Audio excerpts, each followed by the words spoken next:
Arguably, since the release of Psy's Gangnam Style in 2012, South Korean pop music, or known more commonly as K-pop, has been on nothing but an upward trajectory across the world. BTS won Top Social Artist at the 2017 Billboard Music Awards and reached #1 on the Billboard 200 with their album Love Yourself Tear the following year. Blackpink set the record for the most viewed video in 24 hours when they released How You Like That in 2020, and K-pop album sales are now regularly over 1 million units sold across a variety of groups. In 2023, 17 sold 5.5 million units of their album FML, Stray Kids sold a little over 5 million units of their album 5 Star, and aespa sold 2 million units of their album My World. In 2019, South Korea was listed as the 6th largest music industry in the world, with BTS alone accounting for $4.5 billion of South Korea's GDP. If you began listening to K-pop in the mid-2000s or the early 2010s like I did, there might still be a sense of awe in just how much K-pop has grown. I started listening to K-pop when SHINee released Lucifer in 2010, right as I was entering high school. I thankfully had a close group of friends who enjoyed K-pop alongside me, but at that time, K-pop was never something that was accepted by the Western general public. It was cringy and childish. There was an air of condescension when I would try and talk about it with my friends who were fans of Western boy groups like One Direction, and especially so when I would try and share my interests with my family.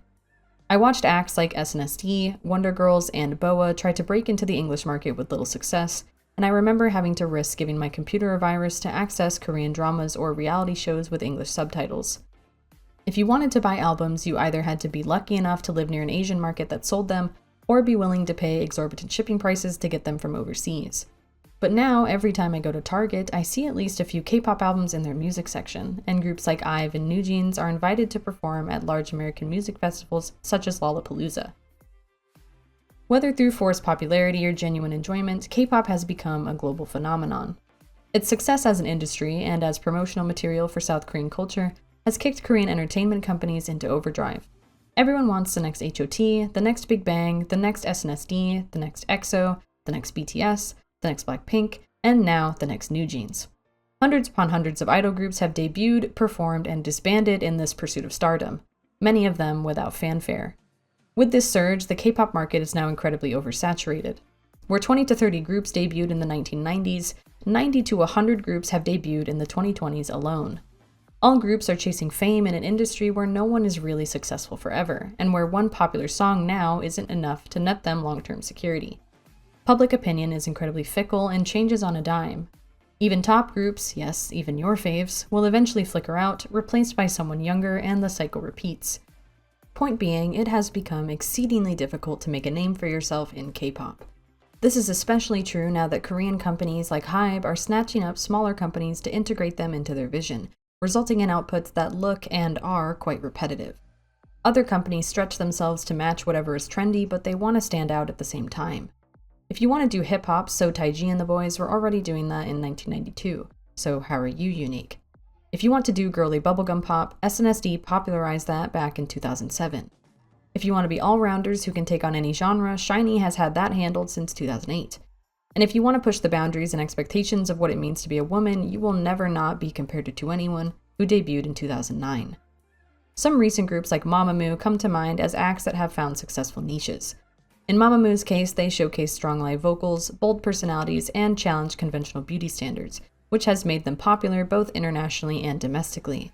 But other groups like History, a boy group that debuted in 2013, have faded into obscurity, only remembered by a select few. Why?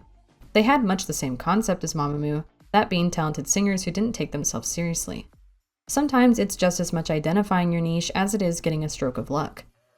Girls' Day found their musical footing with the sultry Something at the same time as Hyeri's iconic moment on the show Real Men, which pushed them from a flash in the pan to long-standing success. EXID was considering disbandment until a fan cam of Hani performing their song Up and Down went insanely viral, allowing them to continue making music for a long while after. Clever promotions, talented members, and bits of luck have cemented some groups in K-pop history and in playlists for years to come. One of these groups is VIXX, a 6-member boy group formed by Jellyfish Entertainment in 2012. In their tenure as idols, VIXX have established themselves as kings of concept, taking on themes like cyborgs, time travelers, Greek gods, love slaves, and vampires, telling stories of heartbreak and obsession through their music. Their reputation as concept dolls is so strong that doing something in the VIXX kind of style has become synonymous with doing something high quality, yet unseen and out of the box. While never the most successful group by any metric, VIXX maintain a quietly strong fan base, and are often regarded as being ahead of their time in their music, their styling, and their heavy involvement in their choice of concepts. Some have certainly tried, but they feel like a unique blip in K-pop's massive radar that no one has quite been able to replicate. This video will cover VIXX's history in the K-pop industry, from their humble beginnings to their most recent comeback at the end of 2023. I will focus primarily on their discography, promotions, and relevant information about the members. Much of the content will be objective, but a lot of it will also be my subjective opinion, reflecting on their career up until this point. You know that phrase, "these colors don't run"? That's how I feel about being a VIXX fan. Navy and shining gold, baby. I started following them in the middle of 2013, shortly after their performance of Wonder Girl's So Hot, though I had been dabbling in their music a while before that. At the time, I was a 17-year-old high schooler who would get into a group and lose interest in them after a few months. Super Junior, TVXQ, SHINee, and EXO were all groups that I liked for a bit, but who quickly fell into my peripheral once I had consumed all of their content. VIXX was the first group that kept impressing me and kept making me laugh after the initial introduction, and I began to look forward to every release that they would announce. To this day, they're still my favorite K-pop group of all time, not only in terms of music quality, but in terms of my positive feelings for the members. I don't foresee them losing that title anytime soon or even ever, as my interactions with K-pop have become fairly removed. If you are a friend of mine, you have likely had them promoted to you no less than 20 times. All of that being said, I'm no longer a 17-year-old superfan. While I own a physical copy of almost every single one of their albums, I'm now a 28-year-old woman with a fully developed frontal lobe, and I'm not here to peddle VIXX as a perfect group with no flaws. My portrayal of their career will of course be largely positive, as I am a Starlight at heart, but I do not want to convey that either them or their promotions are protected from criticism. They don't pay me for that, despite all the promotions I did for them for like 5 straight years. My goals for this video are just to present a coherent recount of their career, that you leave with something that you didn't know before, and that I do a good job of putting all of my thoughts from the past decade into it. I've wanted to do video essays for a very long time, and this is my first attempt, so please forgive any hiccups. Okay, what's first on the docket? Wait, they were on a survival show? Contrary to popular belief, Produce 101, the Korean competition franchise that follows the formation of an idol group, was not the first idol survival show to air in Korea.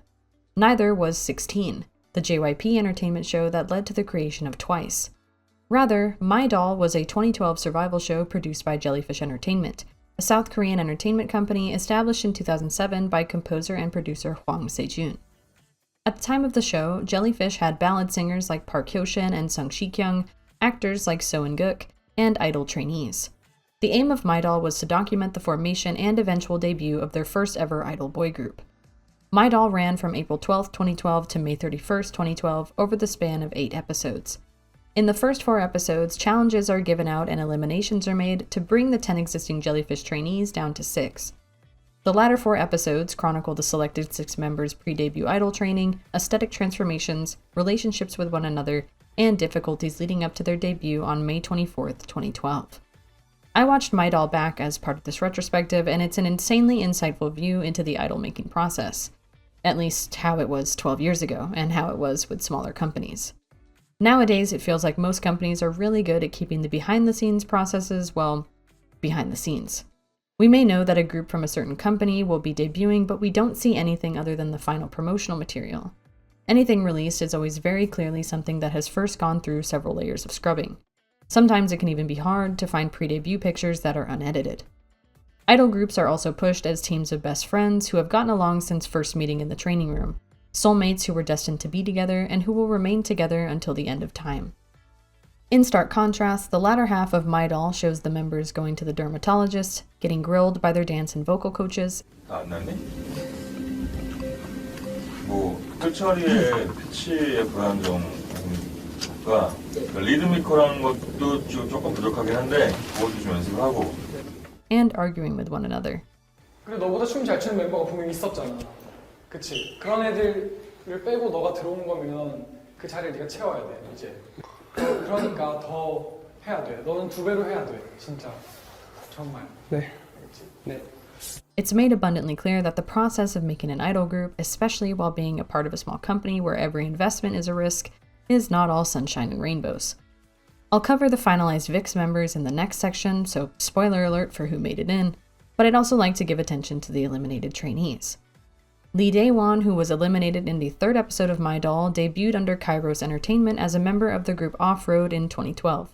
They were active from 2012 to 2018, and he made his solo debut in 2020. He now apparently does contemporary trot music and has been on Mr. Trot and Mr. Trot 2, so that's cool. Ro Na-kun, Shin Yoon-chul, and Lee Byung-joon were all eliminated in the 4th episode of MyDOL. Ro Na-kun debuted in 2013 under Lionsbridge as a member of Demion, but Demion disbanded less than a year later in 2014 due to financial difficulties. I couldn't really find much from him after 2016, though he did do an interview about wanting to set up his own business. Shin Yoon-chul transferred to Stardom Entertainment and debuted as a member of the 13-member group Top Dog in 2013 under the stage name Nocta. Top Dog had their own host of issues, and Nocta left the group in 2017. As far as I can tell, he's now a part of a music duo that goes by the name Gabby on Me. Lee Byung-joon transferred to YG Entertainment to act as a coach, but left a few years later to produce his own music under the name of Teddy Lee. He then apparently left Korea as a whole and rebranded to Tilly, but none of his music from that time has been archived. If dubious fan accounts can be believed, he now lives in America and DJs. Through the elimination process of MyDOL, the established members of VIXX became Cha Ha-kyeon, who was born in 1990 and was 21 at debut, Jung Tae-kwon, who was born in 1990 and was also 21, Lee Jae-hwan, who was born in 1992, who was 20, Kim Won-shik, who was born in 1993, who was 19, Lee Hongbin, born in 1993, who was 18, and Han Sang-hyuk, who was born in 1995 and was 16 at debut. All of the members are native South Koreans. Hongbin and Hyuk kept their birth names as the names they would go on to promote with Hyuk just taking the last syllable of Sang-hyuk. Hakyeon took the stage name En. In Japanese, the character En means fate or destiny, and in Korean, the word Inyeon means the same. So it's kind of like he took the Yeon from Hakyeon and spun it into En. Taekwon became Leo. Jellyfish CEO Hwang Se-jun gave him this name, likening it to him being the king of the jungle and dominating the music industry. Yes, that's really the reasoning. Things were way cringier back then. He's not even a Leo in the zodiac, he's a Scorpio. Jae-hwan became Ken. Hwang Se-jun also gave Ken his stage name because he resembles the Japanese singer Hirai Ken. Also Ken from Street Fighter, I think. Finally, Won-shik gave himself the stage name Ravi. In French, Ravi means enchanted or to be attracted to. I will refer to all of the members by their promotional names just for consistency. Plus, I don't often call idols by their real names in general, as it makes me think of that tweet that's like, y'all call idols by their real names like y'all used to kick it. En is the oldest of all 10 trainees, and is a clear standout from the very beginning of MyDOL in terms of confidence and charisma. He's a natural pick for the group's leader and functions much like a mom at times, dishing out critique as often as he dishes out affection, which is something even the members point out. Before debuting in VIXX, En obtained Korean virality through his high school graduation photo of him with an azalea behind his ear. He was called Chojuk Sonyeon, or Royal Azalea Boy, and this photo is plastered all over the internet, in grocery stores, and on school campuses. It's hard to convey just how prevalent it was and still is, but as they say, Royal Azalea Boy forever suffers. Leo is the main vocalist and was the first member selected to join VIXX. Especially in MyDOL and in other early VIXX content, Leo has a timid and reserved presentation, and stands out like a black cat amongst 5 annoying dogs. Where En is the mother, Leo acts like your distant father. This isn't a fake personality that he puts on in an effort to be mysterious, but a manifestation of severe social anxiety that follows him for years. He has since come out of his shell, but he's a realistic example of what being a true introvert in the entertainment industry is like, often shown looking profoundly uncomfortable in the corners of interviews. As a kid, he was a representative player on Korea's national youth soccer team, achieved level 4 in Taekwondo, and won various championships in swimming and boxing. An eventual injury led to him leaving sports in favor of pursuing singing. Ken is the other main vocalist and was the one who was nearly not in VIXX, chosen as the last member over Na-kun and Yoon-chul. While unarguably the most vocally talented member of the group, winning singing competitions since he was in elementary school, Ken also suffers from a terminal case of being irritating, as well as seeming like he doesn't take things seriously, and I say that with all of the love in my heart. 또 있어? 모기 소리 한번 넣어보겠습니다.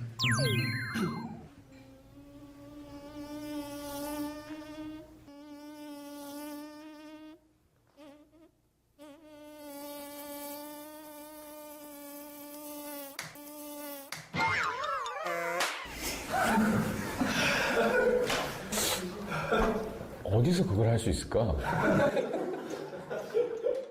This turned out to be his strength as the quote-unquote cutie main vocal and the comic relief that was sorely needed, especially as tensions ran high during group development. He embodies the phrase plays well with others and always seems to know the right joke at the right time. 빅스의 메인 보컬이라고 들었는데 네. 노래 한 소절 일단 해야겠죠? 노래요? 네. 노래 해야 돼요? 해야죠. 아 쑥스러운데. 뭐요? 아 죄송해요.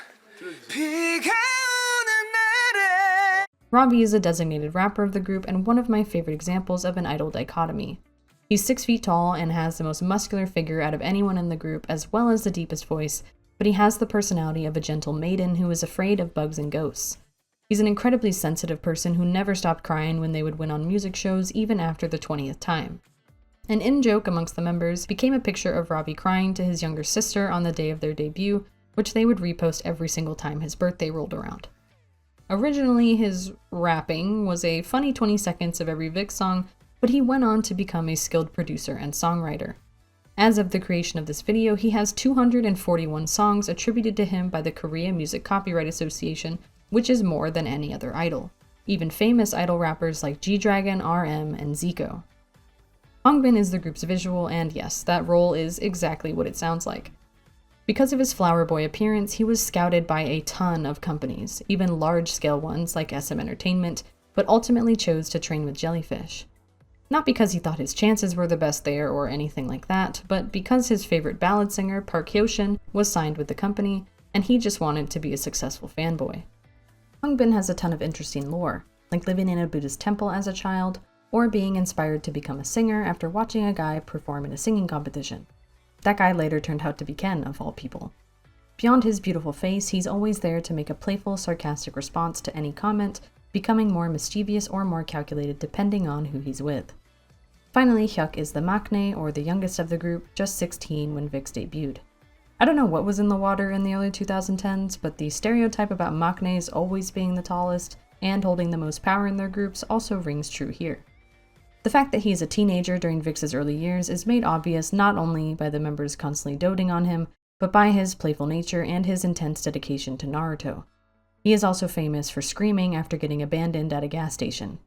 어디 가요?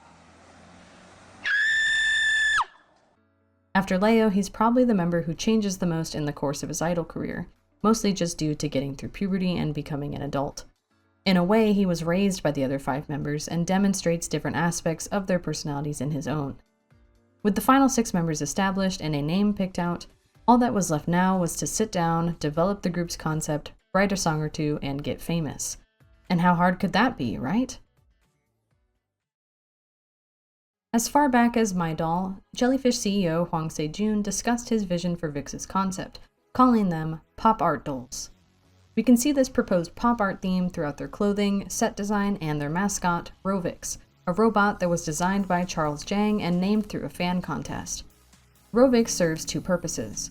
One purpose being its function as the group's mascot, and the second purpose being an identity for VIXX's staff, who will begin tweets with "This is VIXX" before relaying information about the members and their promotions. Though they would not carry this pop art theme beyond their first comeback, this prophecy from their CEO can be seen as laying the groundwork for future ideas. But VIXX would be something that stayed with them, changing colors on Twitter to signify that a new era was beginning, and seen constantly on promotional material, stage outfits, and merchandise. VIXX's debut was teased on May 10th, 2012. The Real VIXX YouTube channel, which hosts all of their official videos and behind-the-scenes clips, also uploaded videos recounting each of the members' histories on MyDOL. On May 24th, 2012, VIXX debuted with their title song, Superhero.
Superhero was composed by rapper Kigan, guitarist Brent Paschke, and music producer Drew Ryan Scott. Ravi wrote his raps for both the title track and the B-side Starlight, and he would continue to write all of his raps for every VIXX song from here on out. Ravi's raps would also become an in-joke within the K-pop fandom, as they are very distinctive.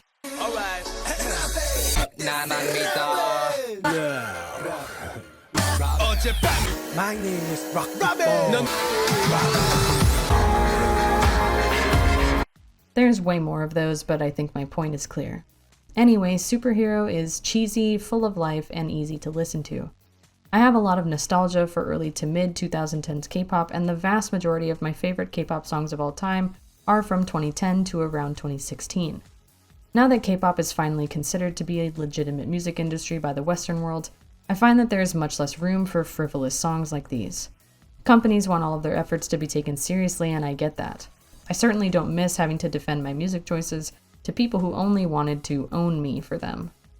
Maybe someday we'll strike the perfect balance between silliness and depth, or the horseshoe will swing back around, but not yet. Superhero is a debut that feels simultaneously tied to the year it was released in, while also being timeless. It's not breaking into my ranking of favorite VIXX title tracks, but I do definitely go back and blast it sometimes. It's hard not to feel achil fantastic, you know? The clothing choices and music video design of Superhero are true to 2012. Strange jackets with padded shoulders, mesh or see-through shirts, huge sneakers, spiked bracelets, and thick textures, all hosted inside giant artificial sets, no video plot to speak of. VIXX is emblazoned somewhere on every member and also appears in the intro and some backgrounds in pop art style, a reminder of the brand and image that they were attempting to build. For some reason, they have this rotating tunnel set that I'm sure cost them a lot of money, so they use the fuck out of it. You can tell right from the get-go which members have more experience and confidence in their abilities, with N and Ravi making full usage of their screen times, and Hongbin pissing me off with the amount of times he reached forward towards the camera. The burgeoning vocal talent of Leo and Ken is also obvious. I mean, those runs Ken does at the end, come on.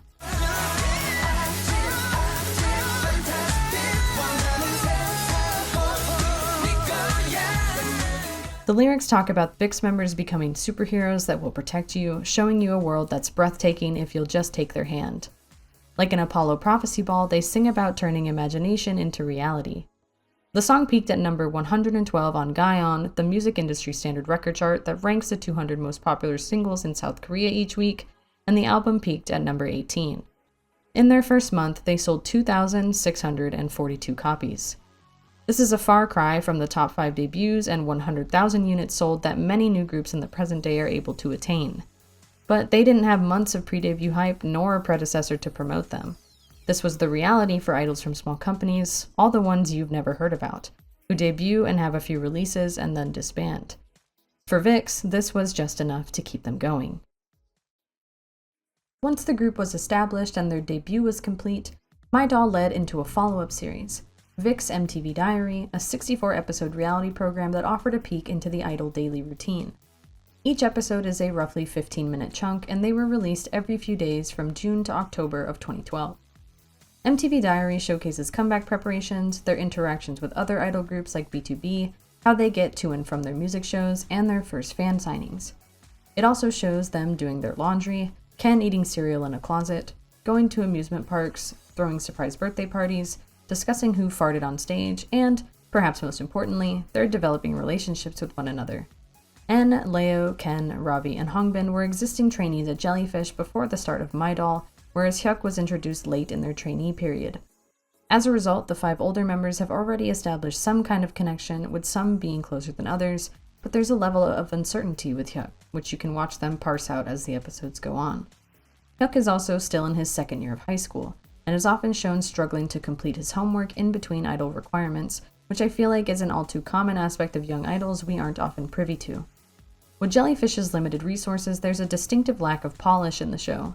It's all hand filmed by the members, likely due to budget issues, and they don't shy away from showcasing the mundane. When you look past their idol titles, watching MTV Diary really does give the impression that these are just dudes. They make stupid jokes with each other, annoy each other, argue over who's going to pay for their food, and generally act how you would expect people in their late teens and early 20s would act. It's almost like watching a YouTube Day in My Life channel. They feel real, authentic, and like any other person you could encounter in the street, which is something in and of itself. Another facet to the small company idol life is that they can just walk around in public, with no risk of fans or their cameras being shoved into their faces. They were unknown, outside of a few thousand fans within South Korea and maybe 1,000 across the sea. It makes me wonder if something like this could even be possible in the 2020s, when even idols' private lives are under constant surveillance. At the same time as MTV Diary, VIXX began releasing the first iteration of VIXX TV, a behind-the-scenes series uploaded to the Real VIXX YouTube channel. This first iteration of VIXX TV released 100 episodes from 2012 to the middle of 2014. They then announced VIXX TV 2, which began in late 2014 and ran until early 2019 with 101 episodes. VIXX TV 3 is the current iteration, beginning in the middle of 2019 and continuing into 2024. It's 62 episodes as of June 21st, 2024. VIXX TV was a mostly weekly YouTube series where the members, primarily En and Ravi, would roleplay as TV anchors, microphones and all, interviewing their group members across a variety of topics and being general nuisances. Sometimes another member would hijack the broadcast with their own unique way of handling things, like Ken TV, Hongbin/Kurim TV, or Hyuk TV.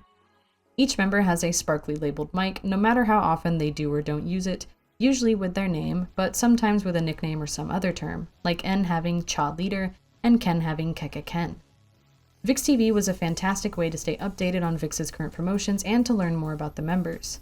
Jellyfish provided embedded English captions as early as the second episode, which was a reflection of the international interest in the group and made it so English-speaking fans wouldn't have to wait for someone to subtitle the content. This way, Korean and English-speaking fans were on the same page in real time, which felt really unifying. We could all say, "Did you see that part of VIXX TV last week?" and no one was left out of the conversation.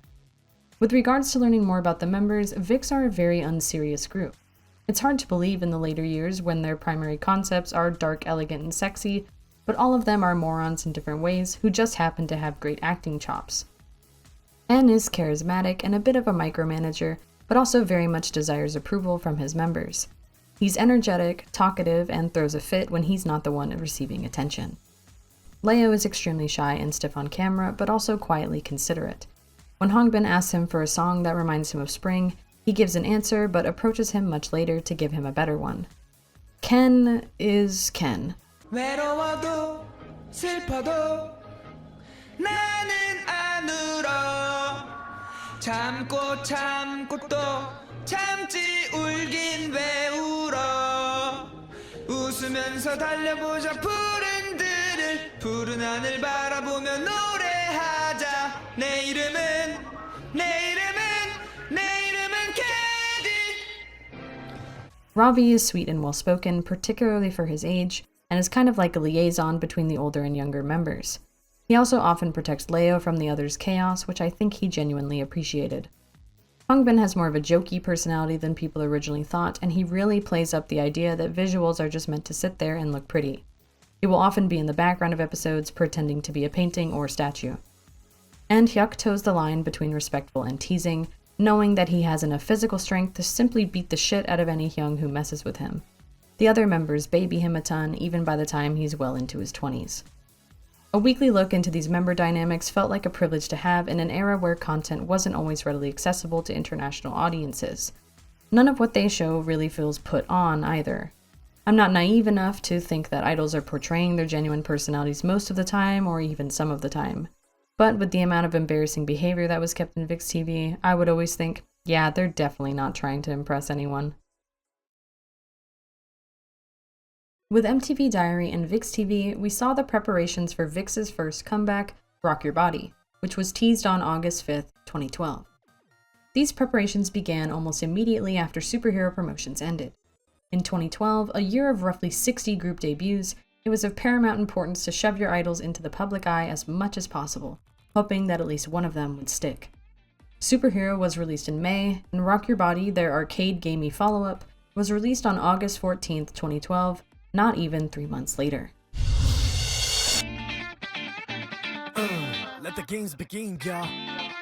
Check it out. VIXX in the house. 따분해할 때마다 너 지루해질 때마다 네가 즐겨 한 게임처럼 맘대로 해봐봐 눈앞에 나의 모습 마치 저 강남 버튼 맞추는 테트리스 게임처럼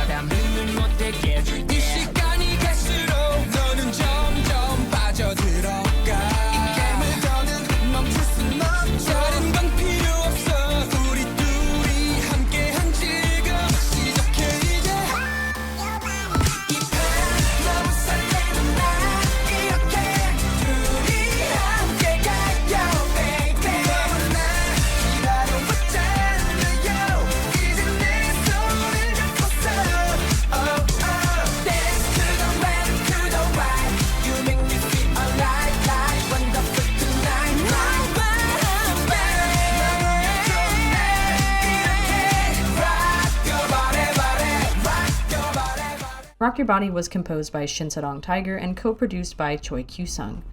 Shinsadong Tiger is a familiar name to many K-pop fans, as he composed and produced some of the most recognizable second and third generation K-pop songs for artists such as 4 Minute, A-Pink, T-Ara, and EXID. He passed away earlier this year in February of 2024, and he leaves behind an incredible discography that I won't soon forget. Rock Your Body isn't necessarily a standout on this discography, but it's hard to say what isn't a standout when so many of your songs were hits. A step up from Superhero in a variety of ways, Rock Your Body shows a pivot towards more solid concepts. Where Superhero was broadly pop art and superhero inspired, Rock Your Body sees the VIXX members trapped inside arcade games surrounded by 8-bit set design. It is a retro game concept as opposed to being inspired by one. With gaming becoming such a common thing over the years, I'm surprised that more groups haven't tried one of these. EXO's Power, Boys Republic's video game, and Oh My Girl's Banana Allergy Monkey come to mind, but that's it. It's also a clear improvement in member styling. Leo still has that ugly shortcut, but it's growing out, Hongbin isn't looking fried anymore, and Hyuk goes fluffy blonde, which I think is one of his best colors. Okay, Ken still looks clapped, but he'll recover soon, so that's fine. VIXX is plastered across their stage outfits, impossible to miss, but it doesn't feel forced this time. Having an 8-bit robot represent your 8-bit concept actually works pretty well. They also attempt to have an actual music video plot. Dasom from Sistar, who Jellyfish somehow got to star in the music video, in the hope that Sistar's rising popularity would rub off on VIXX, starts off the video by entering into an abandoned arcade.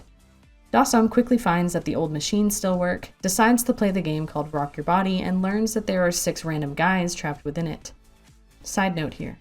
At various points in the video, you can see each member's video game profile, so to speak, and they all have between 1 and 5 hearts. N has 2.5, Ken has 4, Ravi has 3.5, Hongbin has 4, Hyuk has 2, and Leo's the only one with all 5. Who did Hyuk piss off to only have 2? And why is Leo the favorite? I have no idea. They also all have little icons in their profiles. Some make more sense than others, like Hongbin having a camera because he loves taking pictures, Ken has a paintbrush because he's an infamous doodler, Ravi has graffiti can because he did graffiti art, but some are just... Leo has a gun. Hyuk has balloons. I digress. The guys in the arcade machine, I think they're called VIXX or something, use the game as a metaphor for something you want to stare at all night, like a romantic partner with whom you are completely obsessed with, instead of using the obvious love is a game metaphor. They're the main character and they want all of our attention, and we make them feel alive. So much so that they manifest into reality and spook Dasom a bit. Seriously, what's up with those stares? Oh, never mind. It's all good. They hang out and game together. Peace on planet Earth is possible. The song itself is bright, peppy, and chock full of 8-bit sound bites. The chorus is stupidly addicting. Leo gets to show off his runs at the end this time.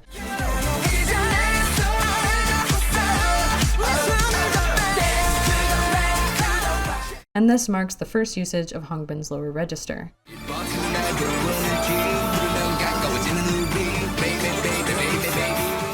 I think it's underappreciated in the scope of their discography. I didn't discuss the choreography in Superhero because there was nothing of real note, other than the nods to traditional superhero moves, and this is somewhat true with Rock Your Body. However, it does have some cute video game references speckled throughout. Loading in at the beginning, Ken shooting a rifle at the viewer, Hyuk crushing some Tetris blocks, the members driving their carts in the chorus, Leo making a little pixel heart, and Ravi playing on a controller during his rap.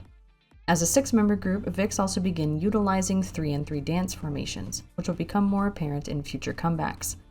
The song peaked at number 118 on Gaon's weekly chart, 200 on Gaon's monthly chart, and at 83 on Billboard's Korea K-pop Hot 100 chart. In their first month, they sold 2,429 copies, which was about 200 less than Superhero. In July, they performed at Baltimore's Otakon, and in October, they performed at Los Angeles KCON, marking their first international performances, and from which they generally seemed to gather positive attention. Going and going since their debut in May, VIXX was now wrapping up their year and looking ahead towards the next one. Creating an idol group is expensive. It can cost anywhere from tens of thousands to hundreds of thousands to millions of dollars to train your trainees, keep them fed, house them, make music products, and subsequently invest in their image. As an idol trainee, none of this is done for free. and they rack up what is referred to as trainee debt. Often, when trainees sign a contract with a company, the companies include a trainee debt clause, which stipulates that they must repay these expenses through future earnings once they debut. In other words, if a 5-member group accumulates $500,000 worth of trainee debt during their training period, the idols, once they debut, will need to pay their company back $100,000 each before they can start earning money for themselves.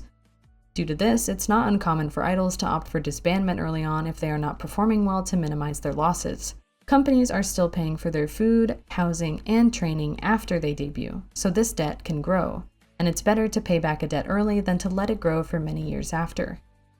As 2012 wrapped up and we looked ahead to a new year, internal discussions of disbandment were touched on by VIXX and Jellyfish. On the surface, this is shocking. They had debuted 7 months ago and just had a comeback in August. VIXX TV was ongoing and they had just performed overseas for the first time.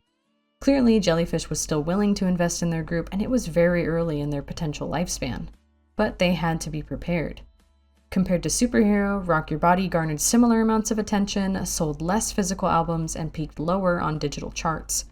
While Jellyfish had singers and actors who were making an income, the revenue that they brought in wasn't enough to sustain a 6-member boy group, and certainly wasn't enough to turn a profit. Disbandment wasn't an inevitability, but it was now salient in their minds.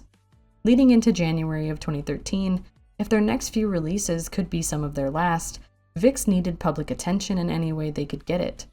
If Hwang Se-jun's original vision of pop art dolls wouldn't work, what could? When deliberating on directions for their next album, they oscillated through a variety of ideas. They knew that they wanted to try something stronger, and they debated on the idea of Greek and Roman gods before Hyuk gave his own suggestion: vampires.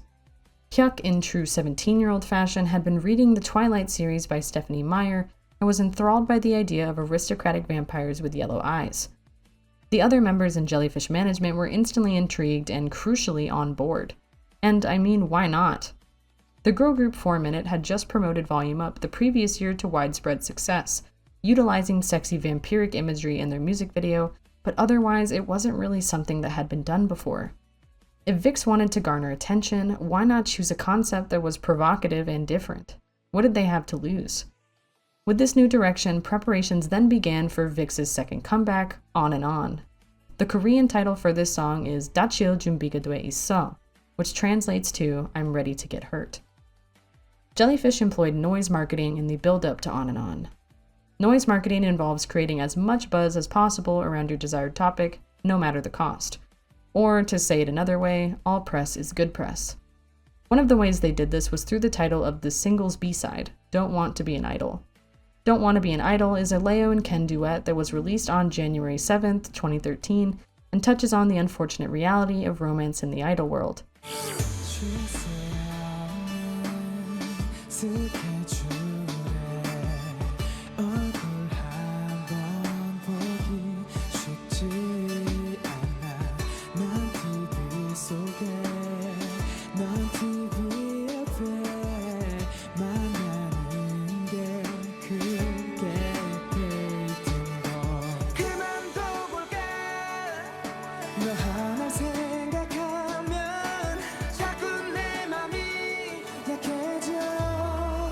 난 아이돌이라서 또 연예인이라서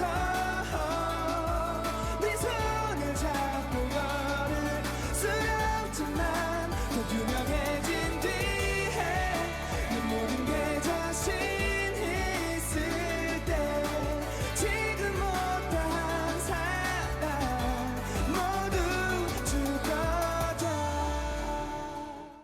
Leo and Ken, or the idols that they represent in the song, sing about how difficult it is to meet their romantic partner, how they can't hold their hand when they walk in public because of their celebrity status, and how they want to be able to go to the movies like any other person. When they gain more popularity and confidence, they'll finally be brave enough to reveal their partner to their fans, able to show them the love they hid for so long. This song is based on the experiences of the members, particularly Ken, and it's only become more relevant as K-pop has become more relevant. Not only is the subject matter taboo, I really can't think of any other songs in K-pop that straight up say that it sucks to be an idol sometimes, but it was purposely promoted in a provocative way. En tweeted on his personal Twitter, "I don't want to be an idol," shortly before the song was released, with a picture of himself linking arms with a mystery woman. He tweeted after, "I have to worry about cameras, managers, I can't even date," resulting in news sites picking it up and running wild. Some believed that it was a promotion for a show he had been cast on, The Romantic and Idol 2, while some criticized his apparent lack of professionalism. Jellyfish never issued an official comment, but En addressed his tweets in episode 30 of VIXX TV. As you can see, the members are super unserious about it, and Don't Want to Be an Idol plays in the background, confirming that it was all done to build hype. 제가 할 말이 있죠. 저 트위터 때문에 많이 걱정해서.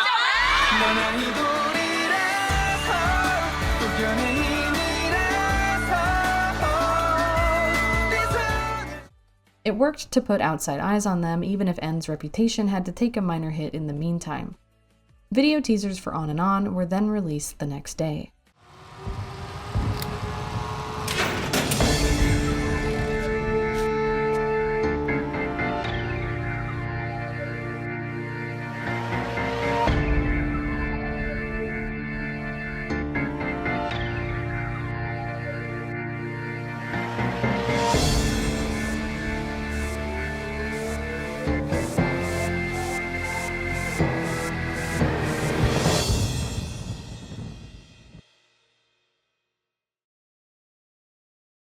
This was a radically different VIXX.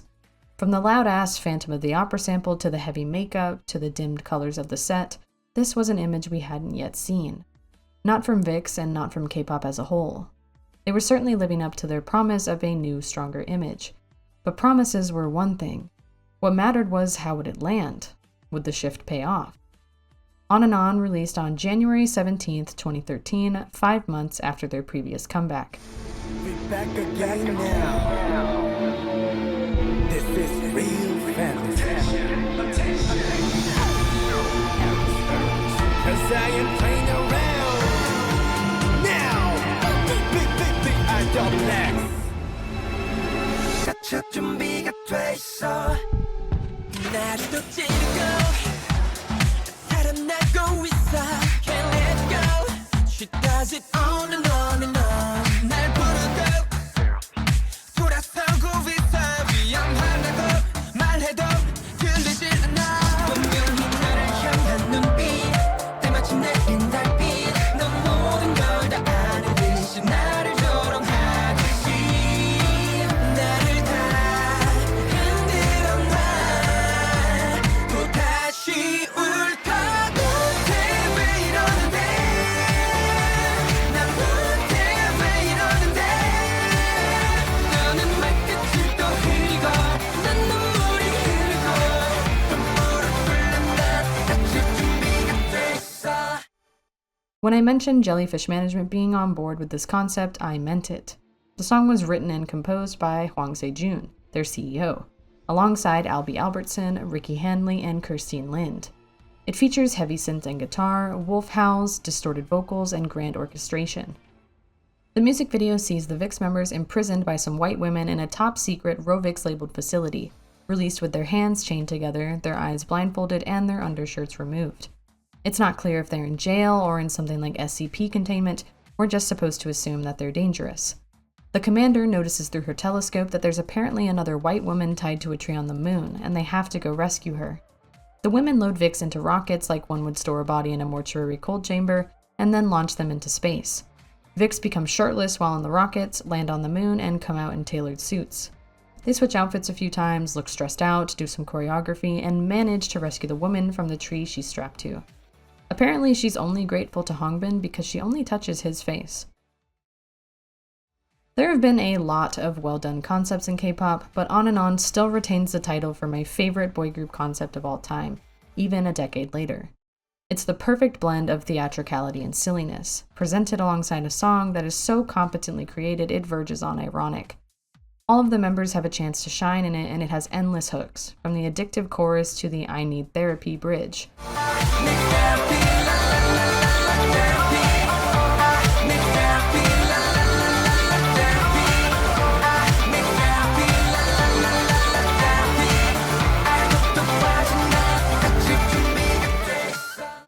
The music video plot, if you can call it that, is pure camp.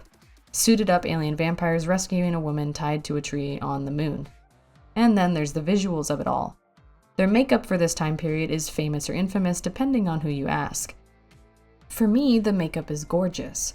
Streaked black eyeshadow drawn into their hairlines, gold flake inner corners, bright contacts to push the uncanny valley element, hollow cheeks, black nails, and a severe version of a gradient lip to make it look like they haven't drawn blood in a while. It's so distinctive that it's never a question of when another group is doing an on-and-on cover, you just see their makeup and instantly know. Suits are a vampire classic, but these ones have been modified with studs, spikes, holes, and VIXX pins. I won't try to argue that Ravi's orange hair is his best look, but I will try to argue every single time that N has never looked better than his time with this gray. Just as it is VIXX's first foray into the dark visual concepts that would become their staple, On and On is also VIXX's first foray into their lyrics covering toxic love, emotional manipulation, control, female domination, and male submission. Gone are the days of them being superheroes or on the commanding side of their relationship. Rather than telling you that you will love them, they now beg you to. VIXX describe a woman poking at them and running away. Someone calls her dangerous, but they don't listen. She shakes and teases them endlessly, bringing them to tears, and they wonder, why are you doing this to me? Why am I doing this to you? Her words are vague and hurtful, and they wind up on their knees, ready to get hurt. Again, they keep returning to her, even though they don't see a trace of love anywhere. She toys with them and gets further away, and the members acknowledge that they need therapy. Ravi raps that he's a toy that's made for her, asking her to roughly play with him and throw him away. At the end, they're waiting once again, on their knees and ready to get hurt. Choreography-wise, this is their strongest and most literal performance yet. It begins with Ravi summoning the others to rise from their caskets, which they do with their hands laid across their chests, and this hand positioning returns several times during the performance. This is a protective motion to guard vampires while they sleep, as staking them through the heart is much harder with arms in the way. At Leo's lyric, "She pokes me and runs away," he's wide open, and Hongbin drives a stake through his chest, pulling it back out and letting him go. At Ken's lyric, "She calls me and turns away," he turns to look back at her over his shoulder, and as the members move in to tell him the woman is dangerous, he covers his ears and doesn't listen. During the chorus, they ask themselves why she's doing this to them and why they're doing this to her, while ripping their hearts out of their chests to put on full display. When they sing "I'm on my knees and ready to get hurt," they are indeed on their knees. Ken summons a pile of hands to represent the touch she once gave them, saying that love no longer exists. When Leo sings about the woman getting farther away from them, the members lift him up away from the world. Their main point dance, which N coined as the mummy dance, isn't quite as literal, but it works really well as a hook. Ravi gets pulled out of another casket at the beginning of his rap and yanks N around by the back of his shirt to symbolize being roughed up and thrown away. Hongbin ends the dance on his knees, just as they said in the lyrics. On and On peaked at number 25 on Gaon's weekly chart, 87 on Gaon's monthly chart, at 38 on Gaon's social chart, and at 96 on Billboard's Korea K-pop Hot 100 chart. In the first month, they sold 6,430 copies, nearly 3 times the amount that they had sold for Superhero or Rock Your Body. At one point, they were number 1 on Hantaeo's weekly album sales chart. This was a welcome and much-needed success and was reflected in their publicity during this time. Pisek Morike, or gray-haired guy, trended heavily whenever VIXX would have a live performance, as N looks incredibly good with gray hair. If you put that term into your browser now, N is still 10 of the first 15 results. A famous story is that at one point during promotions their car broke down, meaning that they had to take the subway to reach their destination. They received strange looks during the ride because, of course, and a woman asked if their parents knew what they were doing, walking around with such hair and makeup, to which N replied, "Yes, ma'am, they're really proud of us." Overall, this shift towards a darker concept gave them the view of a brighter future. The results weren't incredible, but they were better. They had more people watching them, even if it was just K-pop fans asking their friends, "Hey, have you seen those guys with the weird contacts that were on Inkigayo the other day?" The looming risk of disbandment remained, but was abated for now. They performed in Japan for the first time during the spring, looked forward to their first anniversary as a group in May, and wondered if this could be their niche, already brainstorming new ideas to pursue. Around the time of On and On promotions, VIXX also settled on an official fan club name, Starlight, stylized so that a star replaces the A. The official fan club name is the English word, but they will just as often use the Korean word for Starlight, which is byobit. This name is taken from their first B-side, Starlight, off of the superhero album. I'll let them explain its significance. 이제 저희 빅스가 팬 여러분들의 스타가 아니라 저희 팬분들이 저희 빅스의 스타다라는 뜻이에요. 저희를 빛나게 해주시는 저희의 스타는 팬들이라는 의미로 스타라이트라고 정하게 되었습니다. Basically, whereas celebrity culture typically regards famous people as stars, Starlights are VIXX's stars, flipping their relationship. They wouldn't officially confirm them until 2017, but VIXX would also begin using navy and shining gold as their colors, like stars in the night sky. From here on out, you can assume that any star, sky, or space imagery is a direct reference to their Starlights, and there will be a lot of those. Now, I don't think I'd be treading any new ground by saying that K-pop fans are not favorably regarded by most people, even by other K-pop fans. They're often seen as immature and brazen, with different stereotypes depending on which group's fans you're referring to. This isn't something that began with 3rd and 4th generation fans either. Elfs and Cassies were knife fighting outside of music shows back in like 1805. But Starlights are markedly different and always have been. They're quiet and exceedingly well-mannered, so much so that other K-pop fans have joked about becoming fans of Starlights like Starlights are fans of VIXX. And it's true. Starlights and VIXX have the most peaceful, collaborative relationship I've ever observed between a group and their fans. VIXX members can sit in the crowd during their concerts knowing that they aren't going to be harassed or jumped on. Managers never needed to clear a path for when VIXX was attending schedules, as Starlights had already formed one. They were praised by production staff on shows for their good manners and could even playfully joke around back and forth in real time, like with Hongbin here. 그래도 오늘 밤에 안 춥다.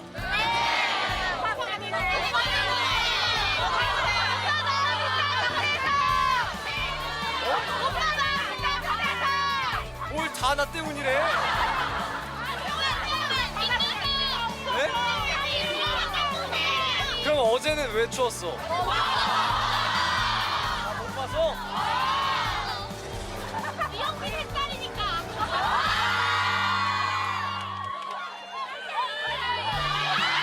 At a VIXX LR fan sign, N casually sat next to Starlights and had a conversation with them. 이번 몇 번째예요? 쓸 수가 없어요? 몇 번째예요, 여기가? 다 왔어요? 대박이다. 경쟁률이 세죠? 대단하다. One of my favorite moments is Ravi and Hongbin calling a few Starlights that had won a phone call through a random event and instantly clocking one of them as a Leo fan. 내가 아니라서 다 좋다 그러는 거야.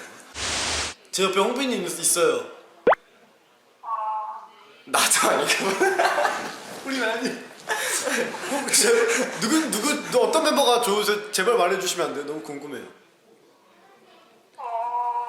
성향이 레고요?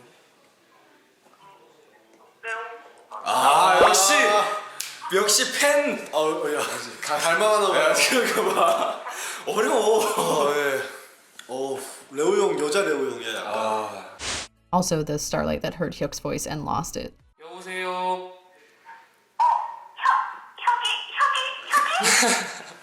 안녕하세요. I can include hours worth of clips that show a similar sentiment. Basically, consider this a brief Starlight shoutout. While in the VIXX fandom during their heyday, I never once had a negative experience with another fan. Even when VIXX rightfully received criticism for certain things, such as the members' colorism towards N, Starlights were respectful, measured, and in agreement that bad behavior was not something that would be tolerated, not from fans and not from their idols. The Starlight politeness transcended country, nationality, and language, and no one ever had to deny their fandom loyalty because some people didn't know how to behave. Sometimes the toxicity of a fandom can seep into one's enjoyment of a subject, whether you are engaged in it or not, and I can confidently say that that was never something I feared. I can't say for sure what exactly contributes to Starlights being so kind, as most K-pop idols try and enforce good manners in their fans, and VIXX are no different, but it is a welcome respite from the typical hell of fandom spaces. As I said in the beginning, navy and shining gold, baby. The Strange Case of Dr. Jekyll and Mr. Hyde is an 1886 Gothic novella by Scottish author Robert Louis Stevenson. Dr. Henry Jekyll is an outwardly well-meaning physician who has spent a large part of his life trying to suppress dark and violent urges. He develops a serum in an attempt to separate this darkness from his personality. In doing so, Dr. Jekyll transforms into Mr. Edward Hyde, a man who is cruel and remorseless. Dr. Jekyll is initially able to control the transformations with this serum, but during one night he becomes Hyde involuntarily. When Dr. Jekyll runs out of materials for his serums, he realizes that he will become Hyde forever, and he accepts that he will die, as he as Jekyll will cease to exist. The novel is considered to be a defining book of the gothic horror genre and has had a sizable impact on popular culture, with the phrase Jekyll and Hyde being used to refer to a person with two very different sides to their personality, one good and the other evil. On May 13th, VIXX released several teaser photos for an upcoming release, showcasing shirtless chests and black angel wings. The track list for their first mini-album, Hyde, was revealed shortly after, and VIXX turned into black ink stains on a white background. A video teaser on May 15th showed some ominous visuals with the lyrics "Beautiful You" and "I Want to Have You Forever." Continuing with their shift towards dark themes, VIXX released their first mini-album, Hyde, alongside the title track of the same name on May 20th, 2013. New generation is back. So we're killing this track right now. We started from the bottom, but we just do it now, huh? Just follow. 내 숨에 그런 말이 됐을게.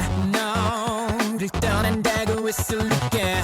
Girl, 지금은 나를 믿어줘. 내 안에 미친 사람이 있어. 어떻게 설명해야 할지 다 변명이라 생각하겠지. 어제는 내가 아냐. 속에 미친 사람이 있어. 떠나지 마라. 나를 떠나라. 너를 사랑해.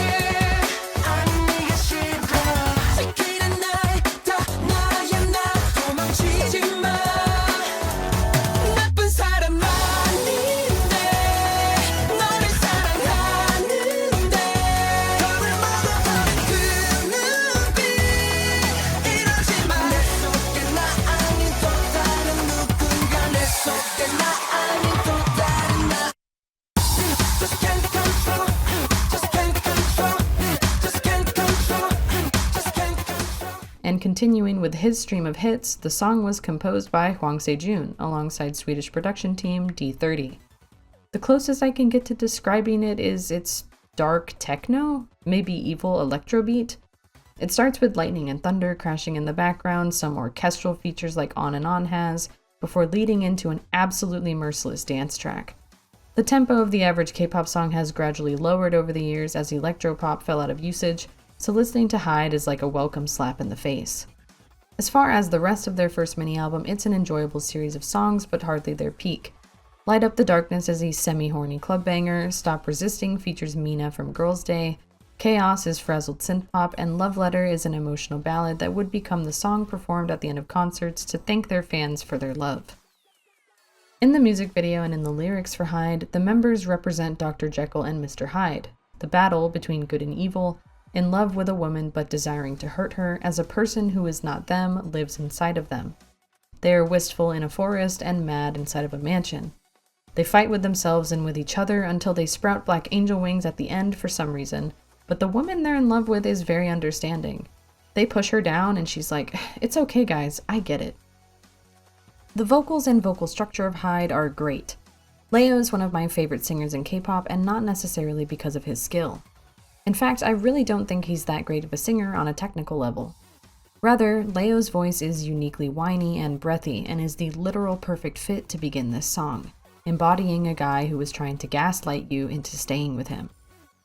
After his introduction and then builds the pre-chorus, Hongbin and Hyuk have a talk singing back and forth, Ken carries the chorus, and Ravi does a goofy rap. They follow this formula for the majority of their career. While the line distribution may not be equal when we refer to the minutes on a clock, it is equitable. We are hearing the members who sound better more often, while the ones without as much vocal prowess still get their chance to shine. A real benefit to VIXX is that the members stay in their vocal lanes, so to speak. They never try to force what isn't there. This is clearer in the dance practice than it is in the music video, but 3 of the members are styled to represent Jekyll, while the other 3 are styled to represent Hyde. En, Hyuk, and Ken are more often dressed in white for Jekyll, while Leo, Ravi, and Hongbin are dressed in black for Hyde. If you speak Korean or know the English translation, the split is also represented in the lyrics. Jekyll and Hyde are both convinced that there is someone else occupying their body.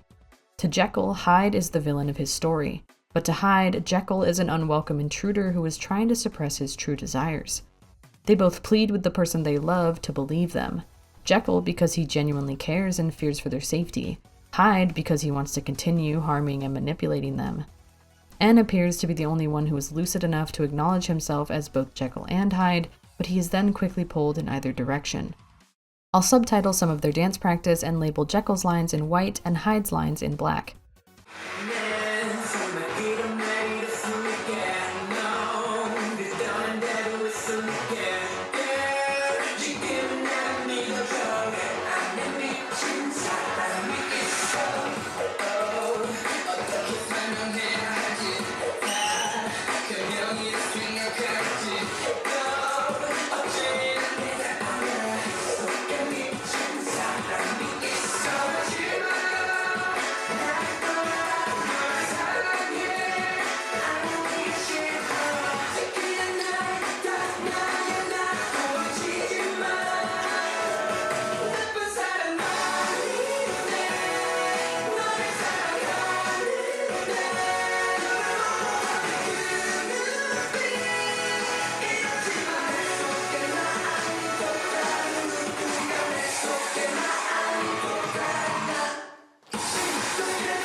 It's a strong performance, and the three members on either side complement one another in a way that feels organic. They merge at some points and separate at others. Rather than assign arbitrary dance moves to their songs, they act out the story of Jekyll and Hyde fighting with one another, pushing and pulling, reaching out for the person who loves them. If you don't have prior knowledge of who is who, you don't know who to believe, though some members are really good at playing their part. Ken as Jekyll sounds genuinely pained, while Hongbin as Hyde sounds extremely menacing. At the end, Hyde wins out. He kills Jekyll and assumes their body for himself, just like in the climax of the novel. Except in one performance, the members who typically represent Hyde are in white, so who really wins? Speaking of styling and the fact that this is my video essay and I get to decide what content to put in here, shout out to Leo's long black hair. People clowned on this look, but am I crazy? I think it's the best he's ever looked. Especially when he had it pulled back into a ponytail or half up, half down. He hasn't ever gone back to it, which is a shame, as I really think his tall and demure nature is perfect for it. He did say the weave was painful at one point though, which is probably why he hasn't bothered to do it again. I also want to shout out the main outfits that they used for Hyde, those black and white outfits with cutouts along their chests, arms, and stomachs. Simple yet effective, sometimes trimmed with mesh. They're the first glimpse into future, scandalous concepts. Oh yeah, and I almost forgot. They like to pretend a certain performance of them wearing black lipstick doesn't exist, so that means it's my job to show it to you. Seriously, they all have collective amnesia over this and deny that it ever happened, playing dumb when interviewers or fans ask. I don't even think it's that terrible, but you are not a true fan of a group unless you engage in embarrassing them. Hyde peaked at number 35 on GAN's weekly singles chart, at 57 on Billboard's Korea K-pop Hot 100 chart, and at number 6 on Billboard's US World chart. In the first month, they sold 22,294 copies, 10 times as much as Superhero or Rock Your Body, and almost 4 times as much as On and On. It would go on to sell 59,308 copies in its lifetime. Fantastic results for a group from a small company, and it was nearly exponential growth from where they had started. It's hard to pinpoint what exactly resulted in this jump. I think the switch to dark concepts was appealing in a time period where most boy groups such as Infinite, EXO, and B1A4 were doing bright or charming songs. Even if you didn't enjoy Hyde, you respected that it was different. The VIXX members also seemed accessible and personable. VIXX TV still released every week, and they were great about interacting with their fans. All of them had distinct personalities from one another, but played well together.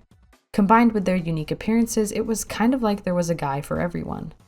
While idols in the 2020s are beautiful, I've noticed a growing push for them to meet current beauty trends, and when everyone receives the same double eyelids, plump lips, and sloped nose, it can all start to feel a little samey.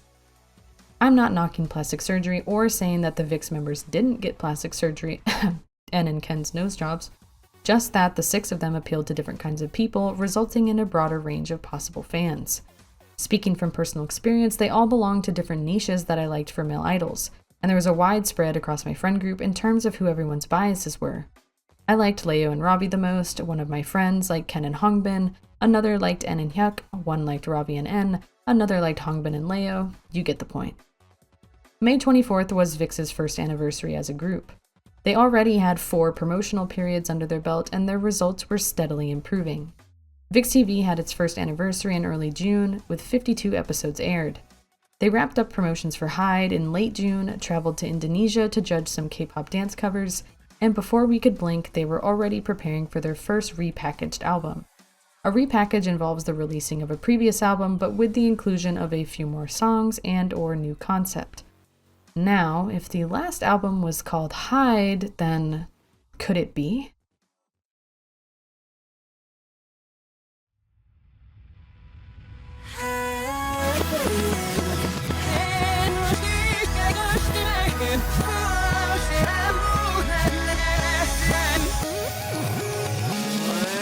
I don't have many fucking no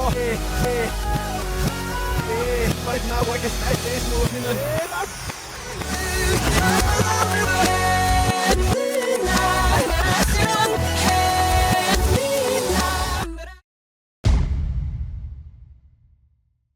No, you're not crazy, that teaser was in reverse. The repackaged album for Hyde was aptly named Jekyll, and was teased through a variety of video and audio teasers that, when played backwards, would reveal lyrics. The members also tweeted the title of their comeback song on July 21st, De Da Na Da No. On July 24th, member teasers were released. They all wear black and white clothes, alluding to Jekyll and Hyde's dual nature, with pops of other colors like yellow and blue. VIXX turned white with a cloudy sky background on their Twitter page. Jekyll was released on July 31st, 2013. The title song, De Da Na Da No, is translated to Great You, but can also be called You Are Impressive. Sweet. You guys ready? Here we go. 내 모든 걸 완벽히 해제시켜버린 너 I think I'm losing control Oh yeah 이 달콤한 게 내게 해로울 리 없잖아 널 사랑하고 싶어 사랑인 게 맞나 이토록 아름답나 내게 웃는 저 얼굴 좀 봐 사랑인 게 맞나 전부 꿈은 아닌가 내 모든 걸 다 주고 싶어 내가 왜 이럴까 부럽던 욕심이 자꾸 내 안에서 커져가 나도 모르던 내가 깨어난 것 같아 네 사랑 때문에 너 때문에 너 하나 때문에 그래 네가 내게 웃어 Great You was written by Kim Ina and produced by Hyuk Shin, DK, Ross Lara, and Todd Wright. It's a complete reversal from Hyde in every sense of the word, even down to the release date. A common way of writing dates for Korean releases is year, month, and day. Jekyll's release date of 13/7/31 was the same backwards as it was forwards. The reversal carries to the production of the music video. The sections that were filmed in the main white room were filmed in reverse, and then played back to look normal. You can watch the members learn their lines backwards in episode 60 of VIXX TV.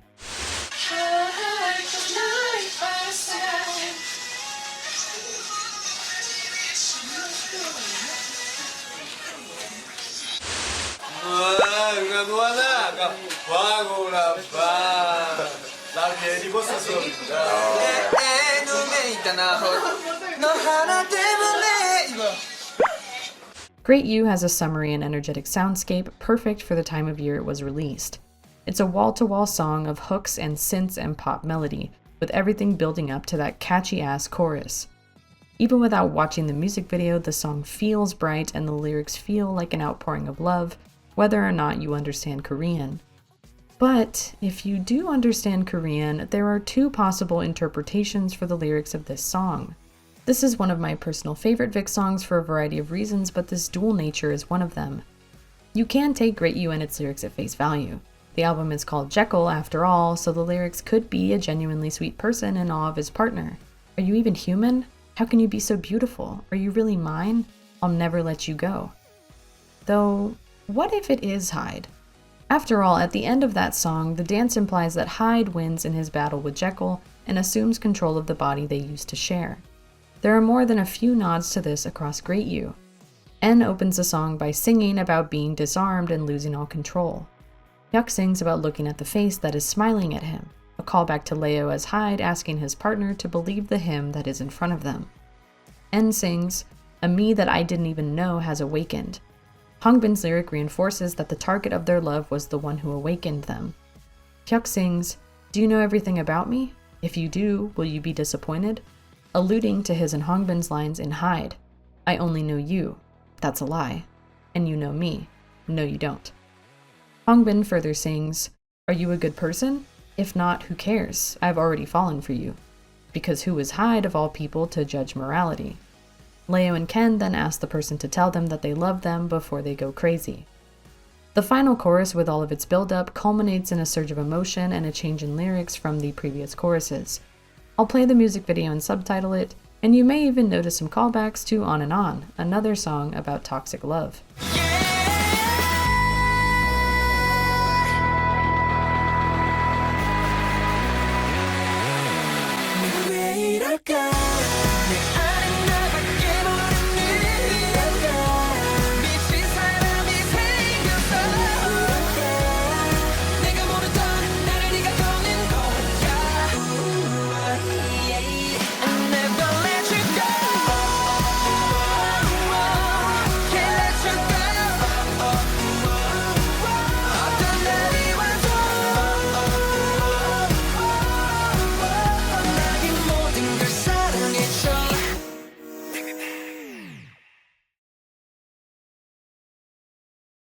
Convincing, right?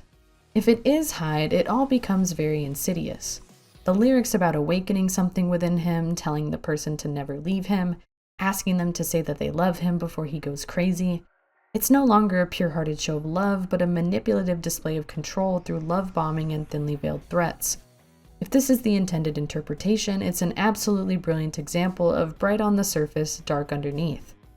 The choreography was done by N and has possibly the most satisfying example of dance continuity I've ever seen in K-pop. At this move in Hyde, the lyric is, "There is a crazy person inside of me."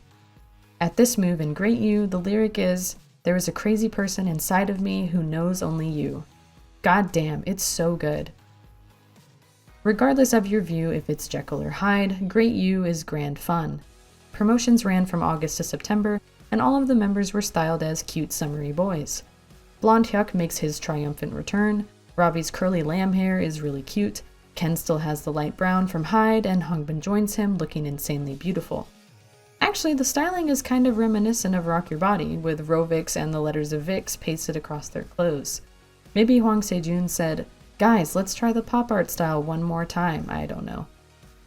Great You peaked at number 14 on Gaon's weekly singles chart, at 13 on Billboard's Korea K-pop Hot 100 chart, and at number 10 on Billboard's US World chart.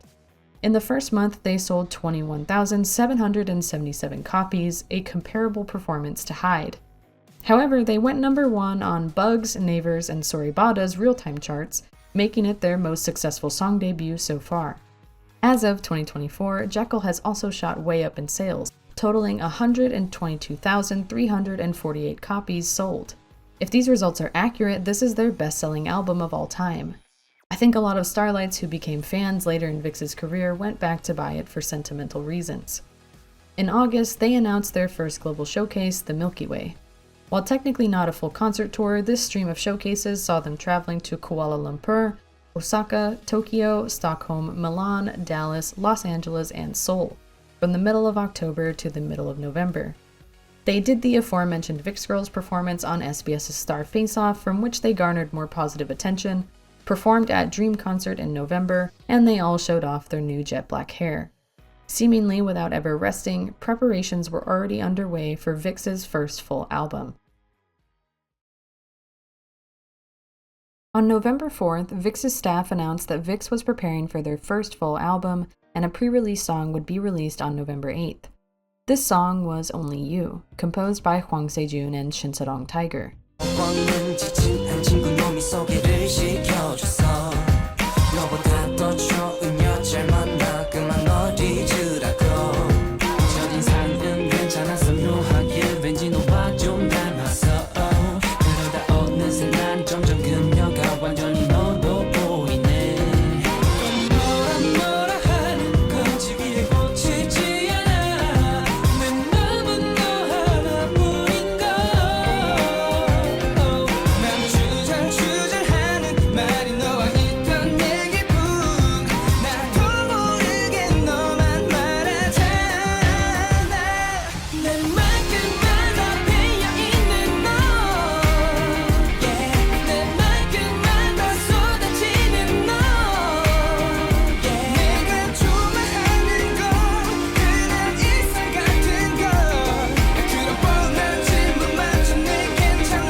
Filmed on the streets of Sweden, the first time a K-pop artist had done so, whenever I watch this, I can't help but think the director found out about Instagram filters and tried to use as many of them as he possibly could in the video. It's kinda jazzy and a different genre for VIXX, but not anything really notable. That's how I feel about most pre-releases in K-pop though. On November 13th, Rovix was removed from VIXX's Twitter, replaced with a picture of a small creepy doll. The doll would go on to tweet that it had sealed Rovix and the VIXX members away, hoping that fans would cooperate and follow its commands. Their Twitter bio changed to suggest that the upcoming album would be titled Voodoo, and teasers of the members were released on the same day. Quick caveat here. Voodoo is an umbrella term that encompasses many different religious traditions and practices. Their overarching commonality is that they are all hereditary, originating from an African diasporic religion that developed in Haiti between the 16th and 19th centuries. The term voodoo doll refers to an effigy that is often punctured with pins, sealed with hair, and/or designed to capture a part of someone's soul. Despite the name, these dolls are not prominent in Haitian voodoo and are not used in Louisiana voodoo. Actually, the link between the practice of these dolls and voodoo was mostly established through Western popular culture. As voodoo has been massively misused and misunderstood, and it is frowned upon to use voodoo themes and imagery if you are not a part of the practice, I wanted to be clear that the imagery for this album stops at dolls and pins. There are no traditional voodoo symbols utilized, and there is arguably no relation to the actual voodoo religion at all. However, just the name being used for the album may be considered offensive, so I wanted to acknowledge that. The theming for Voodoo is much closer to a haunted doll concept than anything else. The teaser pictures from November 14th show the members looking lifeless and empty, stowed away with ripped clothes and old bookcases. The makeup direction this time around is smoked out black eyeshadow, hollow cheeks, and matte lips. They did an interview with 10 Asia magazine at the end of November that I think offers some interesting context for how they decide on a concept. The interviewer asks, having differentiated concepts is the secret to success. The concept this time is voodoo dolls. How did this idea come to be? N answers, whenever the company comes up with a concept, they just tell us to give it a shot. Then, between us, we throw some ideas around and they collaborate with us. After that, we have opinions like, I think it's good if we do it like this, I think it's good if we do it like that, and they take notes of what we say, and this is how we complete a concept. The interviewer also asked, besides Great You, all of your concepts were fantasy-like and not without darkness. Ravi answered, it's what we want to show. We think it's what a lot of people are anticipating too. You can see through this interview that deciding on a concept is a collaborative process between Jellyfish and the members, rather than just Jellyfish forcing them into a corner. If anything, it kind of felt like VIXX were the ones insisting on them. 2 video teasers for Voodoo were released on November 14th. Voodoo's title track, Voodoo Doll, was first performed at VIXX's last stop in their Milky Way Global Showcase Tour on November 17th in Seoul, South Korea. Starlights were very responsible and didn't leak any portions of the song, and the music video for Voodoo Doll was released not long after on November 19th, 2013. You shot right through my heart. I will fight for you. 나를 불러 네가 맘이 아플 때에 내게만 털어 난 누굴 원하는데 시간을 돌려줄까 마음을 갖다 줄까 잊을 수 없을 땐 가져야 하잖아 나를 믿고 따라해봐 그는 내게 돌아온다 시간은 너의 편 넌 그냥 기다려라 그가 널 울릴 만큼 내가 다 울려줄게 제가 다 이뤄지리라 가질 수 없다면 그냥 널 위해 살겠어 얼마든지 너라면 다칠 준비가 돼있어 이제부터 밟아 내가 뭐 하는지 너라면 한몫 아깝지 않은 나 이름만 대 누구든 내가 다 데려올 거야 제가 다 이뤄지리라. The Korean title for Voodoo Doll is Joju Inhyung, literally Cursed Doll. It was written by Kim Ina and composed by Hyuk Shin. The word that keeps coming to mind for this song is pounding or maybe pressuring, with that heavy beat and industrial accents coursing through everything. Seriously, this instrumental is ridiculous. It really shines during Ravi's rap where all of the other voices fall away. 지옥의 문을 열어라 그녀의 눈물을 흘리게 만든 죄인 앞에 눈물 흘려라 불러라 저주의 노래 네 내면을 감춘 분노들을 말해봐 내 욕심은 너 위한 재물이 돼네 행복에 나를 바치게. The song is structured exactly the same as Hyde and presents like its much more intense sibling. It has a strong edge yet an air of longing and determination. This is the patron saint of people's K-pop Halloween playlists. Filmed like a horror movie, the music video shows graphic images of organs and flesh being cut, stabbed, and stapled together. Hooks are embedded into skin, glass is strewn across the ground, and a brain is stabbed with a needle.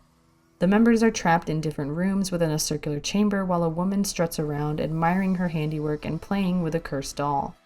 She controls them with glee, torturing them through it by stabbing it with pins and scissors. 5 of them manage to escape their imprisonment, but Hongbin is recaptured, turned into a perfect obedient doll at the end. And can I just say, Hongbin in particular pops the fuck off in this music video.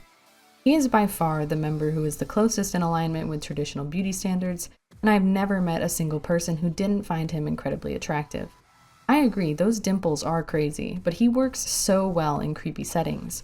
I'm always thinking about that brief scene of him laughing maniacally and banging against the box. I'm sad that he was never cast as a killer in a drama or something. Anyway, the music video obviously failed to meet regulations and was designated with an R rating, so a clean version was later released on November 24th. Lyrically, Voodoo Doll is about, you guessed it, a guy who acts like a cursed doll. Well, actually, it's a bit more vague than some of their other lyrics, but the general gist is that VIXX are vengeful dolls attempting to exact revenge on the people who hurt their lover. They do this by acting as a vessel for her sadness and rage, with lyrics such as, the tears he made you cry, I'll cry them for you, if you can't have it, I'll just live for you, and if it's you, my body isn't wasted. They tell her that she can do anything to them, that they offer their flesh and devote themselves to her happiness. All she needs to do is to give them one smile, and they feel fine, because they have nothing if they don't have her. They beg her not to leave them, promising that they'll get her anything she wants in return. The verse before Ravi's rap and the ending verse both wonder if they should stay or go, but they ultimately decide to stay with her, deeming that everything will come true. Ravi's rap itself is yet another verse about being dominated by a woman, noticing a theme yet, and he says the lyric, open the gates of hell, which is great. In my opinion, the choreography is the strongest point of Voodoo Doll. It's a prop dance. The members carry around a large pin with a skull on it, passing it to one another and stabbing each other and themselves to show their devotion to their lover. Similar to their music video, these parts of the choreography were banned on most of the major broadcasting networks as they cited that it was too violent. The choreography was modified to change the pin stabbing to stabbing each other with their arms and stabbing the pin into the ground. Thankfully, the dance practice and concert performances kept the original choreography, which is much more impactful. The VIXX members also move differently in this choreography than in any of their others. They lug themselves around, stumbling and staggering, as they are dolls that have been animated with life, still with their stiff joints. They swing their arms and legs around like they are being controlled by an outside force. Leo falls to his knees as he begs the lover not to leave him, stabbing his hand as Ken says, "Whatever you want, I'll give it to you." When they chant tick-tock, tick-tock, they swing their hands and the pin like a clock arm. And I can't pass by that insane introduction where they throw Ken forward, called forth by their lover's pain. Watch those ankles, man. Finally, a little Easter egg for performance continuity. Hongbin moves backwards through the members in Hyde, singing, "A different person that's not me has been caught inside of me." The same move in Voodoo Doll is reversed, and Hongbin sings, "The me that becomes a doll to fight for you." I don't think Hyde and Voodoo Doll are necessarily related in the VIXX cinematic universe, but it is a thematic callback. Months ago, they didn't want to accept that they had these dark urges inside of them, but now they've made the choice to act on them in the name of love. In the styling for Voodoo Doll, all of the members are in alignment. They all have short, jet black hair, though Hongbin's is often combed to cover his right eye, bronzed skin, and washed out lips. I always interpreted the samey hair and makeup to symbolize that they aren't the ones in control. They're all styled exactly alike because that's what the person controlling them likes. It also makes them harder to distinguish from one another because she doesn't care about who it is. She cares that they obey her. They wear a variety of black, brown, and otherwise dark suits with little stitch marks and patchwork blouses as if once ripped apart and now sewn back together.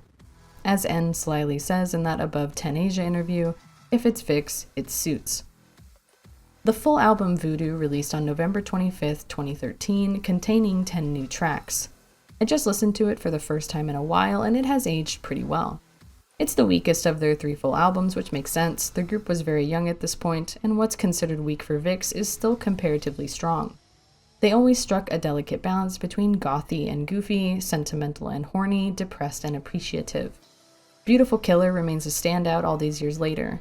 It was one of the first times I heard a Ravi rap and thought, wait, that was actually good.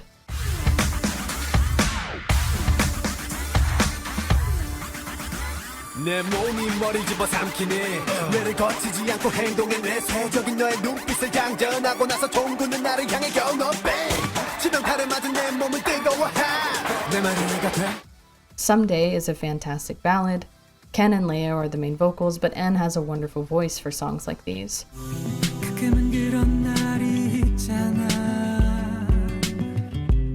유난히 네가 더 보고 싶은 날 더는 변명할 수 없어 I'm falling up like a blowing up 시간이 갈수록 이성은 사라져.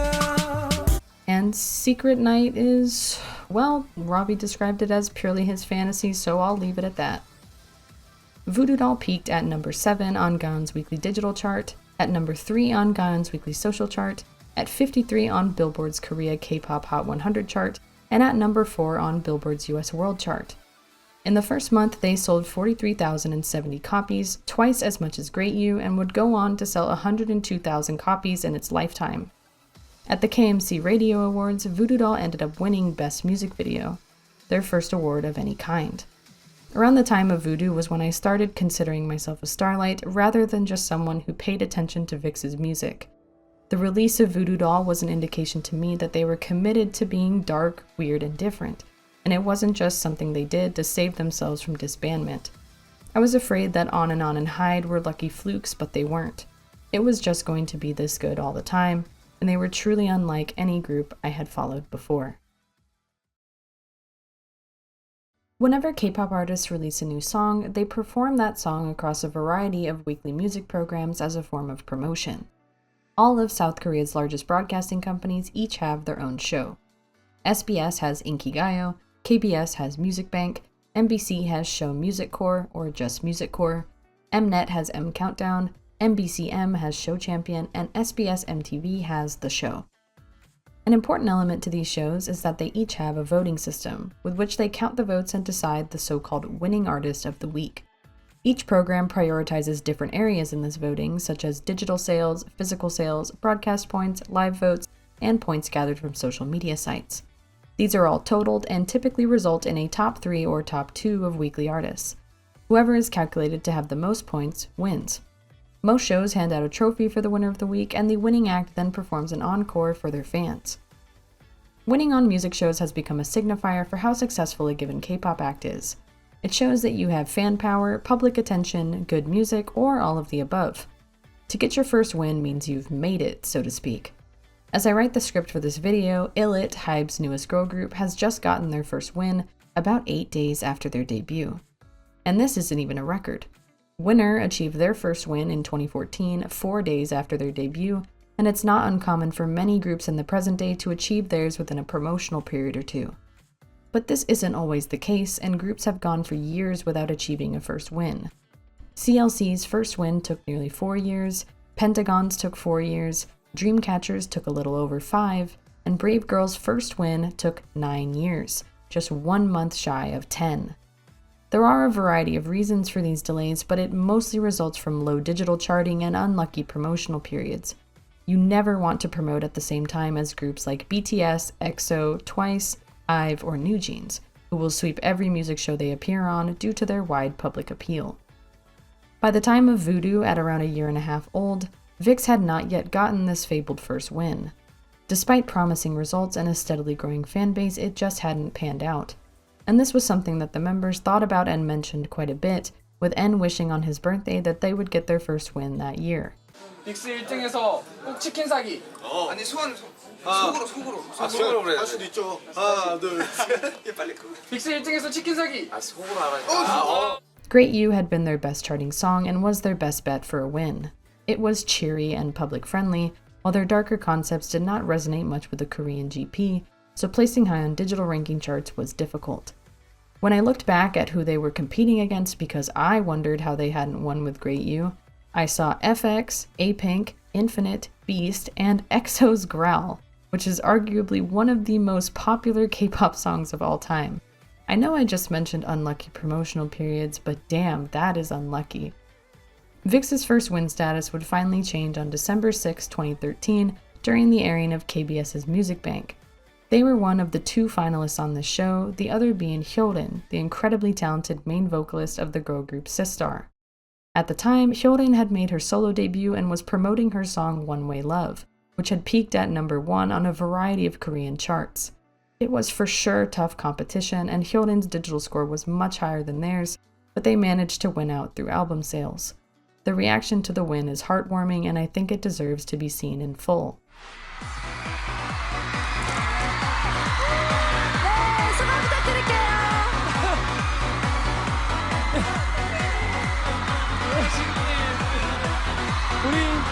우리 스타일라이트 많이 기다렸죠? 너무 기다리게 해서 너무 미안하고 너무 감사합니다. 그리고 우리 황세준 대표님, 김강선 대표님, 이주홍 이사님, 이훈 이사님, 그리고 희정 실장님 너무 감사합니다. 앞으로 더 열심히 하는 빅스 될 테니까 많이 기대해주세요. 그리고 우리 헤어, 스타일리스트, 메이크업 너무 감사합니다. 나나스쿨 정기형도 감사합니다. 그리고 우리 부모님, 가족들 너무 고마워요. 감사합니다. 스타라이트. 별빛분들 너무 감사해요. 별빛 사랑해요. 우리 고시노리 이사님 축하드립니다. N, Leo, and Ravi burst into tears, with Leo plummeting to the floor. This kind of reaction was expected from N and Ravi, who are the well-known sensitive members of the group, but it was a new side of Leo that continues into the encore and backstage. I think he got a lot of criticism for being quote-unquote cold and rude when on screen, but to me it was always so clearly anxiety with cameras and publicity, not with those around him, and he obviously cares deeply for his group. Ken, Hongbin, and Hyuk are the jokesters who manage to push through their tears while on stage, but they do cry their smoky eyeshadow away while off screen. Hwang Se-jun, their always proud CEO, is in their waiting room to congratulate them on their victory. If the potential for success was a triangle, with growing album sales and fan numbers at 2 separate points, this music show win was the 3rd one they needed to think, you know what, maybe we'll make it. Something that you saw in that clip I posted of N was that he wished to win first on a music show and buy chicken for Starlights. K-pop groups will often make little promises to fans to be fulfilled if they win, ranging from TWICE singing their encore with ice cubes in their mouths to SF9 going bungee jumping. VIXX's promise was one that they had been making since their debut, and when they found out they were nominated for first place on Music Bank, they said it again. And when they won, they did it. On December 14th, they rented out an entire restaurant and treated roughly 300 Starlights to chicken with them. 저희 오늘 치킨 썰어 왔어요. 저희 팬분들께 치킨을 써야 돼요. 1등했거든요. 가요 프로 1위 공약으로 치킨을 사기로 약속했던 VIXX. 안녕하세요. 라비. 이렇게 치킨을 쏠 수 있는 기회를 주셔서 감사합니다. 고마워요. 데뷔 후 첫 1위 기념 치킨 파티. 이 자리에 1등 공신인 팬들과 빅스의 만남. 안 먹어도 배부르겠다. Promotions for Voodoo Doll wrapped up in December. In late January of 2014 was the Seoul Music Awards, where they received a bonsang for Hyde. While only one artist can win the highest award, a daesang, which was won by EXO that year for Growl, a bonsang is a major award given out at many Korean award ceremonies that can have multiple winners. Like most other awards, bonsangs reflect public and fan popularity, commemorating achievements in the music industry. VIXX's bonsang was won alongside some pretty esteemed colleagues like BAP, 4-Minute, Infinite, SHINee, and SNSD. You can see the shock on their faces when they win, thanking Starlights first and foremost, with Hongbin thanking Park Hyoshin. Hyuk graduated from high school in February and then went on SBS's Law of the Jungle to go to Brazil. N was cast in his first drama, VIXX performed at Midem in Cannes, France, and they hosted encores for the Milky Way in Paris and Berlin. Leo was cast in his first musical in April, Hongbin was cast in his first drama, Ken sang his first OST, and VIXX hosted their first fan meeting in Taiwan, Starry Night. Ravi featured in a Chad Future song, which I do not want to talk about. Please respect my privacy.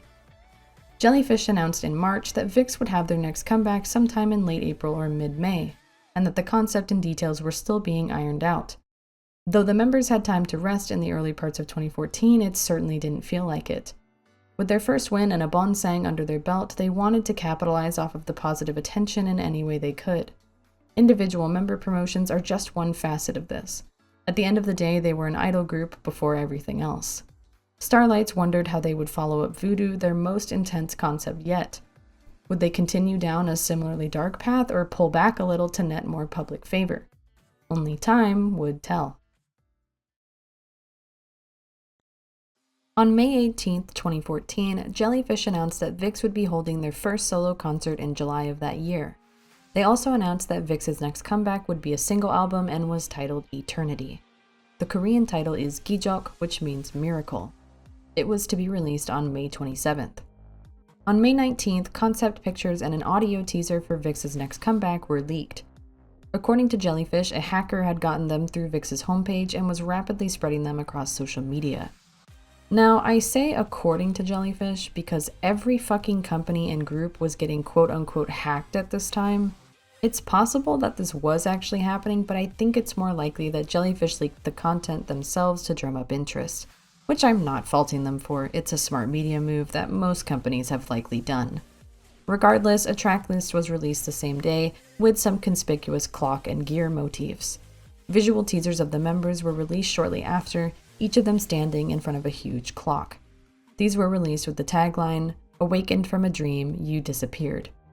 On May 21st, an additional visual of a clock being shattered by lightning was released with the tagline, "Into a never-ending dream."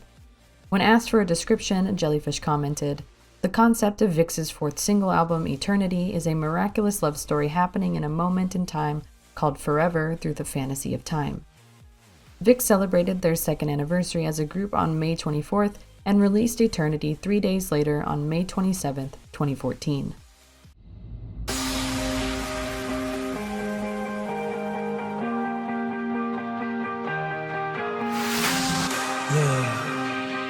Love is a nightmare.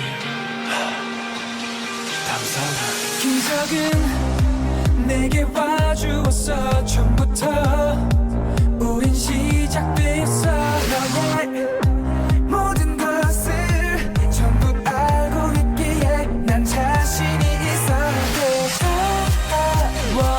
기분 탓이겠지 나서로 그게 날 쓴다면서 고마워 이렇게 내가 돌아 나랑 같이 너무 두렵고 끔찍한 모습과 선이가 나를 막 떠나갔어 영원히 네가 드라곤 바람되는 꿈이잖아 널 내가 이럴 리 없을 거다. Eternity was released by Kim Ina and composed by Hyuk Shin, Deanfluenza, 2XXX, DK, and Shion King. I know that I've mentioned synths in pretty much every VIXX release up until this point, but it cannot be helped. They fucking love synths. It's a fantastic song to listen to with good quality headphones and gives off a very Eurodance feel until the second and third post-choruses, where the ambient vocals are more black metal than anything else.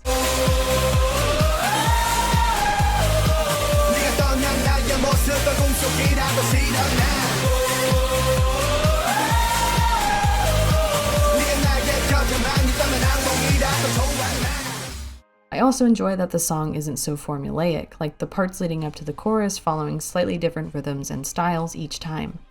Especially as it approaches the end, it feels like a somber and melancholic song despite the fast pace.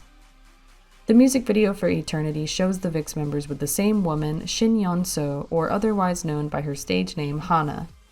She would later debut in Jellyfish's first and currently only ever girl group Gugudan, but this video isn't about them. VIXX hang out with Hana in different ways. En lays in bed with her, Ken draws her, Hyuk listens to music with her, Ravi dances with her, she plays the piano for Hongbin, and Leo plays the piano for her. They all look happy enough, and we see her transpose with all 6 of the members in the same room as a clock spins faster and faster, and she leaves each of them in turn. Whereas the plots for Hyde and Voodoo were easily understandable at face value, or at least by knowing the titles, Eternity relies on your understanding of its lyrics. At the start, En and Ken reminisce about their fateful meeting with a dream girl, but they quickly begin imagining a horrible nightmare where she leaves them. They reassure themselves, saying that they would never allow her to do so, with Hongbin constantly asking, "You love me, right?" This replaying nightmare turns out to be their reality at the end, and they try to convince themselves that the dream they've invented is their actual reality. If they can wake up, they can escape. Except they can't, because the nightmare is what's real.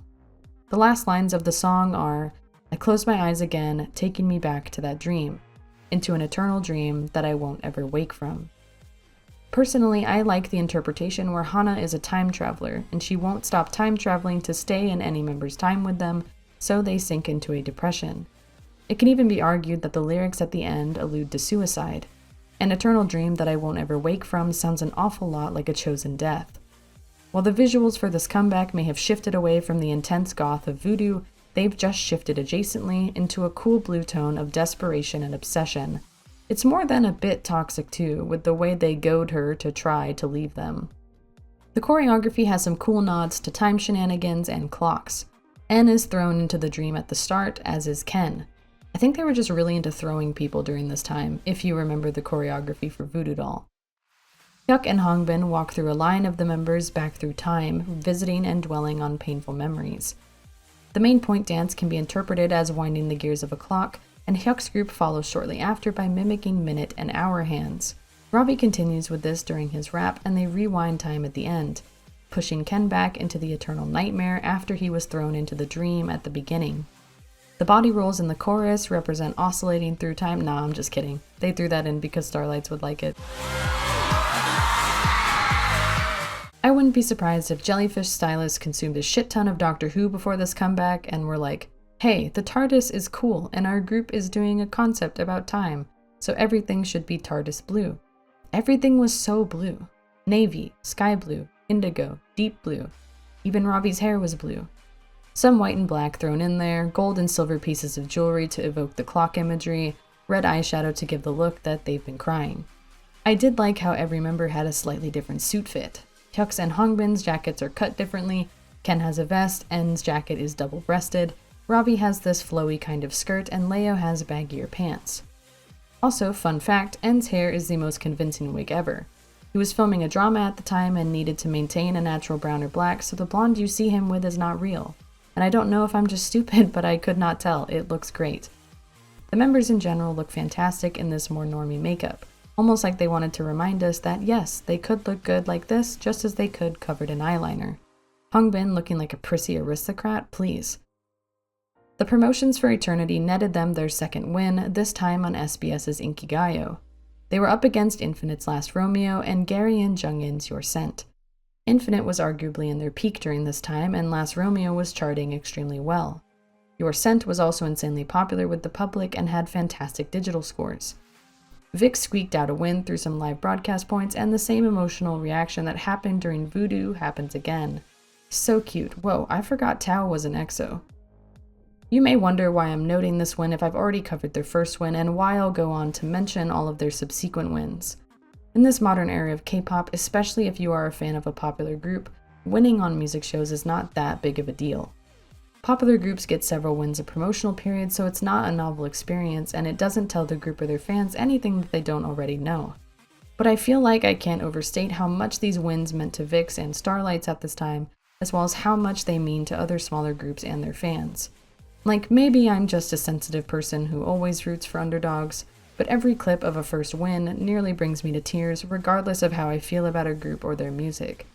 I'm not trying to present this in an old man yells at cloud kind of way, but more like, isn't it crazy how something comparably small to some can mean so much to others?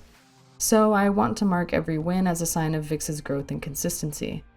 The promise that they made to Starlights this time around was that they would all recreate N's iconic Royal Azalea Boy photo.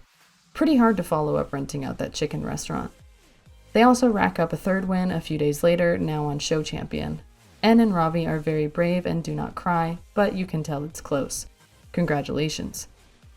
Eternity peaked at number 7 on Gaon's weekly digital chart, at number 57 on Gaon's monthly singles chart, at 25 on Billboard's Korea K-pop Hot 100 chart, and at number 3 on Billboard's US World chart.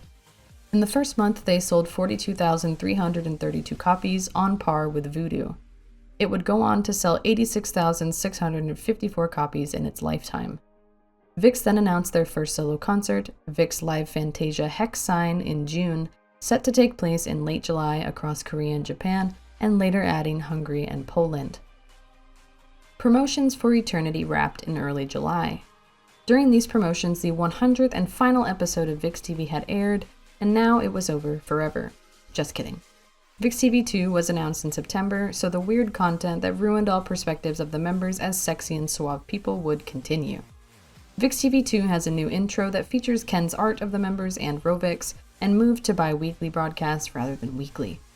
They also developed an introduction song for the program and showed the behind-the-scenes process of creating it.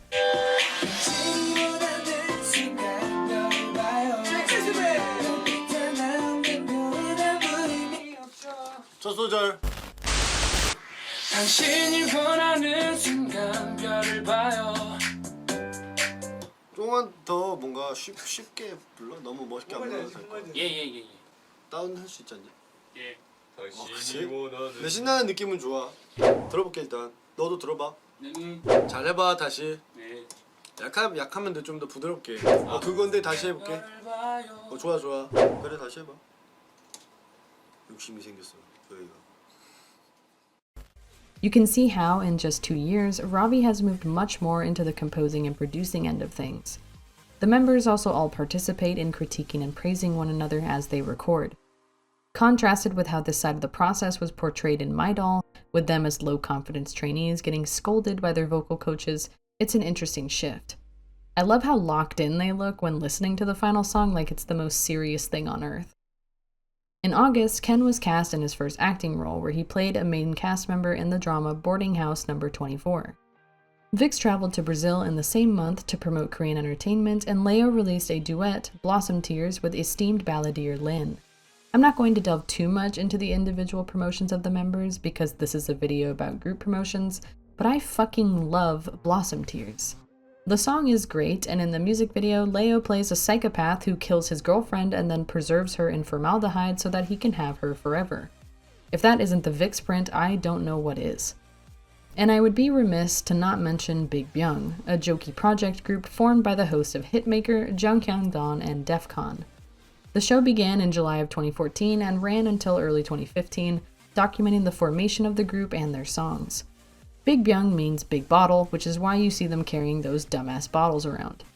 The members of Big Byung were N, Hyuk, Sungjae from B2B, and Jackson from GOT7. The VIXX and B2B members were already friends prior to this, but Jackson's unserious nature fits right in with them. Their first release, Stress Come On, which is about the aggravating minor stressors of daily life, was actually so popular that they went on to open one of the year-end ceremonies in December. I saw a video of a Starlight asking N about Big Byung on VIXX's most recent anniversary in 2024, but he couldn't recall the lyrics. So Big Byung meant nothing to him, he's fake as fuck. In September, hardly 2 months after group promotions had wrapped for eternity, VIXX's staff announced that VIXX would be releasing their second mini-album in October. On October 3rd, VIXX revealed an animated image of Hongbin turning away from himself, captioned with, "Let me free." The image announced that their second mini-album would be released on October 14th. On October 4th, the real VIXX Twitter had both its icon and header updated. Its icon to the word error on a blue background, and the header to the text received when encountering a blue screen of death on a computer.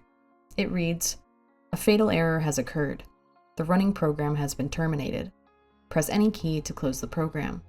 Any unsaved information will be lost. Press any key to continue." A subsequent press release on October 5th confirmed that the title of this album and the title song was Error, with 5 new music tracks set for release. When accessing the Real VIXX website, doing so showed an incomplete puzzle of Hongbin. This puzzle neared completion by October 7th, displaying Error's release date with Hongbin's face and chest exposed, robotic anatomy lying underneath, a tear streaming down his face. They also showed the album art and member teasers for Error. The former was a metal heart, and the latter was the 6 of them in black leather, all with dark reddish hair. Their individual pictures showed more of their robotic insides. On October 9th, Jellyfish released the first video teaser for Error. Hongbin is shirtless and crying as he remembers Youngji from the girl group Kara, and he lies on an operating table that is manned by a robotic arm. The description reads, "Beyond their own unique concept that they've shown so far, VIXX prepared the strongest concept since their debut." As you could probably guess by now, the theme for this comeback was cyborgs, combination of human and machine, literally cyborguro in Korean. This was inspired by Ken's love for assembling robot figurines, and with the other members throwing in their ideas, realizing they didn't have the budget for Transformers, it gradually moved to cyborgs. Error was fully released on October 13th, 2014.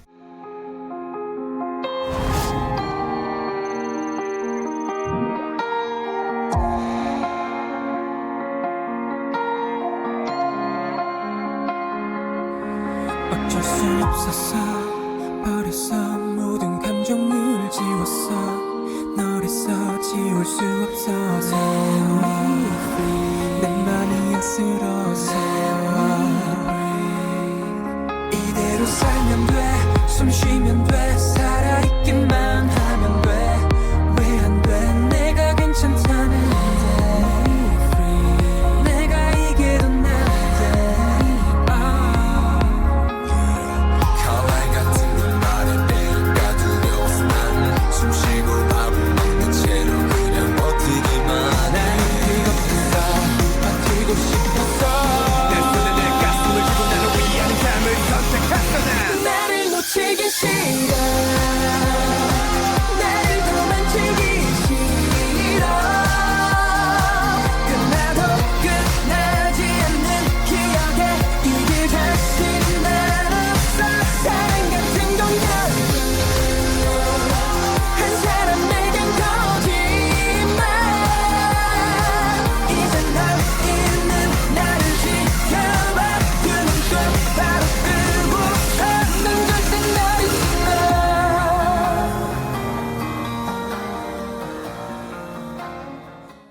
Written by Kim Ina, Hwang Se-jun, and Mellow Design, there is a lot to say about Error as a song.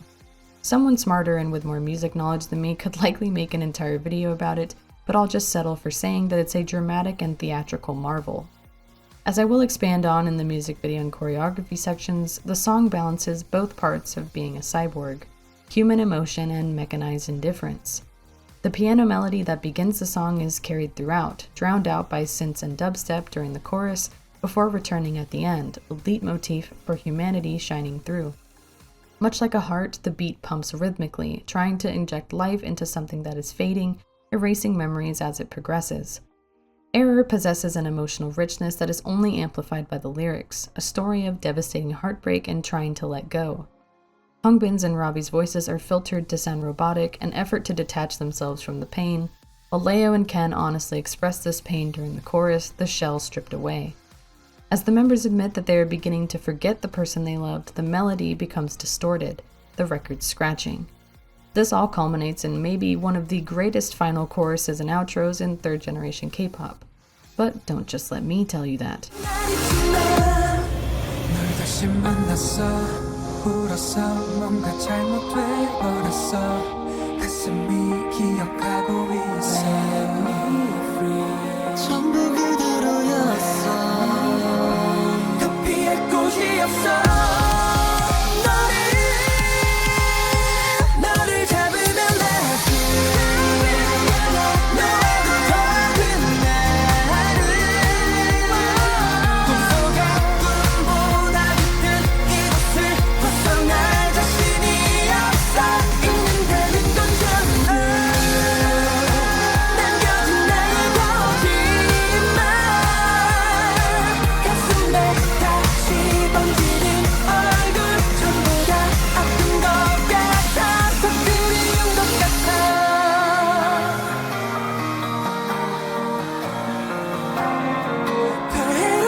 In the music video, Hongbin is our titular character once again, just as he was in Voodoo Doll.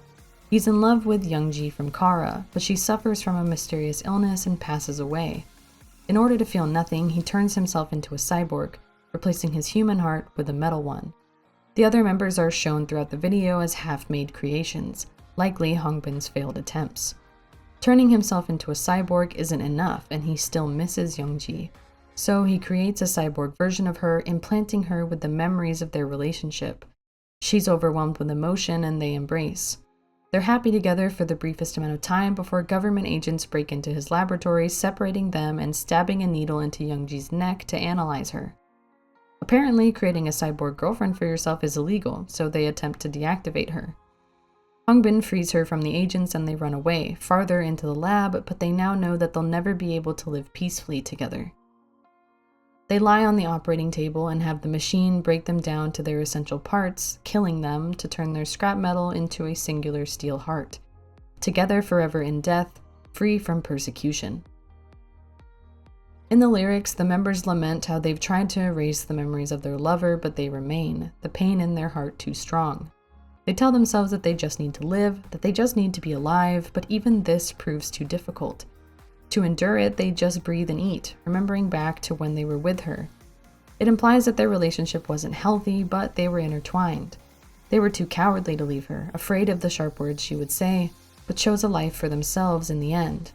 Even though this relationship is over, the memories have not ended, and they have no confidence in themselves to win over them. In the end, they say love is a lie to one person. They tell their lover to look at them as they forget her, telling her to never erase them. But when they see her again, they're unable to escape, saying that they were going to forget her was just a lie, to themselves more than anything. If they hold on to her, it hurts, and if they let go, it hurts even more. Her face spreads throughout their heart, hurting even more than before, and they're worried that it will get even worse. Error is the pain of heartbreak, of wanting to end everything and remember it all at once, of trying to hold on to something that doesn't exist anymore. Knowing that you're better off leaving them, but finding it hard to even breathe when they're not there. Trying to hurt them because they hurt you, but this hurt is a lingering sign of love. It has a haunting sort of wistfulness that you don't often get in K-pop, where the end result isn't an optimistic moving on moment, but instead a grim realization. It's consistently in my top 3 VIXX title tracks, with no sign of ever being knocked out. The music video is pretty corny. I've thought that since the day it was released, but I think the song itself has aged fantastically.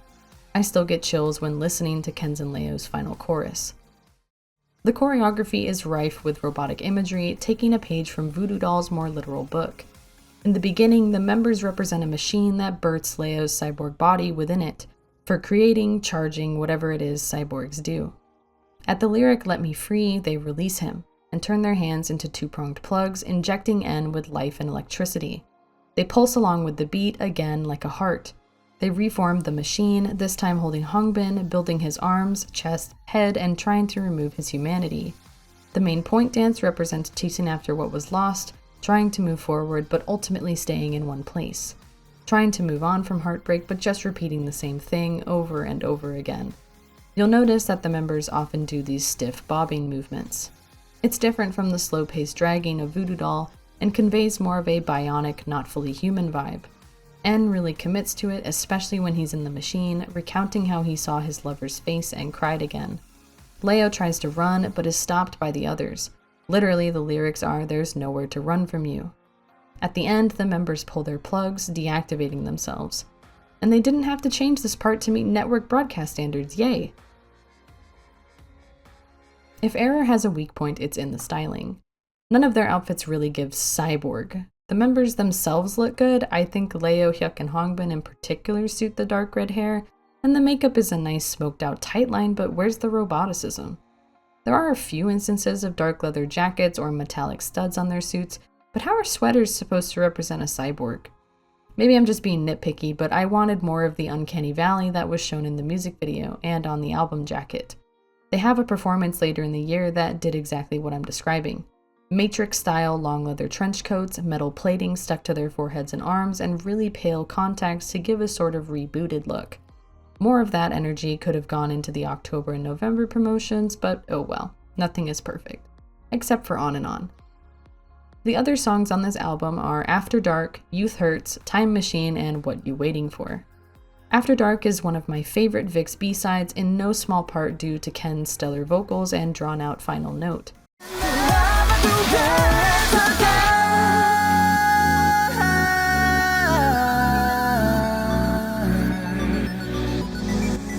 Youth Hurts was the B-side that was promoted alongside Error, I guess to have a softer song in the mix, but it's honestly just kind of mid. Time Machine is bouncy fun, and What You Waiting For goes back to an edgier synth feeling.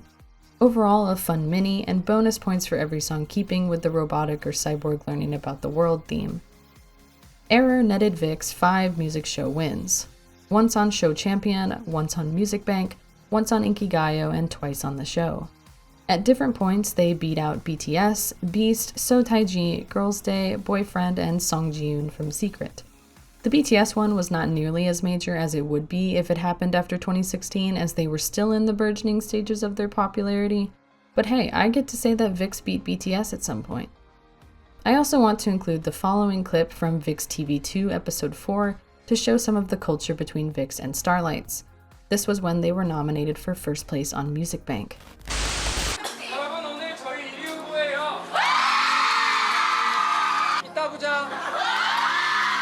응원 많이 해주세요. 사랑해요. 후보까지 되게 해줘서 고마워요.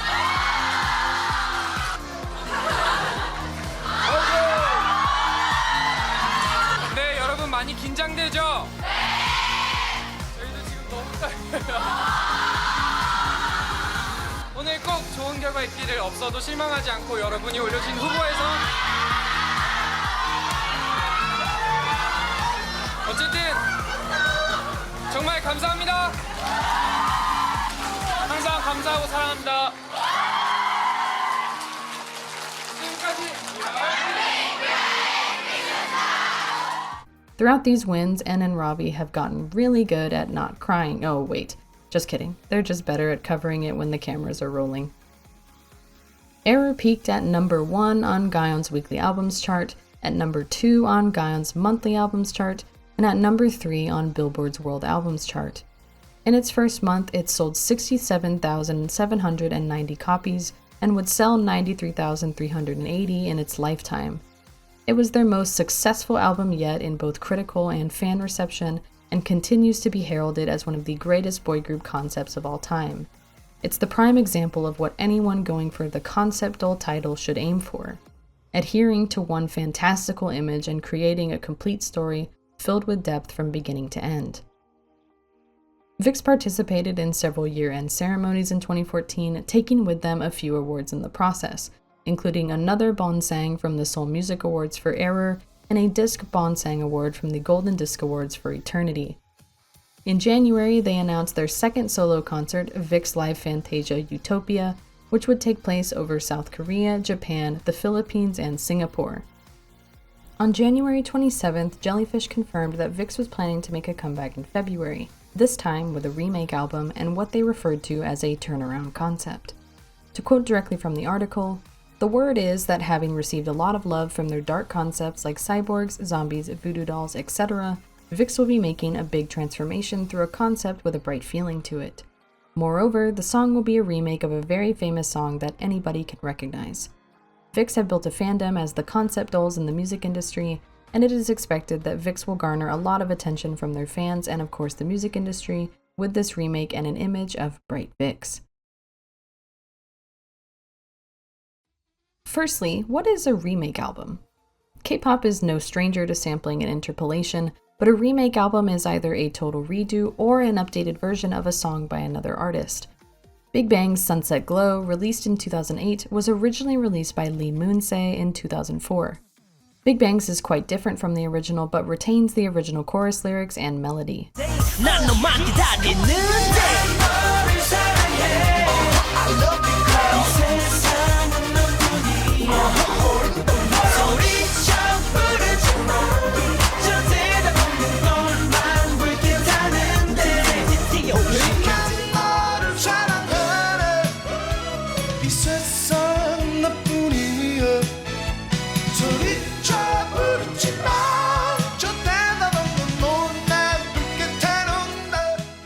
Joy from Red Velvet released her solo debut album, Hello, in 2021, which is a remake of the original song by Park Hye-kyung, released in 2003.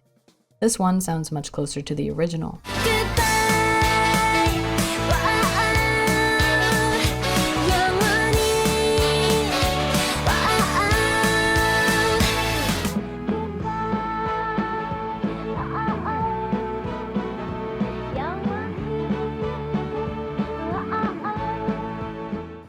Perhaps one of the most well-known remakes is NCT Dream remaking Candy in 2022, originally by HOT all the way back in 1996.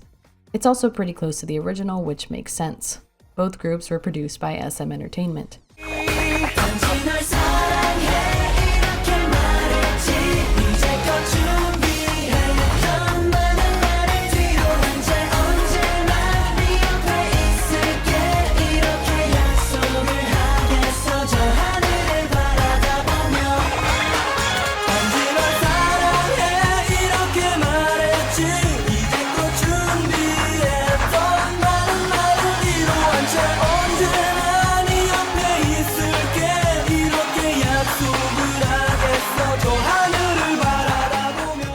Speaking of SM, remake songs and albums aren't extraordinarily common in K-pop unless you're a part of that company. They love remakes. SES, BoA, Super Junior, SNSD, FX, SHINee, Red Velvet, NCT, and aespa, just off the top of my head, all have at least one release that was another artist's song first. And that's absolutely not a negative thing, as I'm often a huge fan of how SM flips and produces music. But knowing this, the announcement of a VIXX remake album was kinda surprising. Not only was this an uncommon practice outside of SM, but they were a concept group, not a remake group. It was also happening very shortly after Error had wrapped, and no one had any time to think before we were pelted with more content. Member teasers were released on February 9th and showed all of the VIXX members looking decidedly normal and boyish. On February 10th, VIXX revealed the title of the remake album, Boys Record, and gave a hint for the song they were remaking, 1995. An additional hint was given on February 11th, showing what were possibly lyrics. And on February 12th, they announced the remake. REF's 1995 hit single, Ibyol Gongshik, or Farewell Formula, which is a cheeky song about pushing through a difficult breakup.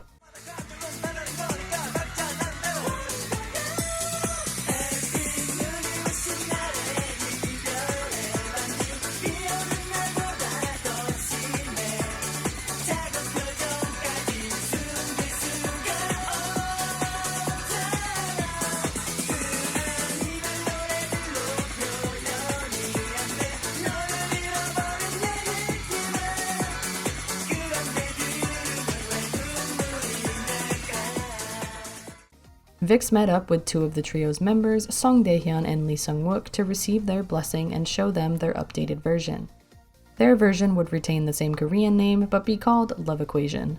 They released a few video teasers before Love Equation fully released on February 24th, 2015. 사랑의 결말은 이별 그와 동시에 눈물을 흘려 없으면서 단비도 내리고 또 뻔한 이별의 공식을 성립하죠. Let's go! Yeah! Love is incomplete. The story of love vacation. Hey.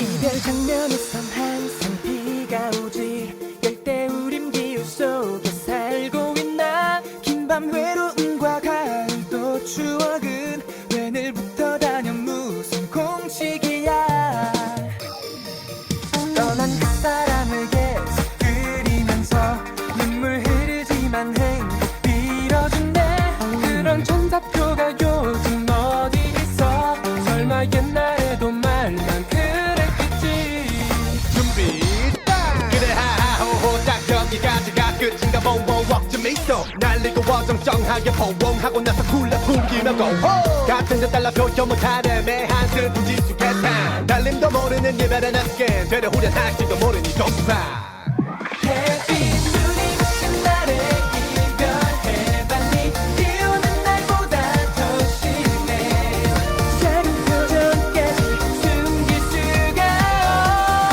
없잖아 그만 이별 노래들로 표현이 안 돼 너를 잃어버린 내 느낌은 그런데 들으면 왜 눈물이 날까 This version of the song was written by Yoon Sung-hee and was composed by in-house Jellyfish producers Hong Jae-sun, Mellow Design, and Cho Young-ho. It's a near-total re-up of the original version with very little of the original instrumental still present. Ravi's raps are an obvious addition, but I think all of the other lyrics are identical, as is the melody. This modernized version has a brighter electronic arrangement, dominated by synthesizer, and does a good job at fusing 1995 with 2015. The music video sees the members differentially despondent after breaking up with their partners, moping around and shooting hoops. Hyuk tries to console Ravi with ice cream, which would 100% work on me. Thank you, Hyuk. Ravi was ungrateful. They then all gather together to choreograph a dance, which, as we know, can fix even the deepest of trauma. Basically, they successfully move on from their breakups through the power of male bonding. The choreography is really just an excuse for them to be stupid, with no deep meaning to any of it. See some parts for yourself.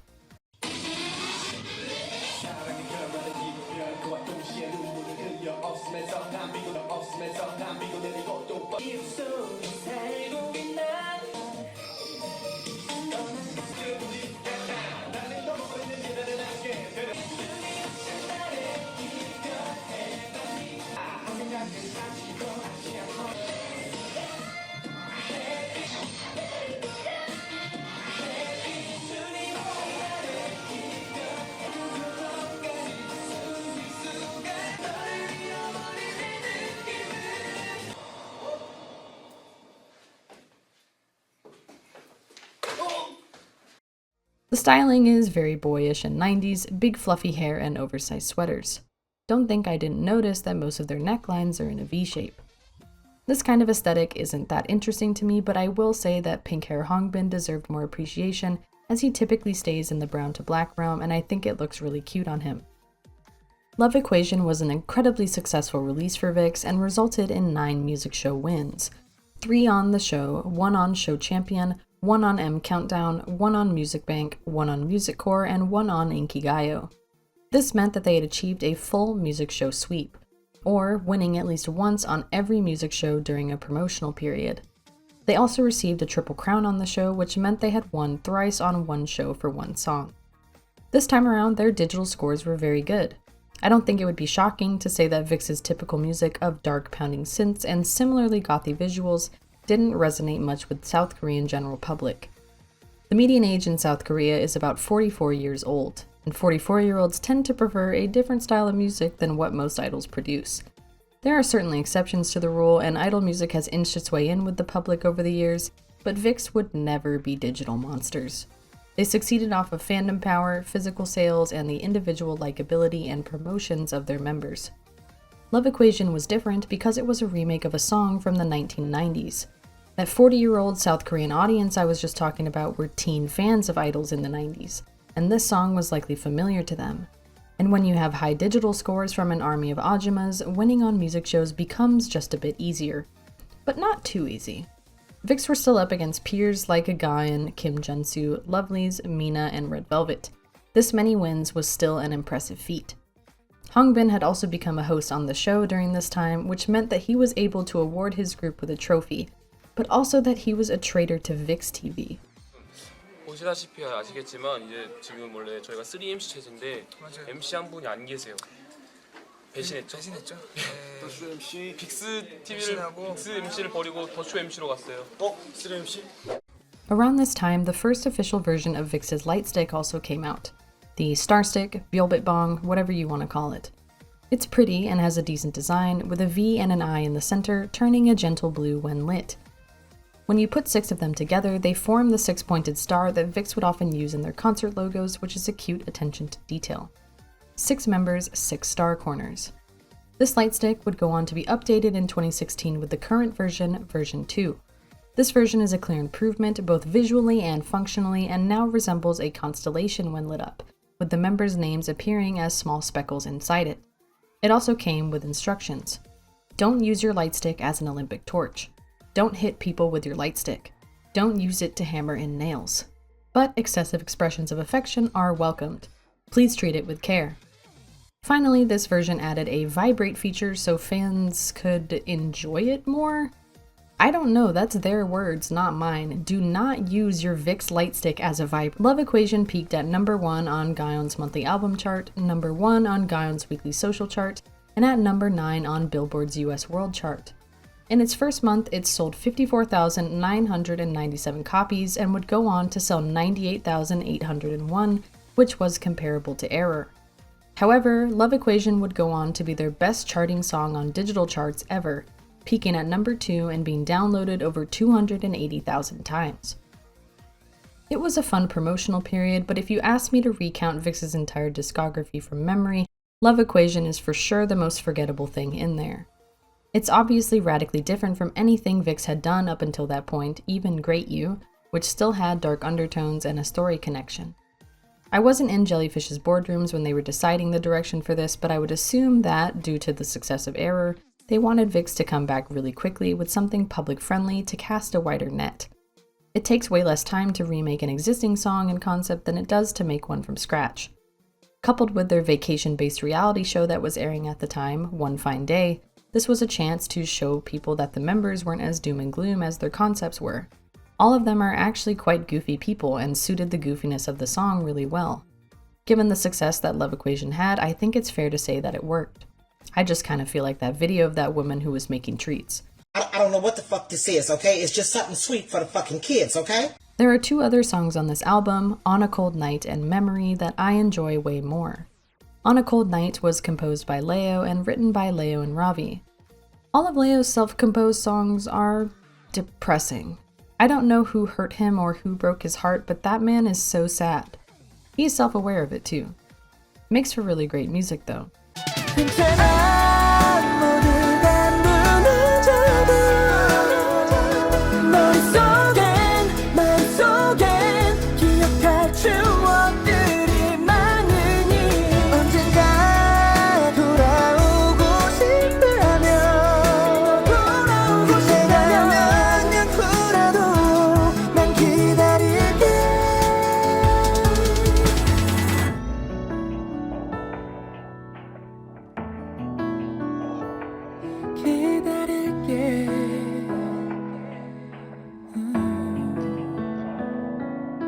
그게 몇 년 후라도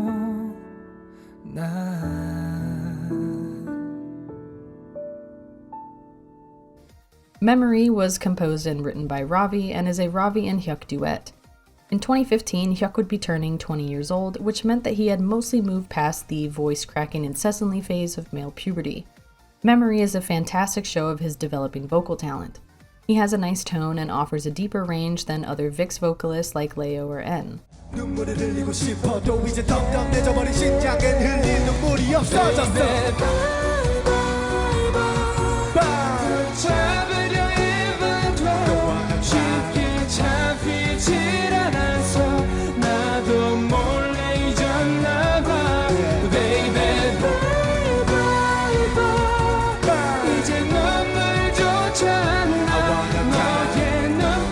손길 모든 것을 다 잊혀져가는가 봐.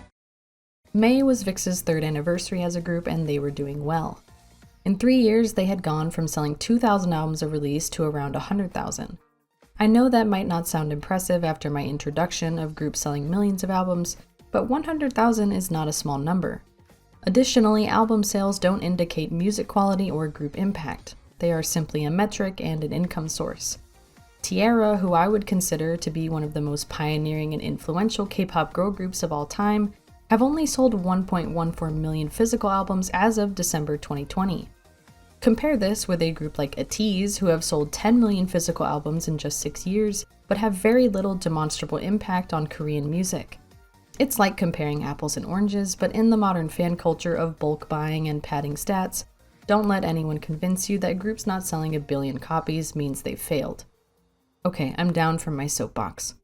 VIXX Live Fantasia Utopia concerts happened across a variety of countries and continents and were pretty successful. They also performed at the Global Citizen Earth Day event, which was held in Washington, D.C. in April. I honestly don't know why, but they got to meet will.i.am, and Hyuk and Hongbin got to meet Usher, which they were extremely excited about. No worries about the random remake album though. After this intermission, they would return with their most VIXX concept yet later in the year. But first, we have to talk about K-pop subunits. K-pop groups can be kind of limited by their concepts. Though many groups have undergone gradual or immediate changes in concept, when you become known for doing something, your fans reasonably come to expect it from you. For example, Blackpink became famous for their girl crush badass style that they promoted with, and attempts at something cuter, like their song Ice Cream, were generally received less favorably.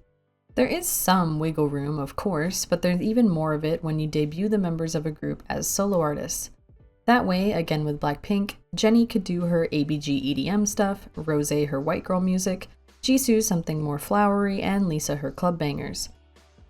Another way to try out different concepts and gather different types of fans can be through subunits, which are smaller groups of members formed from the larger group. Some of the most well-known K-pop subunits include Orange Caramel, EXO-CBX, and the 9 billion that NCT have.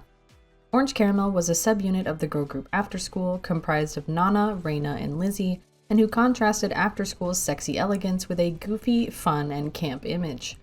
EXO-CBX takes some of the best vocalists from EXO, and also Xiumin, to create upbeat indie rock. And NCT, god, I don't want to get into them. There's so many. But they all say they do something different. VIXX always seemed like a group that was rife with potential subunits. Leo and Ken were both talented vocalists who could have done something to further show off their skill, like NCT Do Jae-jung.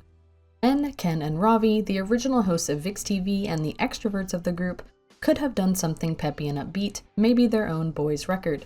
Maybe there could have been something like Ravi, Hongbin, and Hyuk to get the entire maknae line, or even the reverse. En, Leo, and Ken as the seasoned veterans. Ravi and Hyuk even, since they had just done Memory after all. They were all close enough to one another and diverse in skill set to where any combination seemed like it could work. On August 7th, Jellyfish put up a mysterious timer on VIXX's website. It showed the silhouettes of all 6 members from Boys Record. One of them disappeared every few hours, first Hongbin, then En, then Hyuk, then Ken, leaving just Leo and Ravi. VIXX's first subunit, VIXXLR, was then announced the same day. The LR in VIXXLR stands for, you guessed it, VIXX, Leo, and Ravi, or left and right, a nod to their contrasting qualities and images. Huge day if you were a Leo and Ravi bias like I was, and this was the subunit that I was hoping for if they were to ever make one. I thought that Leo's introverted artistic moodiness could go incredibly well with Ravi's confidence and production talent, and I suppose Jellyfish agreed with me. This release was to be a mini-album called Beautiful Liar. The track list revealed on August 10th showed that all of the songs were written and composed by Leo, Ravi, or both. Member teasers revealed on the 11th had Leo and Ravi looking broody, broken up into puzzle pieces that were slotted on top of each other. VIXXLR released their Beautiful Liar mini-album on August 17th, 2015 and held their first promotional showcase on that same day. En, Ken, and Hongbin were all there to show support and were incredibly embarrassing. The title song, Beautiful Liar, was written by Ravi, Kim Ji-hyung, rhymer, and composed by Ravi and Mellow Design. 이건 beautiful lie 내 마지막 거짓말 죽을 만큼 아파도 너를 위해 난 가면 속에 나를 감추네 거울 속에 비친 나 자신에게 다시 물어봐 내가 너를 보내주는 게 네 행복이 맞을까 나 따위는 싹 다 벗어 던지고 또 넌 혼자만의 고요한 시간이 필요해 맘에도 없는 말들을 던진 건 아닐까 꺼져버려 라 외치던 너의 표정들을 되감으며 계속해서 아름다웠던 우리 추억을 더럽히고 있어 난 아직까지 너 빠진 삶을 상상하진 않았지만 행복해져 내 거짓말이라도 빛이 나 꽉쥔 두 손을 놓지만 내 맘은 똑같아 하지만 보내줄게 이제 두 손을 놓지만 내 맘도 똑같아 널 위해 이쯤에서 끝내는 게 맞는 것 같아 이건 beautiful life 내 마지막 거짓말 죽을 만큼 아파도 지금 이 순간 가면 속에 나를 숨긴 채 넌 나를 떠나가도 괜찮아 네가 행복하면 좋겠어 I'm a beautiful liar It is a glorious pop ballad, with its musical structure emulating Error a bit. Ravi's gruff rapping is laid over a sparse piano instrumental, while Leo's frail vocals have a fuller backing of strings during the chorus. The song feels very mature with a rock edge, and it is truly the perfect combination of both of the members' talents. The bridge that leads up to the final chorus, where Leo and Ravi harmonize over one another, and then the beat picks up just to die, it's just chef's kiss. 널 향한 마지막 내 맘을 줄 시간 우리가 사랑한 자체가 아름다웠다 널 향한 마지막 내 맘을 줄 시간 우리가 사랑한 자체가 아름다웠다 초록색처럼 날 붙드는 나보다 더 나 같은 날 뒤돌아 내게 달려와 어리석은 거짓말만 하면 미소를 짓고 내 앞에서 I will give a more in-depth analysis of the music video and lyrics, but first I want to summarize it in a way anyone could understand. Aren't you tired of being nice? Don't you want to go apeshit? At the beginning of the music video, Leo receives a wedding invitation from an ex-girlfriend, singing that this is a beautiful lie and his last one. Even if it hurts to death, he will hide himself under a mask for her. The wedding invitation causes him to reflect on their tumultuous time together. As she yells at him, he sits on their bed, and Ravi is shown on the same bed, but in disarray and under bright lights. Ravi reflects on how he ruined their beautiful memories together by saying things he didn't mean. Because of this, he's willing to throw himself away completely to make her happy, even if he can't imagine his life without her yet. They both acknowledge that, while they let her go, their hearts are still the same, yearning to be with her. But it's okay, because they're liars. Beautiful ones at that. Leo and Ravi in this song are the same person. Leo is someone who wears a mask to cover the feelings underneath, while Ravi is his feelings. Throughout the story, Leo is shown interacting with his ex-girlfriend, distant and restrained. He pulls away from her even once he is able to reach her. All of Ravi's interactions with her, however, are emotional, aggressive, and frantic. He tries to get her to stay, fighting and clawing against Leo to chase after her. This is how Leo really wants to act, but he's too fearful to do so. At the end, the two of them dance together on a beach, embracing, while Leo sings that he has to kill himself inside. Leo and Ravi try to choke each other out before Ravi stops and walks away. While this may appear like Leo has accepted his emotions and the situation on the surface, I mean, they hugged each other and stopped fighting, right? The final lyrics to the song are, "I'm a cowardly liar," meaning that Leo continues to deny himself. He hasn't integrated with Ravi, he's just shoved him even farther away, and he can only admit that to himself. I really love the styling and visual direction of this entire period. They used color and a lack of it to convey muted emotions and their bold counterparts. Leo is always in black or white with these wispy curtain bangs to hide parts of his eyes, and they often put this kind of sparkly inner eye corner highlight on him to make his eyes look watery. Ravi has a much more intense and noticeable look, tatted up in these suits with a smattering of colors, and has red makeup instead, like he's puffy from crying and yelling. Again, Leo is just the facade and he's the reality. I would also like to say that if Silverhair Ravi has a million fans, then I'm one of them. If Silverhair Ravi has one fan, then I'm that one. If Silverhair Ravi has no fans, that means I'm dead. Not even a guillotine could, you know how the rest of it goes. Beautiful Liar peaked at number 21 on Gaon and number 8 on Billboard's US World Chart, with the album debuting on the Billboard World Albums Chart and the Gaon Album Chart at number 2. In its first month, it sold 61,113 copies and would go on to sell around 7,000. Not shabby at all for a 2-member subunit. On September 1st, VIXX LR earned their first music show win on the show, racking up over 9,000 votes. At the time, this was the second highest all-time score in the program's history, only behind VIXX's Error.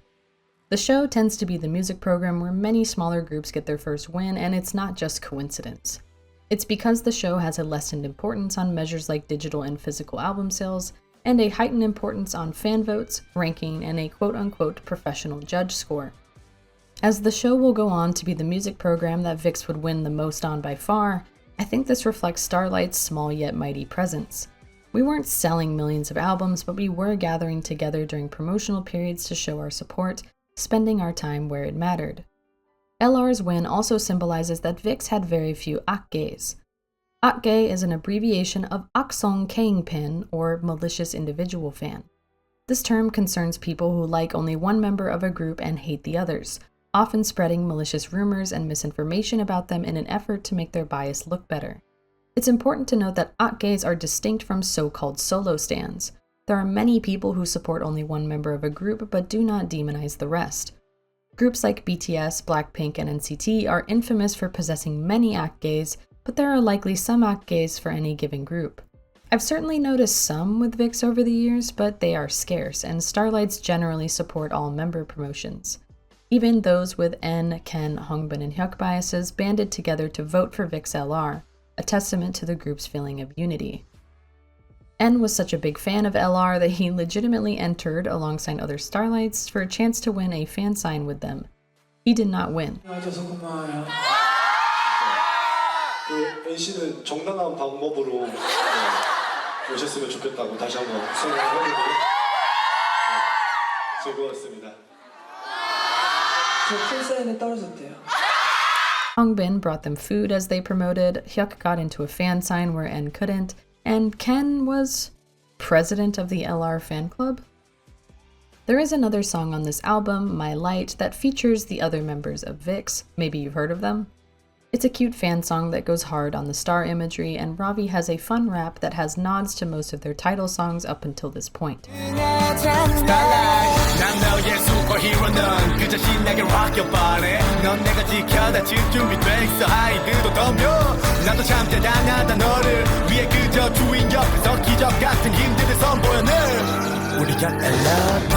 Superhero, Rock Your Body, On and On, Hyde, and Great You are fairly obvious. The line, Gujo Juin, is strung together to where the last character of Gujo and the first character of Juin make Joju, which is the first part of the Korean title for Voodoo Doll, Joju Inhyung. Gijok is Eternity's Korean title, which means miracle. And the last line, Gyote Robopun, is strung together to where the last character of Gyote and the first character of Robopun make Ero, or error in Korean. LR's first promotion cycle was done and wrapped by September. In late October, the VIXX members began casually mentioning that a full group comeback was in the works, with Hongbin telling Starlights that it was very VIXX. If only we knew how true that was going to be. On Halloween, Jellyfish announced that VIXX would be having a comeback on November 10th. This would be their second full studio album, following Voodoo from 2013, teased with a picture of a heart wrapped up in metal chains and secured with nails. On November 1st, Jellyfish released full group and member teasers, also revealing the name of the album, Chained Up. The teasers showed all of the members in white suits, open at the chest to varying degrees, and each wearing an orange choker. It also came with a cipher. By subtracting the release date of Chained Up from VIXX's debut date, or 12/05/24 minus 15/11/10, you received negative 3586. Plugging that number into the Real VIXX website showed the album art. A news article described the upcoming concept as slaves for love, typically showing a masculine side but bound to their lover, left no choice but to submit. Further teasers showcase the members out and about in the world, now with black chokers with a mysterious symbol in the center, the same symbol as shown on their album cover. This symbol is the main visual motif of Chained Up. You can see that it makes various V's, I's, and X's throughout its design, and it appears to be something of a seal. Subsequent member teasers were unlocked through solving other ciphers that asked for facts about them, such as how many times Ravi had said Ravi in his raps up until then. It was 13 times, by the way. A video teaser was released on November 5th, with a highlight medley released on November 8th. On November 10th, 2013, VIXX released their second studio album, Chained Up, and held a showcase on the same day. The title song was composed by Albie Albertson, Hugo Solis, Farah Ashur, and Carl Arvid Len. Up until this point, I've played short clips from their music videos and mostly read or summarized the lyrics to their songs.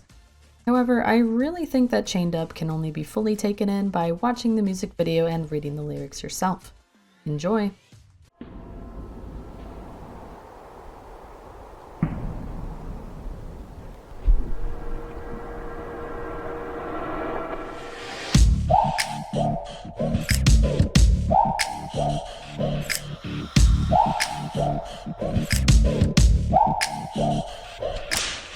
잔뜩 긴장한 채 어깨를 굴려난 내 주위로 슬렁거려 나를 굴복시킨 특징 너머로 넌 날 응시에 뚫어지게 거칠 때 숨결 다가와 어루만을 칠 때 나는 이렇게 아픈데 돌아서지 못해 주위자 머리가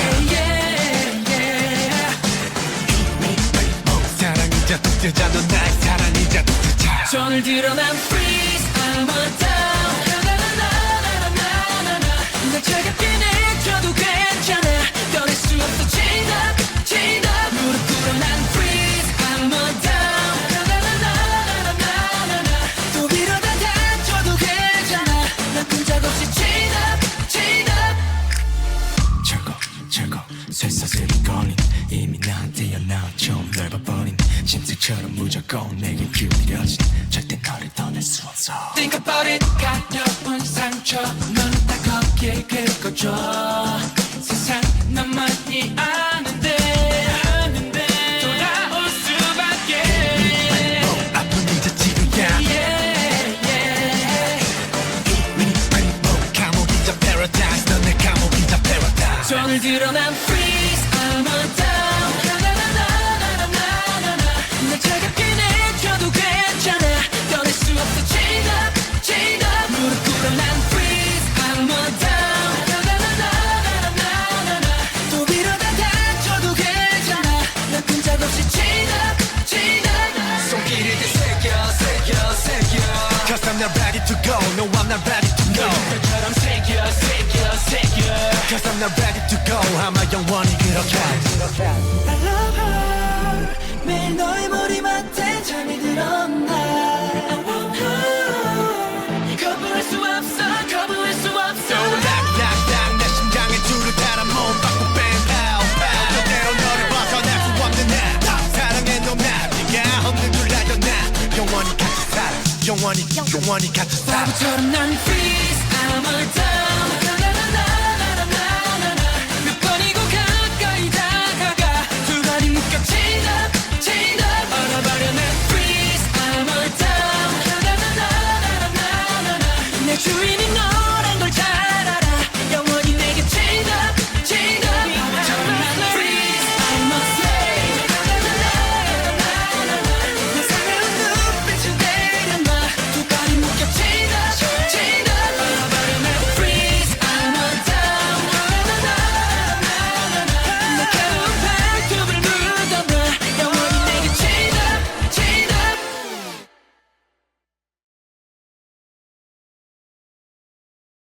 At the time of Chained Up's release, I had been into K-pop for about 5 years.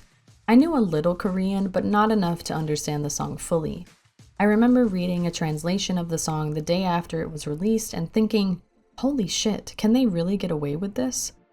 It's a bit of a different sound for them too, still maintaining the synths, but erring on the much more normal side? I don't know how to describe it. It doesn't feel dreary or foreboding. It sounds ironic, but musically it's definitely one of their more public-friendly songs. No Phantom of the Opera sampling or wolves howling, just some wub-wubs. There are whip sounds, but you didn't register them as whip sounds until I mentioned that. The music video is pretty similar to Voodoo Doll, where a mysterious woman has locked the members away in individual rooms. As the Nev described on Tumblr, each of the rooms appear to be related to a fear the members have. N has to walk across glass both when he dances and when he navigates the group's promotions as their leader. Leo is locked in a giant, bright, jingling room where he's forced to be in the spotlight. In comparison, Ken is restricted to a small box, unable to interact with others. Ravi disappears behind curtains, indistinguishable from anything or anyone else. Hongbin in real life can't swim and his room is flooded with water. And Hyuk sits on a staircase, wondering if it will all be worth it when he reaches the top. They're released at the end, but wander aimlessly through the woods, destined to return to her. It's not like they really want to leave her anyway. The styling, oof, where to begin? If you are a fan of male chests and collarbones, you won this promotional period. To get my very few nitpicks out of the way, I don't actually like the white suits with the orange collars, and Leo's blonde hair is not it. It was fine during Eternity, but that man is so pale that his hair needs to be dark. That being said, everything else is impeccable. Yes, even N's seaweed hair, which I will defend until the end of time, it looks cute on him. Hongbin is gorgeous, duh, and so is Ravi when his hair isn't plastered down, but Ken and Hyuk I think maybe are styled the best they've ever looked. Hyuk is the opposite of Leo, where he should be blonde all the time, a natural blonde like SNSD Hyoyeon if you will, and something about Ken just really suits the desperate pleading look that they went for. I think it's his big eyes and lips. I do really love every other outfit they wore outside of the white suits though, especially the black suits with the VIXX logo chokers and the pirate-style blouses with the leather pants. There was critique that VIXX didn't lean as hard into the BDSM aesthetic as they could have, and I partially agree. But I wonder how much was possible with South Korea's more conservative views. I would have liked to see some harnesses, masks, or rope-oriented details, as they're not directly sexual and could have probably gotten past Korean censors, but I think collars and leather get it across. If you enjoy the concept, you have Ravi to thank for it. In an interview, he said that Chained Up was originally a concept that they were going to use for VIXX LR, but something else came to mind, so he saved it for the full group. We should be so lucky. Choreography-wise, Chained Up is very literal. As Hongbin sings about the whip that made him submit, he whips the other members and directs them on leashes. They feel their chests as their breathing becomes rough, pounding against it as their mistress hurts them. The main chorus dance has them throwing their arms up as they freeze, pulling against their collars and trying to wiggle out of them? I know I made a similar joke with the body rules in Eternity, but I really think that's what they're trying to do here. When they say chained up, they lock their arms and hands in front of them, then behind their heads. They continue the handcuff imagery, locking their hands behind their heads again when Hongbin talks about being chained. When he talks about being a trained beast in a cage, he rattles against it before being pulled back. Hyuk sings about the mistress itching all of his wounds, and the members run their hands along his body. He puts them all on leashes again as he sings about carving her into him. As Leo sings about being unable to refuse her, they all fall to their knees, putting their collars on themselves. Ravi puts them on leashes for the third time to yank them around, rapping about the power imbalance and how he's trapped for life. N sings about approaching her again and again, and each member is handcuffed every time. The "I'm a slave" line sees them trying to shimmy out of their handcuffs but ultimately failing. For the final move, they acknowledge that they're forever chained to her, grabbing their collars and facing away. Shout out to this comment I found while watching the choreography video, I get it. The full album of Chained Up is a ton of fun, a clear improvement from Voodoo, but it has a slightly confusing song story. The intro is literally called Mistress, and then you go into Chained Up and then into Maze, which is aptly about feeling trapped by someone romantically. Spider similarly concerns a femme fatale who has trapped them in a spiderweb, and Hot Enough is If Chained Up was blatant without actually mentioning sex, this one includes the sex. I'll just play a clip from a performance.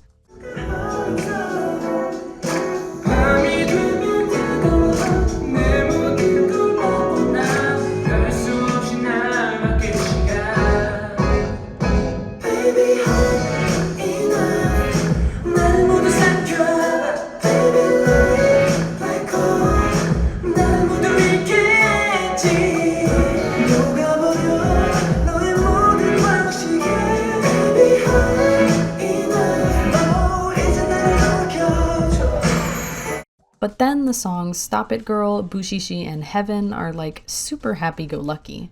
Stop It Girl has them trying to be the dominant one in the relationship, but it's all with this possessive undertone in an upbeat song, so it's just strange. And then Bushishi has a country vibe, I don't get it. I think it's interesting that they tried to go for the ups and downs of a relationship like this and also experiment with different genres, but every time I listen to the full album, I'm like, what the fuck is going on? Maze and Spider are extremely good though, especially Maze. Maze running, running, maze running. 내 사랑은 crazy.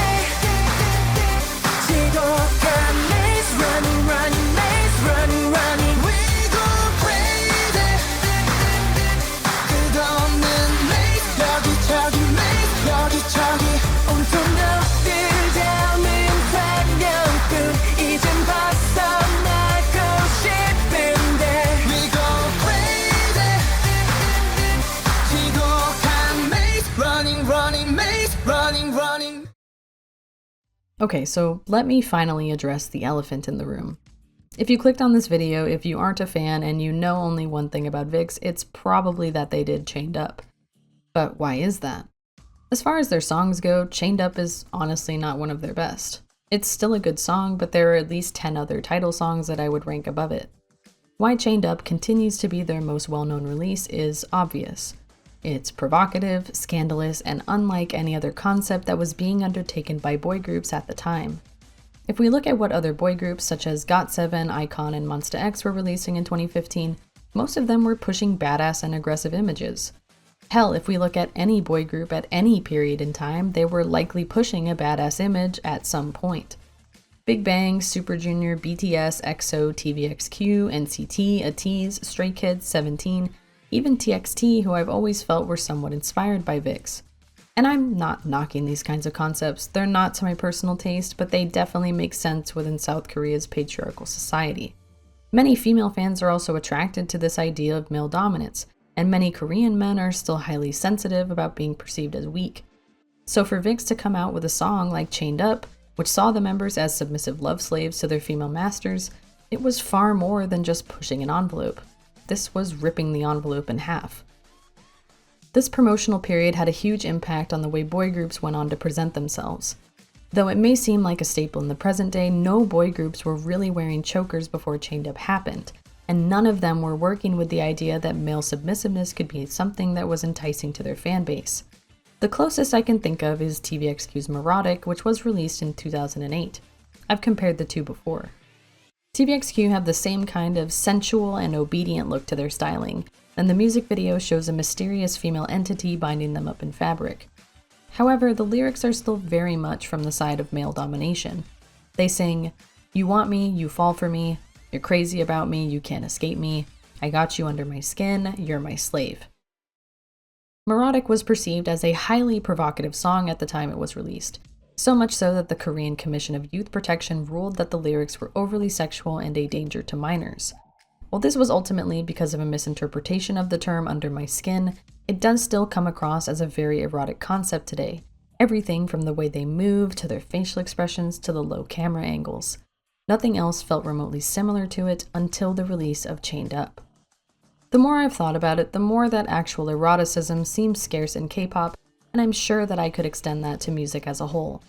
If you immediately thought, that's ridiculous, everyone these days is showing skin and throwing ass, sex is everywhere, you're right. Contrived sexiness is everywhere. But I'm not talking about contrived sexiness, I'm talking about eroticism. Both of these often coexist, but you just as commonly get one without the other. Eroticism causes us to reflect on what we find attractive, how that connects to our sense of self, and how it relates to the society we live in. It's an embodied creative power that facilitates a sensual experience of unique meaning, considering more than just what society has deemed as sexually appropriate. It is not thought-provoking or innovative to find skinny women with large chests sexy because that's the prevailing view of sexiness for women. Same thing for ripped men with abs. K-pop companies most often just follow these societal views because making their idols bite their lips and show skin is almost certainly going to net them more money than if they said, "Hey guys, do you want to do something culturally subversive and maybe taboo?" So we get certain idols or concepts that we register as sexy, but there's not much curiosity behind why that's the case. I keep using the word contrived to refer to the sexiness because that's what it is, deliberately created to meet a standard. Chained Up is based on the practices of female domination, male submission, bondage, and discipline, things that have been considered taboo or out of the ordinary for centuries. The song is full of teasing, hints, and suggestive imagery that alludes to this, but it only matters if you care about what that imagery means. For those with no interest in any of this, Chained Up is simply a metaphor for being chained by love. But for those of us who labeled it as a dom-sub concept from the very beginning, we were in a way outing ourselves as people who were seeing exactly what we wanted to see. Knowing that this was an image that was self-chosen by the members, we also thought, I wonder how representative that is of them. To be very clear, I'm not trying to suggest that the VIXX members are into being whipped and degraded, or that they're all submissive, or make any other conclusions about their sexual proclivities. What I am saying is that these considerations are what make the concept erotic and not just sexy. When someone presents an image, you wonder what it says about them. Are they portraying something that's very much like them, or something on the other side of the spectrum? You don't often get to wonder this with other K-pop groups because they don't have as big of a say in their concepts as VIXX does. One of my favorite fan sign pictures of all time is this one of Hongbin getting handcuffs from a Starlight and looking like entirely too pleased by it, which you can also briefly see in VIXX TV2 episode 32. Like, what are you smiling at, huh? Anyway, the conversation around sex and eroticism and K-pop could be a separate video entirely. It just feels difficult to find this kind of hedonism across other groups, and it didn't stop at their styling or lyrics. Typically, K-pop albums contain a variety of collectibles, including photo cards, which are random photos of individual members. The Chained Up albums contained photo cards and also contained individualized love contracts for each member. The basic template for these contracts reads as follows. The purpose of this contract is to 1. To define that the relationship between you and me is fully mutual, 2. To define the feasible responsibilities and obligations that you and I should perform, and 3. To define the detailed emotional expressions between the two mutual parties and to support the love and the understanding of each other. Also setting forth the love in detail and the master and servant relationship. Our vow. I fully read and understood the contents of this agreement, and I signed this document entirely of my own accord without any enforcement. I accept that under this agreement I am your love slave. I will sing and dance the best I can do for your happiness, and I will comfort your heart when you are depressed and sad. I will make the best effort and do my utmost to satisfy you in every moment. I also fully understand that there is no way to terminate this agreement. The album is then signed with the member's name, fingerprinted, and they list the term of agreement, which is the album's release date. I fully read and understood the contents of this agreement. I will make my best effort to maintain your happiness and safety, and I will always think of only you. As long as you are mine, I will grieve when you are in any danger or pain, and I will pray for the moment of victory and happiness for you to last forever. I fully understand that I cannot terminate this agreement without mutual agreement. This agreement was made only to show the concept of the album and has no influence on actual laws and regulations at all times. This contract has no legal effect. Each love contract also came with caretaking and usage instructions for each member, yep, I know, but all of them were quite cute and ultimately not sexual at all. My personal favorite is Ken's quote-unquote warning that says, "On especially happy days, please note beforehand that I can abruptly start screaming."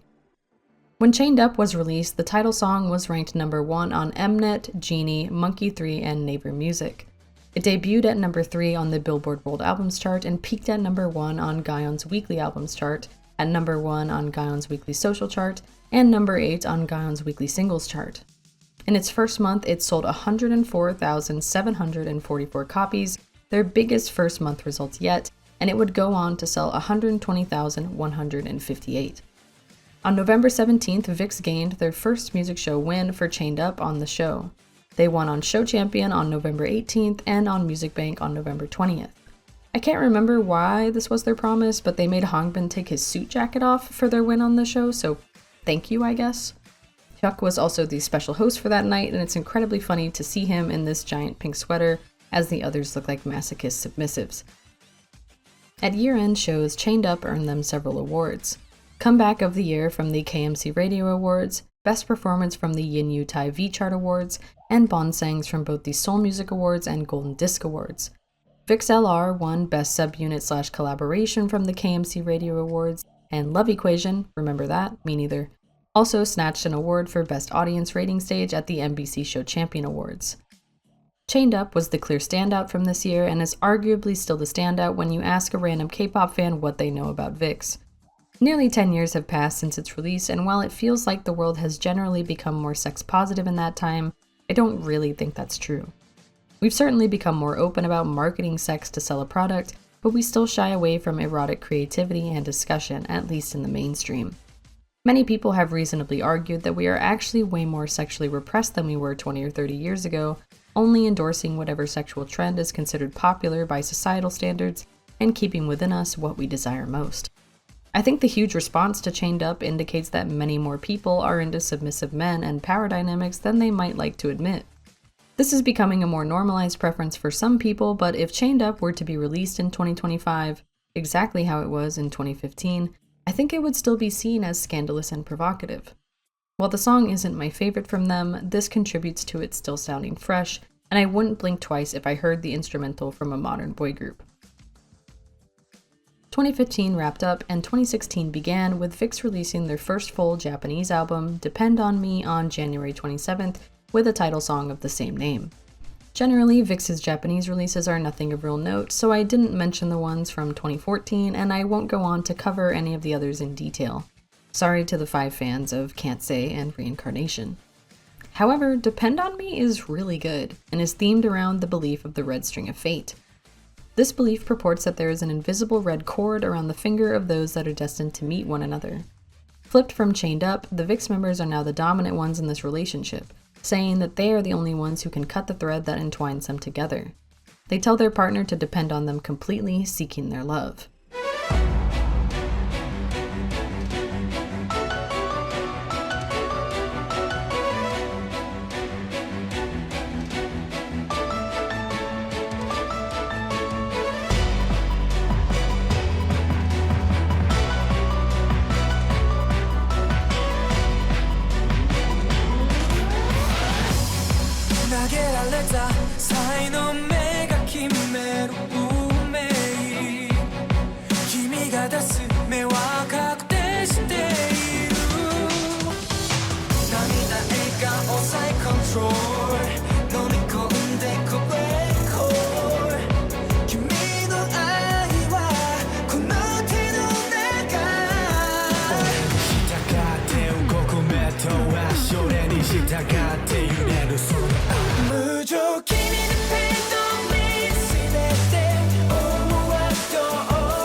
The violin intro is sick, and I really like the all-white aristocrat outfits with the red eye makeup.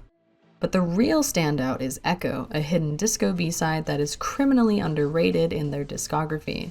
I mean, this Hyuk line, come on.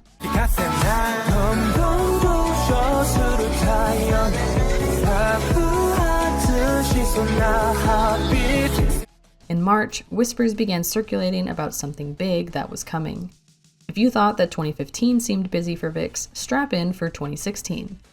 Oh, and remember back to around On and On when I mentioned that they had talked about doing Greek gods at one point? We're gonna revisit that a few times.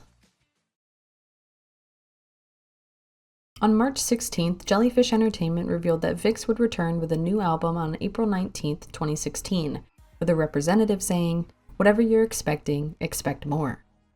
On March 29th, Jellyfish released the conception art film, which signaled the start of their year-long project for VIXX, 2016 Conception Kur. Through this project, which was themed around gods that appeared in Greek mythology, they planned to show VIXX's wide musical and conceptual spectrum. Kur is a Greek word that means goddess of death or goddess of doom. You can also see Themis in the trailer, who was the personification of divine order, and other Greek gods like Poseidon, god of the sea.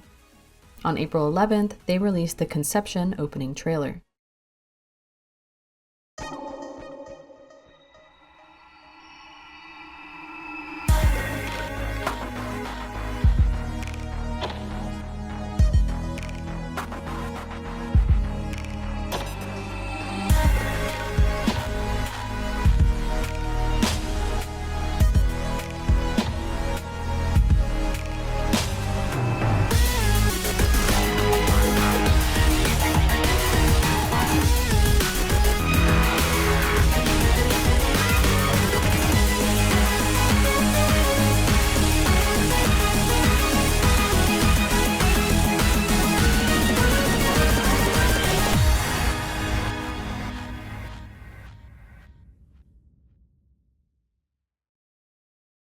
Okay budget. Huge day if you grew up as gay or as a Greek mythology nerd, of which I was both. The trailer is beautiful and contains a lot of nods to various myths and deities, as well as 3 different Greek names that flash across the screen in brief glimpses, indicating that this concept would be a trilogy of releases. The order they appear in is Zelos, Hades, and Kratos. The VIXX logo at the end, their typical heart motif, has become a love potion with 3 different sections. The first release in this trilogy was set for April 19th. As for trailer analysis, I'm cheating a bit because Jellyfish released official confirmation on all of this in a commentary book. Kerr has a story that unfolds across each release, and I'll go over each part when their time comes. For now, I will name each god or concept that the members are designed to represent across those releases, but it's important to note that many of them are an amalgamation of several different ones, and that this is a modern reimagining of mythos, not a retelling. To state the more obvious ones first, Ken is Zeus, the creator of all situations, conflicts, and commands, positioned high above everyone else. Hongbin is Prometheus, who stole fire from the gods to give to humans and who remains punished at Zeus's side. VIXX is Hermes, the messenger of the gods, surrounded by letters. Going a bit more vague, Leo represents Achilles, and you can see him dip his body in the river Styx in this trailer. Ravi is Dionysus, a bystander character who hasn't chosen a side and whose winemaking capabilities remain to be seen. Finally, En is a human being played and manipulated by Zeus, though the rain he is caught in symbolizes his good fortune. On April 12th, they revealed teasers to their upcoming 5th single album and the first release in the trilogy, Zelos. In Greek mythology, Zelos was the diamond that personified dedication, emulation, eager rivalry, envy, and jealousy. Other cultures connect Zelos to competition, romantic jealousy, and conquest. In English, we get the words zeal and zealous from Zelos. Zelos, alongside his siblings, was an enforcer who stood in attendance at Zeus's throne and formed part of his retinue. In stark contrast to the gothic trailer, the Zelos photos are bright and eccentric. Leo has freckles, Ken is blonde, and has an evil eye drawn on his hand that I'm sure won't become relevant later, and all of them are dressed in unique outfits to maximize on the vivid colors. The album art is a third of the heart that made up the love potion in the Conception trailer. A subsequent concept film for Zelos was released on April 15th. This video contains En, Leo, and Nayeon, a member of Jellyfish's upcoming girl group, Gugudan. We see shadows and visions of the other members, or the gods Zeus, Dionysus, Hermes, and Prometheus flicker throughout. It's clear that En and Nayeon were romantically involved at some point, as were Leo and Nayeon, and they may still be together now. It's all in black and white and looks ominous as hell, which was confusing given the photos and Ravi's hints of an upbeat track. But another teaser released on April 18th restored the color and seemed happier? It was a wild ride trying to figure out what we would get. Zelos was released on April 19th, 2016, with the title track Dynamite.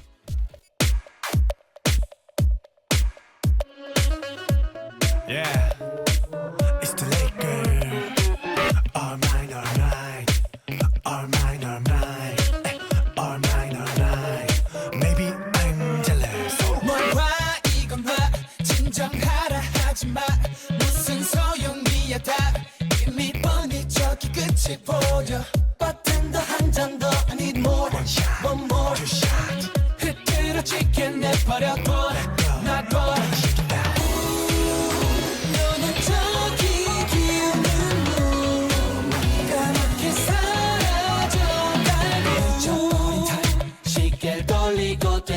놔둬. I got one night 세상을 다 뒤집어 Come on girl Dynamite 오늘 만나 조금 묵하게 Dynamite 미쳐 느껴오지 Shake it down Dynamite 온 세상을 엎어서라도 제발 오늘 너가 떠나가지 마 수리수리 이뤄져라 all mine 수리수리 돌아서라 all mine.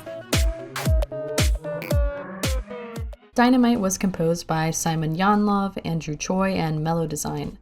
As Nick from the Bias List described, it has bright synth stabs and fractured nimble drum work. There's a heavy 80s-inspired funk influence that runs throughout the track, most notable in its punchy, keyboard-driven chorus. The melody seems a bit all over the place, and the tempo across the song changes constantly, making for a fun listening experience every time. I agree with him in that I hated the usage of MIDI saxophones in K-pop songs at the time. but I found that Dynamite utilized its saxophone and guitar portions extremely well, giving it some sultry flair. It makes me feel super energetic whenever I listen to it, and it might sound crazy, but I think it's one of VIXX's best choruses. In fact, I think that Dynamite is one of their best songs, period, and that it doesn't get the flowers it deserves because it's not horny or dark, or both. To me, it's like if VIXX did a SHINee song, and as a SHINee fan for nearly 15 years, that's one of the best combinations I could ask for.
The music video has some fun visual design, both with and without understanding of what it represents.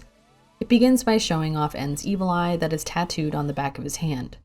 The supernatural belief in the evil eye is found in many cultures, including those in the Mediterranean region, the Middle East, Central Asia, and Latin America. It purports that people can be cursed by the envious glares of others, and wearing a representation of the eye is thought to absorb this jealousy and defend against the disasters around it. This was chosen as the main visual element for this album because Zelos is associated with jealousy. It's even on the album slip. If you look carefully in the video, Leo has the same hand as N bandaged, covering what is or used to be on the back. From the 2016 Conception Cur Special Package Commentary book, Hongbin and Hyuk, or Prometheus and Hermes, both have duplicitous natures. They can only act on Zeus's command, but feel sympathetic towards humans and try to help where they can. Their duality is shown through Hongbin's room of contrasting light and shadow, and Hyuk's room that has been flipped upside down. Plot-wise, Zelos is actually the final tale of the trilogy, though it was released first, and it contains the least amount of story information. All you need to know is that Leo, or Achilles, is about to marry Nayeon, but N and his god squad crash his wedding. The lyrics to Dynamite never fail to get a chuckle out of me when I hear them. Like Great You, the song is bright and energetic on the surface, but the lyrics tell a far more upsetting story. The man in the song, N, is blinded by jealousy and rage, willing to do anything, even destroy the world or turn back time to get his ex back. As their love story ends, he feels frustrated, drowning his sorrows in alcohol and denial. He notes that he was supposed to become the hero, but instead he's become the villain. He alludes to some god meddling in his life. As the music closes out and at several other points in the song, he chants a magic spell, trying to make his ex's mind go back to how it was before he fucked everything up. You can see this destruction in the music video from the very beginning. Ravi's in a room with broken structures, N is in a bedroom straight out of the male living subreddit, and they dance on a box of broken lights. They also completely obliterate every mannequin at the end, fogging up the room with their jealousy. Styling-wise, I like that they went from Chained Up, where all 6 members wore the exact same clothes, to Dynamite, where everyone has an individual style. Some standouts to me include Ravi's suit that is embroidered with YOLO, Hyuk's endless sweater rotation, and Ken's shirt that is, I think, in Russian? Oh yeah, and mint hair Ken, though short-lived, was very cute on him. The makeup is subtle but distinctive. Leo's freckles, N's heterochromia, Ravi's pink brows.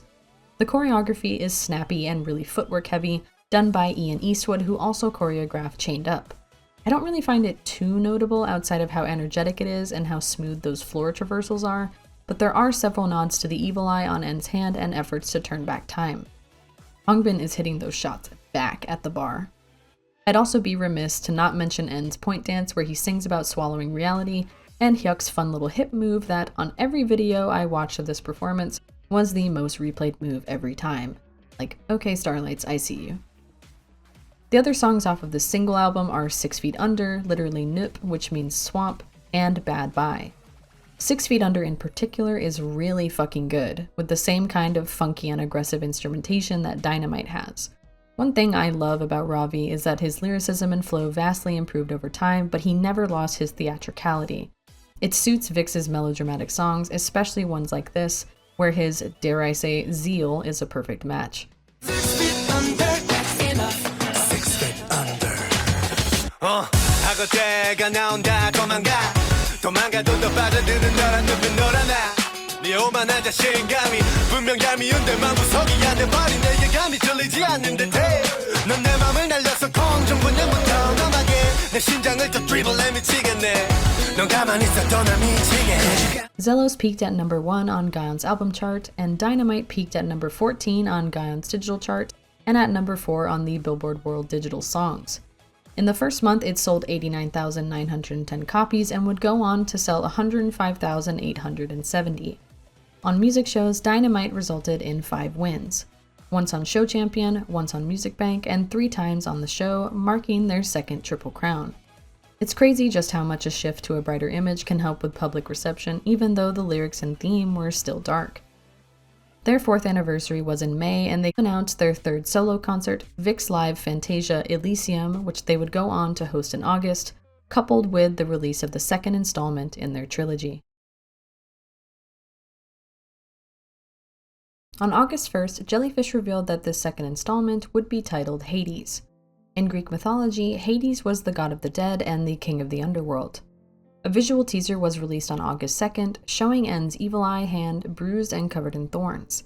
The album art from August 3rd shows the second third of the love potion with Leo's face fractured on the inside. Group teasers were released on August 5th, showing a gothy and elegant image. Just as Zelos had the evil eye, Hades' main imagery is the thorn bush. Each of the members have their own unique thorn piece. N has a bracelet, Leo has an eye patch, Ken has a mantle, Ravi has a crown, Hongbin has an earring, and Hyuk has a collar. A music teaser released on August 7th had Leo playing Ludwig van Beethoven's 1802 piano composition, Moonlight Sonata. Further teasers showcase the 2 separate teams in Kur: Dionysus, N, and Prometheus, and Zeus, Achilles, and Hermes. Hades was released on August 12th, 2016, and the music video for its title song, Fantasy, was released on August 14th. You are my fantasy. Just a fantasy. 충혈된 하늘 아래 비로소 눈 뜨는 모두 꿈의 길을 이루어지지 않아서 지친 나는 갈 곳을 잃었어 제발 어디든 데려가줘 난 뭐든 할 테니 Someone help 끝났단 걸 알았어 너의 끝은 나였어 나의 환상인 모든 걸 삼키겠어 이 모든 걸 바꾸겠어 It's just a fantasy 가시처럼 원하는 pain 나를 잃어버린 밤처럼 미워버린 삶 My tragedy 나는 길이 열리면 It's a fantasy. Fantasy was composed by Divine Channel, with K. Lim and Ryan Kim at the head of this team, who had previously worked with acts like EXO, Taeyeon, and CLC. There is a certain subjectivity in any art form, and music isn't an exception. It can be objectively proficient or well-structured, but everything funnels down to personal taste in the end. I mention this because I believe that Fantasy is objectively an incredible song, and if you don't like it, you have no taste. Okay, it's not that serious, but I do think that Fantasy is a stroke of musical genius, utilizing the classic Moonlight Sonata within a trap orchestra to create a theatrical sound unlike anything else. Several K-pop groups have sampled classical music, but few of them utilize the samples to their full potential. Red Velvet's Feel My Rhythm samples Bach's Air on a G-string, and it works well, but I feel like there was more to be done. Hello Venus's Would You Stay for Tea samples Pachelbel's Canon in D major, but same thing. Fantasy takes the Moonlight Sonata sample and drags it throughout the track, injecting it with steroids in the form of heavy production and a grandiose chorus, earning its title track assignment many times over. While I did mention that my list of favorite VIXX title tracks changes all the time, Fantasy is always high up there, and it should be somewhere in the top 100 K-pop tracks of all time. fantasy, just my fantasy. 그곳에 남겨져 지원할 수 없도록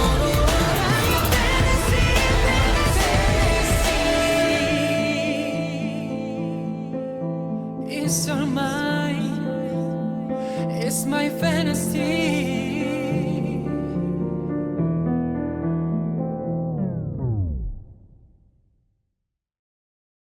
The music video has their best lighting and set design yet, with the shots in the forest designed to capitalize on the mysterious and fantastical imagery for Hades. We see En peering up through some thorn bushes, pricking his hand on them as he tries to pursue Nayeon, drawing blood in the process. We can see Achilles doing the same thing, walking through the thorn bush, and he receives a message from Hermes. Both Hermes and Prometheus try to give En advice, but he meets up with Zeus and follows him into his realm. En laments his struggles to them, where it's implied that he wishes to make Nayeon fall in love with him, and Zeus directs him to the door of the underworld. Hermes tries to warn him not to do this, but En slaps him away.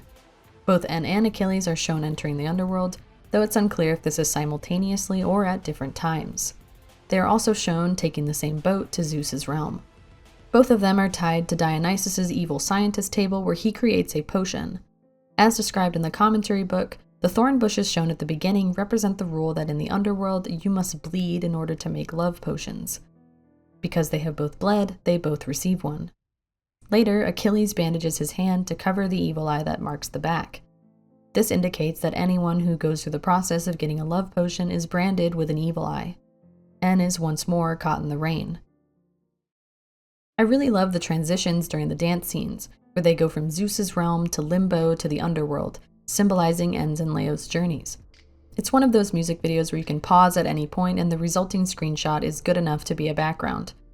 Jellyfish described the lyrics to Fantasy as expressing 6 men's desperation in a sad but dark way, and this is apt. Where Dynamite was tongue-in-cheek about a guy not accepting the end of a relationship, Fantasy is filled with a kind of obsessive madness that's very reminiscent of Grecian mythology. Again, with En as the subject, he makes a wish under the bloodshot sky, hoping that Nayeon leaving him is all a dream and that it will be over when he awakens. But it isn't, so he tells the gods that they can take him anywhere and he'll do anything to change. He knows that it's over, but he still asks for help, saying that the end of their relationship was him. His fantasy will swallow and change everything, and he begs his fantasy to save him from the pain that comes up like thorns. Even if he is torn apart by knives, he needs to have her. He'll give everything to his fantasy if it gives him everything back. They allude to En receiving the love potion in the video, saying, "In just one moment, like smoke, I'm drinking you, spreading throughout my body." The song ends with En realizing what he's done, repeating that it's all his fantasy. The dance was choreographed by Keone and Marielle Madrid. Compared to Dynamite's snappy footwork and lightheartedness, Jellyfish wanted something artistic yet strange. They start on the ground, despondent, slowly waking up and realizing that none of this is a dream. Leo frantically looks around, searching through the bushes. It feels really aggressive and dark. Pain coming up like thorns is displayed through the choking movement around their necks during the chorus. They jolt around abruptly, claw at themselves, and sink to the floor. At some points, it's very reminiscent of a cult ritual, especially when they're all walking in a circle around each other. I really like the move where Leo stares at his hand and then drinks from it, as they needed to draw blood to receive the love potion, but it's almost like he's thinking, am I really doing this, before he does it. Plus Ravi's move at the end of his rap where he says, "You need to have me," and he just kind of tilts his head in the self-assured, delusional way of En's character. I like Fantasy's styling, particularly the dark flicks of eyeliner through the front of their brows, a nod to the thorn imagery. They also all wear thorn harnesses, with En wearing the thorn bracelet around his evil eye. Their outfits definitely aren't the fitted elegance we've come to expect from VIXX, but this makes sense. These guys are desperate and getting more insane by the second. We'd all look a little fucked up and covered in dirt if we were in that forest trying to get to the underworld. It was a loss that they never performed in the outfits from the music video, but I don't think those were built for aggressive dancing. Overall, I can't complain. I got silver-haired Ravi again, and he was covered in black eyeshadow. And Ken was definitely the winner of this era. I remember seeing these fan-taken pictures and being absolutely in awe of how good he looked. The B-side, Love Me Do, was promoted alongside Fantasy and has a different vibe from the title track.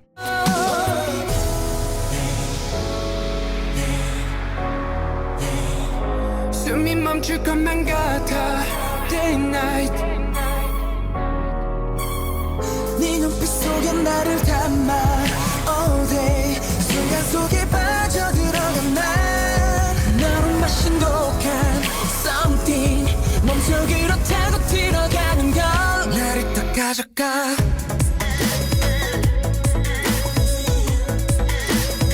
Oh baby let me do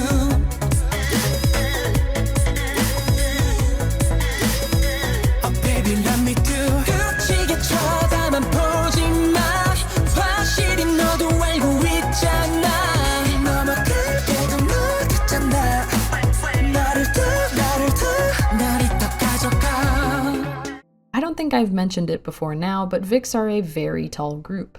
The average height of men in South Korea ranges from 5'8" to 5'9", and because men across the world are known for stretching the reality of their height, it is likely closer to 5'7" or around 176 centimeters. Accounting for that same tendency across the VIXX members, they have an average height of around 5'10", 180 centimeters, ranging from N at 5'9" to Hyuk at 6'1". This makes them either the third or fourth tallest K-pop boy group of all time, after K&K, SF9, and on par with TXT. They don't look very tall when they're all with one another, but it's easily noticeable when they're around other groups. A big part of their heights comes from their extremely long legs, which is mega played up for the Love Me Do choreography. A bit of homoeroticism was thrown in too, because why not, but this signified that VIXX was now officially a sexy group. They had gone in head first with Chained Up, but something erotic would now be expected of them every comeback. And they are more than happy to deliver on that, don't worry. Fantasy resulted in 3 music show wins, twice on the show and once on Show Champion. It peaked at number 1 on Gaon's album chart, with Fantasy charting at number 22 on Gaon's digital chart and at number 5 on Billboard's World Digital Songs. Hades sold 97,222 copies in its first month and would go on to sell around 102,554. One notable instance during this time was VIXX hosting a fan sign in Astana, Kazakhstan for the Feel Korea event, which took place on September 24th, 2016. This wasn't anything super interesting when it happened, they just went to Kazakhstan and saw fans and then came back. Or so we thought. When appearing on the show Radio Star in 2019, N shared a story from this time where they were casually kidnapped. As he described, they were taking a bus to the airport in Kazakhstan to return to Korea. However, when they arrived, as soon as the members got off, the bus took off again. They asked where they were going, and the bus driver told them that because checking in was going to take a while, they were taking them to the airport lounge. And they were like, oh cool, no big deal, so they just went to sleep on the bus, but the managers were running after the bus while yelling. The members had simply thought that the information hadn't been properly relayed to their managers, and they just felt grateful that they were being treated like VIPs. The managers arrived at the lounge soon after the group, but then the bodyguards refused to let them in, even though VIXX had asked them to. The guards told the members that their managers couldn't come in because only distinguished guests were allowed. But then the doors opened and a high school-aged girl came inside. Apparently, the granddaughter of Kazakhstan's president, who N refers to as the country's princess, was a huge starlight who wanted to meet them and take pictures. So she had orchestrated this entire situation with the bus to create her perfect beginning of a Wattpad fanfiction opportunity. They were let out without issue after taking photos, and N talks about it in a very nonchalant way, but my god, kidnapping your favorite idols? Least strange thing to happen to VIXX, I guess. On October 9th, the third and final installment of the Conception trilogy was revealed to be Kratos, their third mini-album, set for release on Halloween. Kratos is the divine embodiment of strength, might, sovereign rule, and authority in all its forms.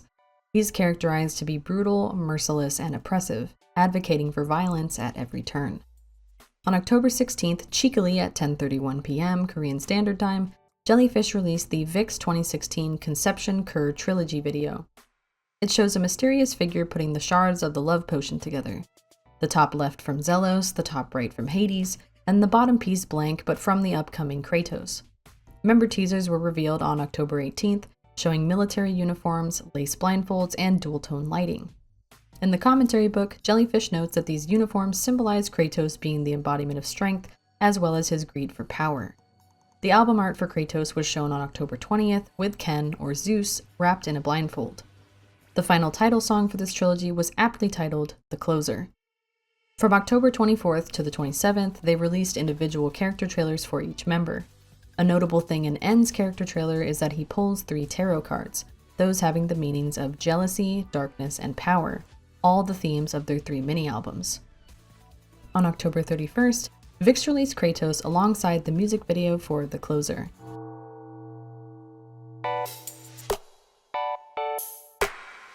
Think about love.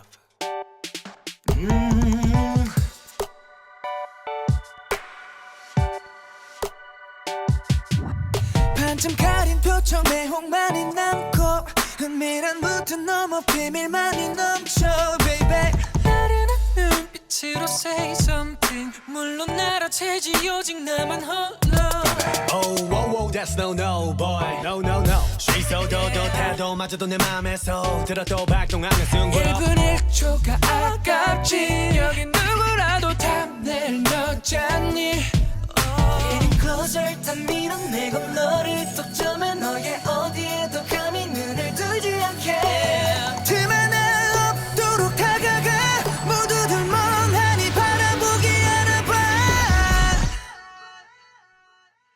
널 내게 맡겨 oh, oh, oh. 난 네 감각을 열어 널 내게 맡겨 oh, oh, oh, oh. 나의 눈빛만을 믿어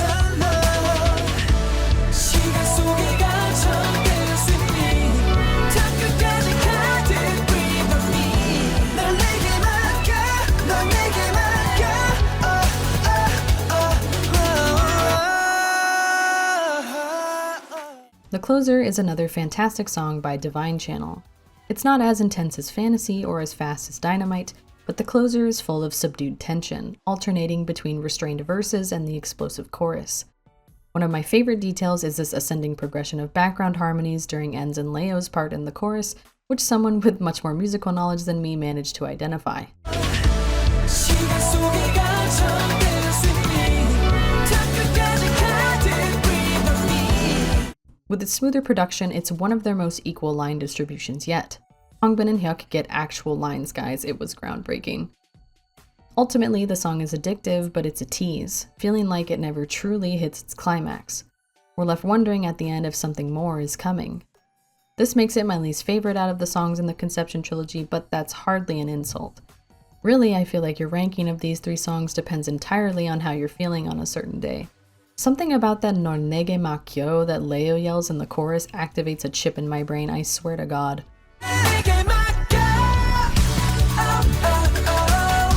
Another detail you may have noticed in your own listening of the song or in that clip I played of the harmonies is a constant manipulation of the members' voices to sound shaky or reversed. You can hear it the clearest in Ken's final line where he says, "And it's over." And it's over. This is because, just as Zelos was released first, but is the ending of the plot, Kratos is the last release and marks the beginning. You're supposed to start at the closer, then reverse your way through the story to find the truth. This is also true for the music video. The plot of it happens in reverse. The Closer takes place in the Gimcheon abandoned school building. Fans of other idols may recognize this as the place where Kim Lip's Eclipse, Stray Kids' Elevator, and NMIXX's Dash performance were all filmed. It's kind of like a celebrity sighting. I feel similarly about the Paradise Diner, like, oh shit, we're going here again. Anyway, Zeus has frozen everyone in time, and he observes the events that have transpired. He observes N, who lacks an evil eye on his hand, running towards something as Hermes and Prometheus trail him, trying to stop him. Achilles is running and holding onto Nayeon, who doesn't look very pleased about where she's being taken. Next, we see her with Dionysus, who has taken something from her to make the love potion. Dionysus makes the potion, and we cut to an awkward, stiff party of gods and humans. The lace blindfolds that were used in the teaser photos and the album shooting symbolize the gods' confusing relationships and the secret deals that they have made. Hermes and Prometheus give N some disapproving looks while Dionysus looks to Achilles. Zeus touches the chandelier to activate time very briefly. Achilles, now with his hand bandaged to disguise the evil eye, indicating that he was the first person to request the love potion, runs out of Dionysus' room. It's unclear who or what he's running from. Hermes has crashed a car, likely in pursuit of him. Prometheus is frozen on a ledge, and N and Nayeon are separated but are reaching out for one another. The finalized plot isn't anything groundbreaking, but it was fun to track. The following summary is gleaned from the commentary book. As punishment for Prometheus' stealing fire to give to the humans, Zeus sends Naeong to test them. It's unclear what this test is supposed to be. A test of will, a test of morality, who knows? Achilles, neither human nor god, dipped his body in the river Styx to become closer to immortality. In this iteration, he even dips his only weakness, his heel, into the river, meaning that he will avoid the fate that ends him every time. However, those who defy their fate will eventually meet their destruction by other means. Achilles meets Naeong and he becomes obsessed with her, but he fears that he may lose her to someone else. He obtains information about the love potion that Dionysus can create, and Naeong mistakes it for wine, drinking it. It goes far enough to where they even have an engagement ceremony as seen in Dynamite. En also became captivated with Naeong at some point in time and followed Achilles' same path of obsessive commitment, giving everything for the chance of being with her in the end. She is both of their fantasies. Hermes and Prometheus pity humans and attempt to steer En away from this path as seen in the closer and fantasy, but En ignores it. The gods side with him and crash Achilles' wedding at the end, but it's unclear who wins out in the quest for her heart, if either of them even do. Talking alliances, Hermes and Prometheus siding with En makes sense, as they've been sympathetic to him this entire time. Dionysus is more of a neutral character who goes with the flow, but why would Zeus side with the person whose life he made a living hell? After all, in the book, En is described as a human who was played by Zeus on the most disadvantaged terms, and Zeus is described as the being who fabricated the entire story. Well, this is actually the part that is the most accurate to Greek mythology, and that is that Zeus is a messy bitch. Everything can be explained by Zeus being a messy bitch who loves watching people struggle. He's just going to take the side of whatever nets him the funnier result. This is why Ken was the perfect person to play him. 그만 찍어. 야, 진짜처럼 해, 진짜처럼. 진짜인 것처럼.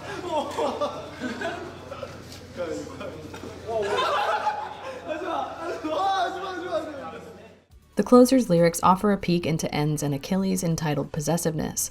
They see Naeong's face in the moonlight, finding her beautiful, immediately thinking, yeah, I'm the only person who understands this woman. She's so confident that everyone wants her, which awakens their competitive side. They resolve to push all of her other suitors away and monopolize her so that no one else can even look at her, embracing her in a way that lets everyone else know that she is theirs. There's some honestly really sensual lyrics about being close to her and breathing with her that are interrupted by them mentioning that if they're to hesitate, she'll try to widen the gap between them and escape. They describe themselves as a winner, like she's a prize to be received, and say that they'll take care of everything from her day to her night. They're different and #unique, giving her what she has never gotten before, begging her to disappear with them. The main lyric that Leo and Ken yell during the chorus, Nor nege makyo, can be translated as give yourself to me or let me control you. It's very Grecian to have every man in the story be an irredeemable creep, no? Choreography for the closer was done by Wildebeest, with Jellyfish wanting something with clear dynamic control and large movements to highlight the members' physiques. Ironically, though the aggression in the movement and lyrics is definitely designed to work with a masculine presentation, I find that this dance works the best with En, who has always had a more feminine style of movement. His moves are extremely clean, but they have an elegance to them that makes him an incredibly captivating dancer. It's really hard to take your eyes away from him in this dance practice. Look how smoothly he does this turn compared to how abruptly the others do it. Or here, where the other members just kind of do a pushing down motion and he runs his hands over his chest. Or the infamous thrust on the floor, where the other members put most of the weight in their shoulders to throw them back, while En puts his weight into his hips to move them forward. He has a kind of natural sensuality and charisma that really shines in performances like these. Ravi and Hyuk are VIXX's other great dancers, but En is a performer that I sorely miss seeing. Also, by highlighting the members' physiques, they mean their legs. With the reception from choreographies like Chained Up and Love Me Do, VIXX was now a leg group. Like, listen to the reaction from Starlights at this move. For styling, they wanted to go for understated sexiness and luxury, which were expressed through various glamorous elements like the uniforms, blindfolds, golden epaulettes, and the party setting. I often joked that Jellyfish had budgeted on the outfits from Zelos and Hades in order to afford the ones for Kratos because these things look expensive. My personal favorites were the ones that made them look like sexy vampire hotel concierges, Leo's outfit complete with a waist corset. Like, you ask them to take your luggage up to your room, but instead they break a chandelier and just start dancing. Classic. Promoted alongside the closer was Desperate.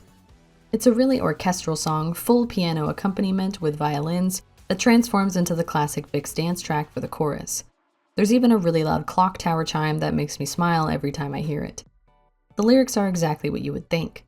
If the closer portrays a possessive and confident man, Desperate portrays someone possessive and pathetic, throwing themselves into the path of the person they're obsessed with.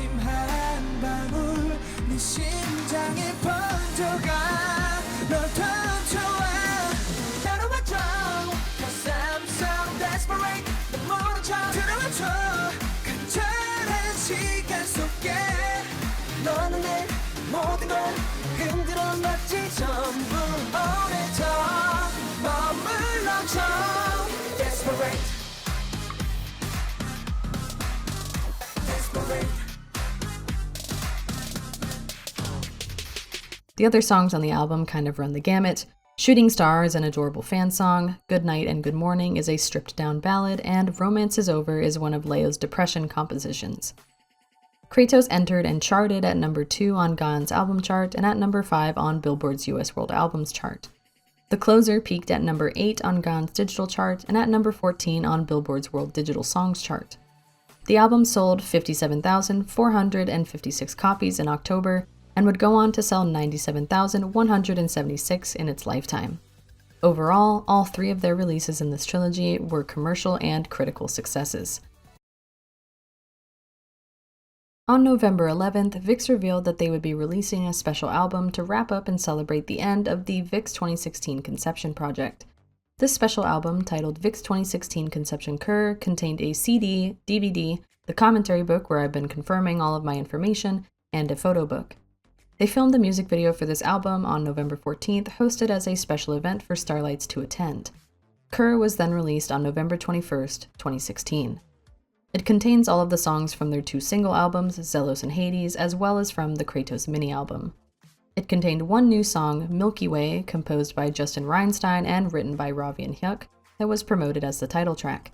You guessed it, it's another cutesy fan song for Starlights. Surprise!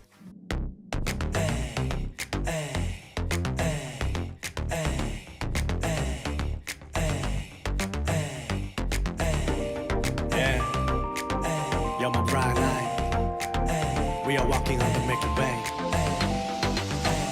너와 발에 맞춰 걷기 시작한 그날 후로 everyday 괜히 어깨가 으쓱해지고 뭐래도 자신 있게 돼 혹시 내 머리에 들어와 나를 간지럽히고 있니 자꾸 입꼬리가 올라가 내려오질 않잖아 You are my bright light 나도 너를 더 빛나게 할래 tonight 넌 그저 빛나기만 해줘 girl 서로에게 정답이야 Yeah 우리들의 관계를 의심하지만 난 네 앞에선 절대 돌아서지 않아 새까만 밤하늘의 별을 모두 모아 너를 더 눈부시게 할래 Baby you're mine 내 눈 속에 비친 내 얼굴 그 속에 반짝이는 미소로 세상이 빛나는 무엇보다는 너야 Fan songs are usually nothing of real note, and this one is no exception. The music video for Milky Way is also the first music video by a Korean boy group to have their fans actively in the video without any barriers around the stage. I've seen many videos for fans that have like stock footage from concerts where the fans are hundreds of feet away, but I've seen much less where the fans have direct contact with the idols. Jellyfish even let Starlights bring their cameras and phones in, knowing full well that they could leak the song if they wanted to, but pretty much none of them did. Again, being a K-pop fan for as long as I have, an idol-fan relationship like this just seemed impossible. Cur peaked at number 2 on Gaon's weekly album chart and sold 18,082 copies. The lower sales were likely due to the fact that many fans had already purchased Zelos, Hades, and Kratos, and there was no point in getting them all again. I had that same sentiment, though now I kinda want it just for my collection.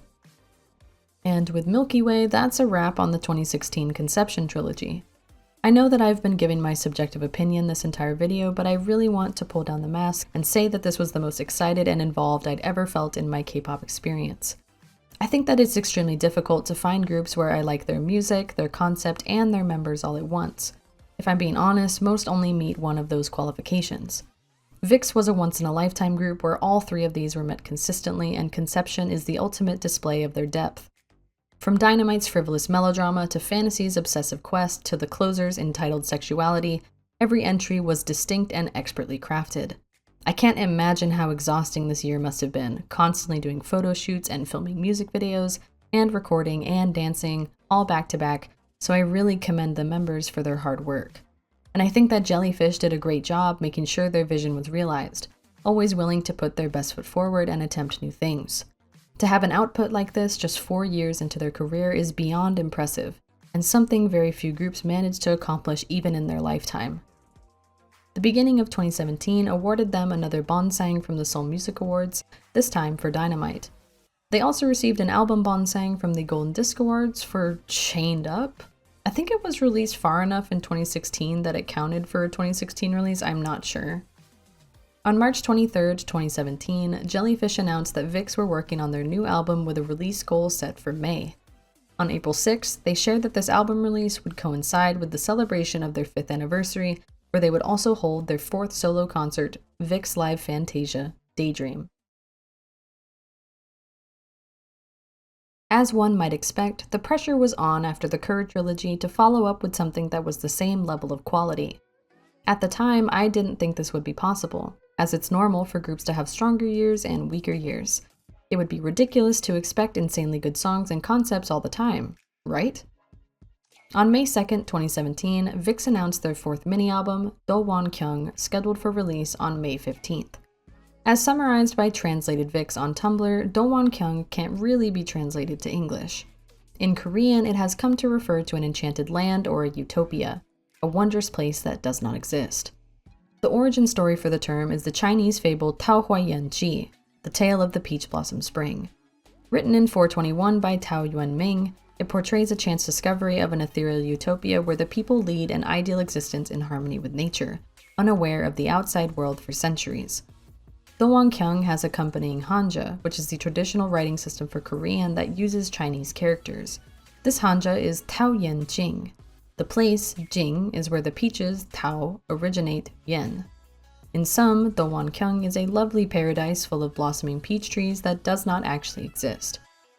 While the most accurate translation of Do Won Kyung would be debated for about a week, Jellyfish would make the English title Shangri-La. Shangri-La is a fictional place in Tibet's Kunlun Mountains, first described in the 1933 novel Lost Horizon by English author James Hilton. In the book, Hilton portrays Shangri-La as a mystical, harmonious valley, gently guided from a lamasery, enclosed in the western end of the mountains. The people who live within it are almost immortal, living hundreds of years beyond the normal lifespan and only very slowly aging in appearance.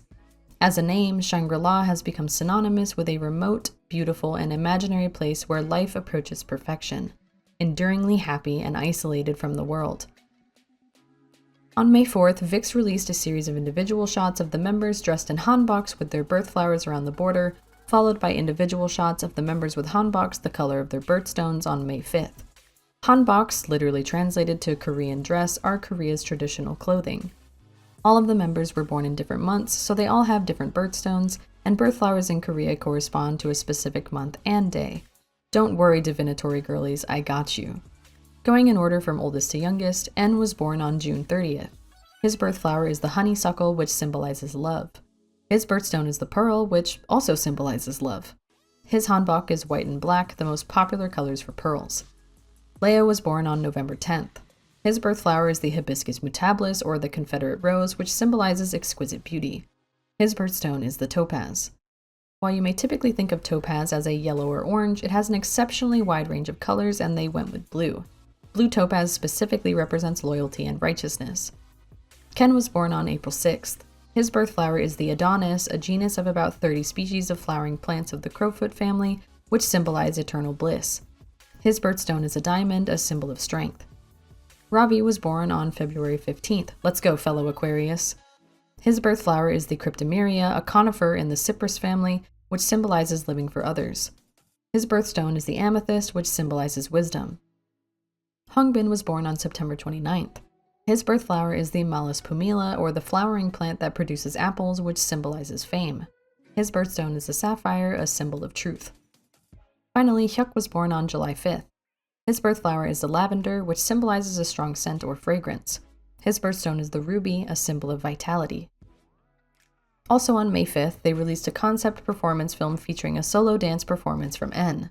On May 7th, they revealed their 5-song tracklist, and on May 15th, Shangri-La was fully released.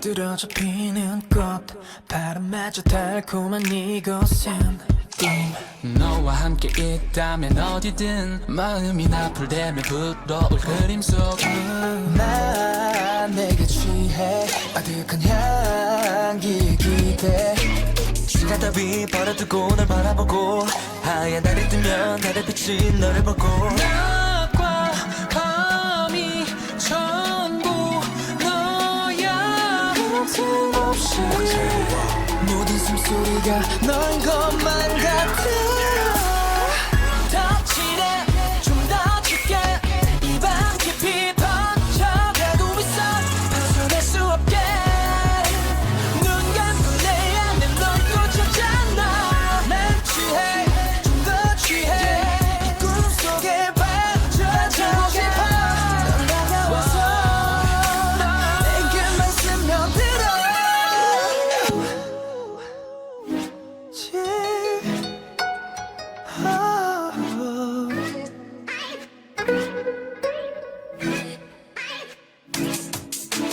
밤의 안부에 널 닮은 붉은 동백이 질투해 날 착한 입술은 눈이 부시게 빛나고 잠재운 마음속에 파도를 부르고 덜 익은 복숭아마저도 달다 휘날리는 꽃잎아래 네 비단 결어자라 그 끝을 따라 널 와라 가난한 네 숨소리 잘 알아 네가 내가 꿈같은 상상 낮과 밤이 전부 너야 그 짙은 향기에 홀릴 것 같아 더 칠해 좀 더 짙게 이 밤 깊이 번져가고 있어 벗어날 수 없게 눈 감고 내 안에 널 꽂혔잖아 난 취해 더 취해 이 꿈속에 빠져들고 싶어 넌 다가와서 내게만 스며들어 텅 비어냈던 나의 공간이 채워져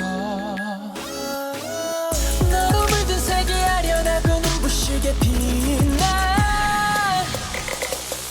아름답고 따뜻했고 신비로워 나는 알아 너와 나라 꿈에 번진 환상 그 안에서 가까워지는 너 다시 또 마음이 피어나지나 단 하나 너만 알아 찾아 헤맨 그곳 바로 너야 다시 눈을 뜨면 내게만 스며들어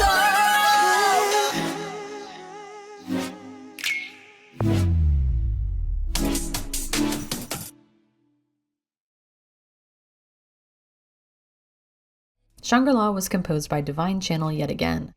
It combines traditional Asian instruments with a sparse future bass, moving more into synth-pop as the chorus hits. The string instrument you hear is a Korean instrument called the gayagum, which is a plucked zither with 12 strings. You can hear it at the beginning of Maximum by TVXQ,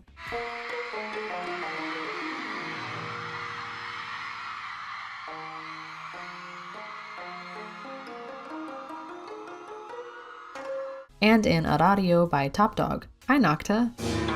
Yeah 안녕 탑도 우리 몰래 VIXX's work with Divine Channel since Fantasy highlights their shift towards a more atmospheric soundscape, but where the closer felt like it sat on the edge of greatness, I think everything culminates as it should here. The delicate, haunting melody suits the air of mysteriousness and exoticism that the concept begets. I definitely understand criticism and dislike for this shift, but I was luckily a fan of both the hook-oriented electropop heavy songs they had done in their early years, as well as the more subdued songs they would go on to do. Just as the gayagum is combined with future bass to create something old yet new, this was old yet new VIXX, long-standing conceptual idols trying a new genre. Visually, Shangri-La is another feast for the eyes. The music video was directed by Woo Jae Kim in what was apparently his directorial debut, which is immensely impressive.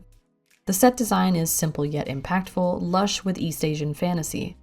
I think this shot of Ravi turning around in his yellow room took my breath away the first time I saw it. It's so good. Same thing with every shot of Ken in that dual-toned lighting with the Adonis tattoo on his shoulder. The colors, the outfits, the cinematography, there's never a moment that lacks. There have certainly been K-pop music videos more visually impressive than this since then, but in 2017 it was a rare and wonderful treat. The first thing I want to point out about Shangri-La's lyrics is that the entire song is in Korean. Okay, Sarah, it's K-pop, of course the song is in Korean, you could say, but having a fully Korean K-pop song is actually much rarer than you might think. Hell, Shinhwa's T.O.P., which was released in 1999, contains an entirely English rap section and several other English lines, and that was before the first major Hallyu wave into the West.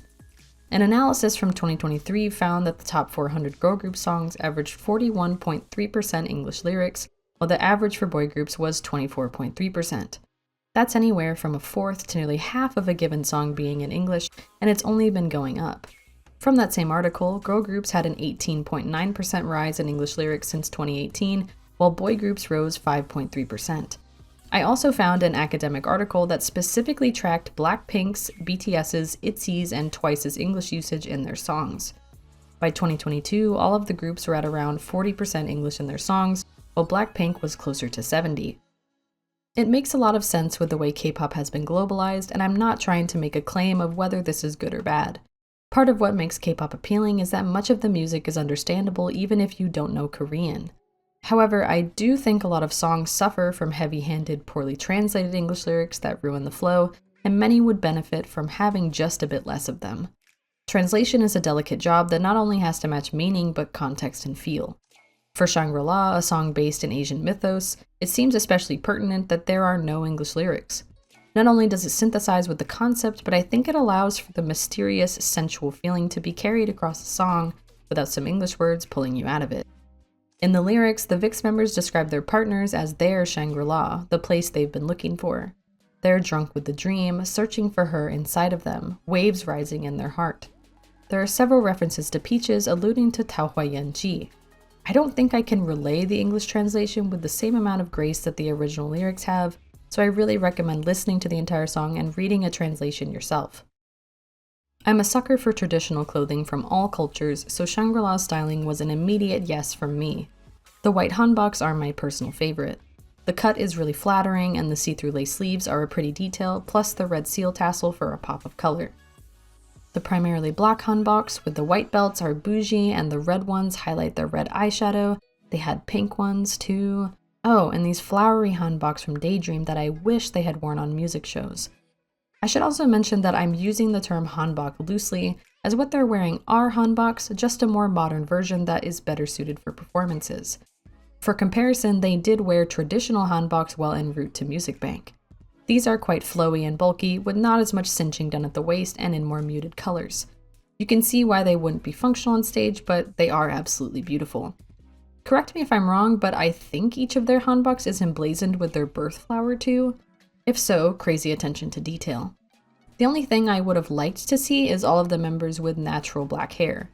I feel it would have better driven home the Koreanness of the concept. I mentioned being a sucker for traditional clothes, but VIXX also got me on something else. Shangri-La is a prop dance. And I fucking love prop dances when they're done well. Girls' Day's Expectation, Fiestar's You're Pitiful, NCT Dream's Chewing Gum, Dreamcatcher's You and I think there's so much to be done with them. It's why Voodoo Doll remains high up there in terms of my favorite VIXX choreographies. When Shangri-La was announced and they mentioned that a prop would be used in the dance, I thought to myself, man, it would be great if they used hand fans. It would be so elegant and thematic and go perfectly with the East Asian theme. And guess what? They did. I never stopped winning. Shangri-La's choreography was done by the Free Mind studio, who would go on to choreograph much of VIXX's later releases. The sound of the fans snapping open and closed is extremely satisfying, especially that first one. And they move so lightly that you can hardly hear their shoes against the ground. Funny thing about paper fans that need to open and close several times though, Hyuk was breaking those things, just obliterating them. Remember that aggressive dancing comes with a price. The dance itself is coy and alluring. They peek over their fans just to pull away, hiding their faces and revealing them, fanning behind them in a way reminiscent of a peacock's tail. It has these really wide, flowing movements with crisp footwork. Coming from the closer, which saw them at their most masculine, this is them at their most delicate and feminine. Once again, the nature of the dance makes En a real standout, so much so that Korean communities began referring to him as a male gumiho. A gumiho is a creature from Korean folklore, a fox spirit who can transform into a beautiful woman to seduce men and eat their liver or heart. With his tan skin, red eye makeup, and almond eyes, this comparison feels really apt. Like, yeah, I would definitely follow this man into a forest and get myself killed. But my favorite part in the entire dance is Hongbin's part in the beginning, where he uses his fan like a conductor baton to direct the other members into a bow. There's something so satisfying about the bonk bonk, perfectly on beat, with the fluttering fans after.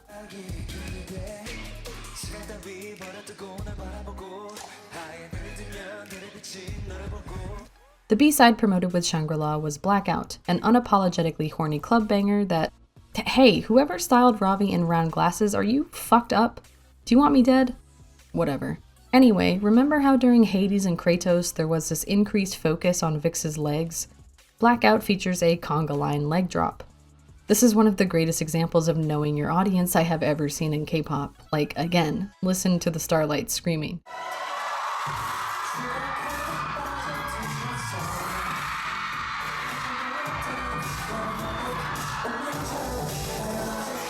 It's also a pretty unique way to sexualize your male idols when the typical focus for men is on abs, arms, or chests.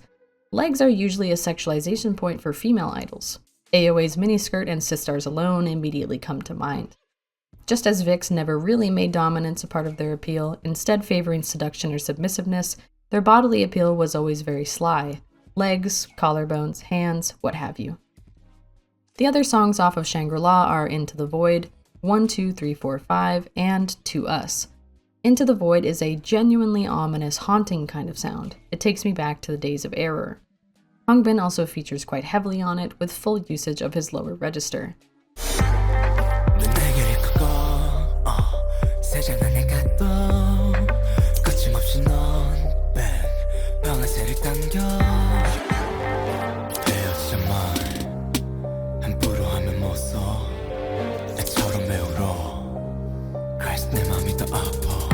One, 2, 3, 4, 5 is nice, Ravi knows how to write a ballad, and To Us is, I don't know, there always has to be a boring song on an album, and that's this one.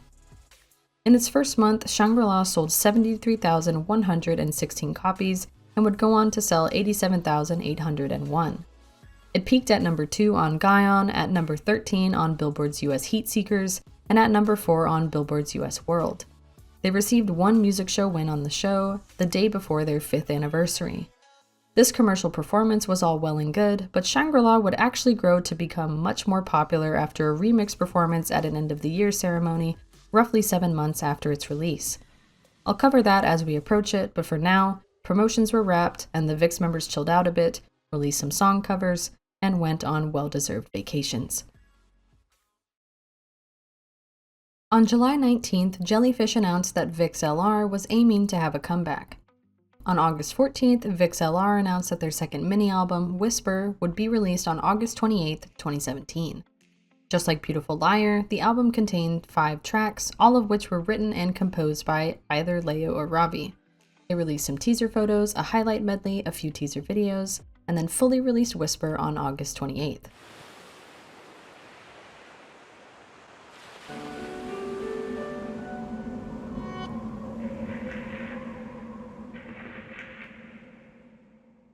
Tell me your love 나를 녹여버릴 정도로 내 가슴을 간지럽혀줘 Show me your love Yeah we burn it up baby 내 맘에 너를 속삭여줘 오늘따라 너를 볼 때야 시공간이 다 얼어버려 왜 yeah 넌 가늠한 된 널 시즌 초과 이미 내 본능은 붕 떠버린 맘을 다독이다가 무너져 Calm down down down 몸이 늘어져 right now now No limit 더딘 이 한계 넌 미리 말해 딱 단계라는 게 있는데 넌 과정을 지워놨네 yeah yeah 넌 내 노래가 돼 yeah baby 밤에만 너를 찾는 늑대들과는 달라 난 매일매일 순간마다 너를 찾아 girl 날 다가져도 돼 It's alright You know what I want 조심스럽게 지금 살며시 whisper to me girl whisper to me 조용히 going 험한 이 느낌 넌 날 구체적으로 flexing 은밀해 보이는 sign 아무도 몰래 우리 둘만의 party whisper language. Whisper is fine. It's an enjoyable song. Beautiful Liar was just so fucking good. It's almost like they peaked at their first release, which is a hard path to follow, but VIXX at their worst or least interesting still beats many other groups at their best. I think the instrumental is great, rhythm, guitar, and bass, and it carries the less great chorus hook. The styling is nothing to write home about other than Ravi's hairstyle choices in the negative sense. It seems like every Korean rapper went through a phase of co-opting black hairstyles like it was a rite of passage. This is an aspect of second and third generation K-pop that I absolutely do not miss. Thankfully, he gets over it relatively quickly, and when he is not appropriating those hairstyles, he looks good. Just as it was in Beautiful Liar, Leo and Ravi represent opposing emotions. In Beautiful Liar, it was apathy and intensity. In Whisper, it's coldness and passion, with coldness as blue and passion as red. Beautiful Liar was the contrasting emotions of one person, while Whisper is two different people changing their feelings and expressing their emotions in conflicting ways. That's the official summary for Whisper, but it's just gay, right? Red and blue combined several times in the music video to make purple. This is literally the bisexual flag, and their strings are connected like the red string of fate. They own items with each other's initials on it, they stare at each other while Leo puts his earphone in Ravi's ear, they sit on beds across from each other as an homage to their past release, they sit next to each other while listening to a song they made together, and Leo runs his fingers over the words he whispered in a book. They meet up in an abandoned warehouse to dance together, and the last shot is bar for bar a fanfiction opening. No women appear in the video. The lyrics are similarly gay, but they throw in a girl during the chorus to let you know that it's not like that, guys. I do want to make mention of Ravi's line, "I feel like a Gosling," which is not a reference to geese, but to Canadian actor Ryan Gosling. If you hadn't noticed by now, they look very much alike. I think this comparison first gained popularity in 2017 when Kim Dong-won from Shinhwa made it, and VIXX would go on to play it up through skits.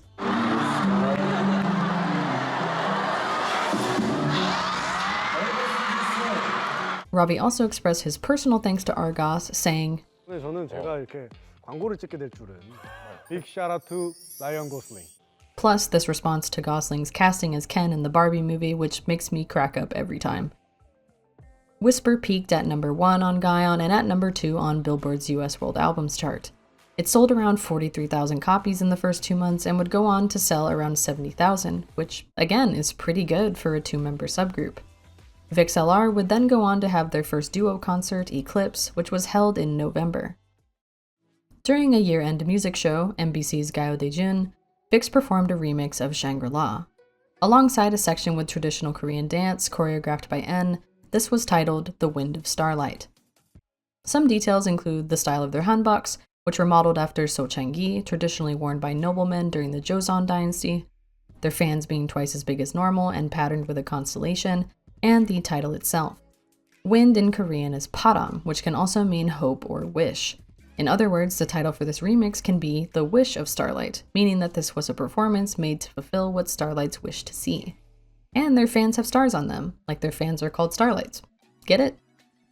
From this performance, VIXX garnered major public attention. It was the most trending video clip for over 24 hours on TV Cast's Celebrity Hot ranking chart, and the video itself gathered over 3 million views. They were praised for their effort, elegance, artistry, and their promotion of Korean culture in a time where K-pop's globalization was really hitting its stride. You can't see it in the video, but the artist seated to their right gave them a standing ovation once they finished. Due to popular demand, they were invited back to perform their remix on Music Core in January of 2018. This was 7 months after Shangri-La's initial release.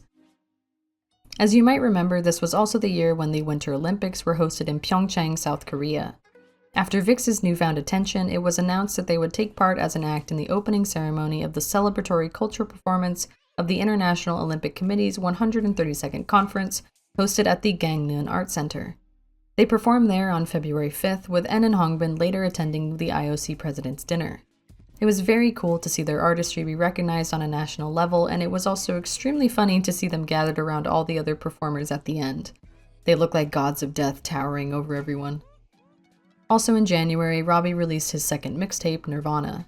The other members dabbled in individual activities like Hyuk uploading a few dance performances, but it was clear that they were aiming to have a group comeback and sometime very soon. Shangri-La had shown that they were more capable than ever in delivering something with impact and longevity. Much like the time period between Voodoo Doll and Eternity, the most crucial choice now was to decide what direction to go in and what concept to aim for.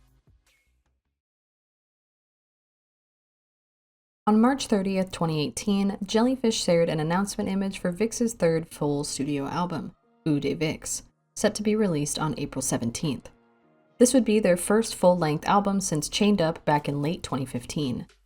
Given a subsequent teaser with an uncorked perfume bottle and the name of the album, this concept would revolve around scents and perfuming. A teaser from April 2nd showed Hongbin with all 5 of the members' hands covering him. Member teasers on April 4th showed all of the members with their own perfume colors. N has forest green, Leo has red, Ken has indigo, Ravi has yellow, Hongbin has orange, and Hyuk has pink. The group teaser is homoerotic. The track list on April 9th revealed that this album would contain 10 new songs. The title track would be called Scentist, a portmanteau of scent and artist. Song spoilers, choreography spoilers, and a music video teaser were all shown, leading to VIXX's full release on April 17th, 2018.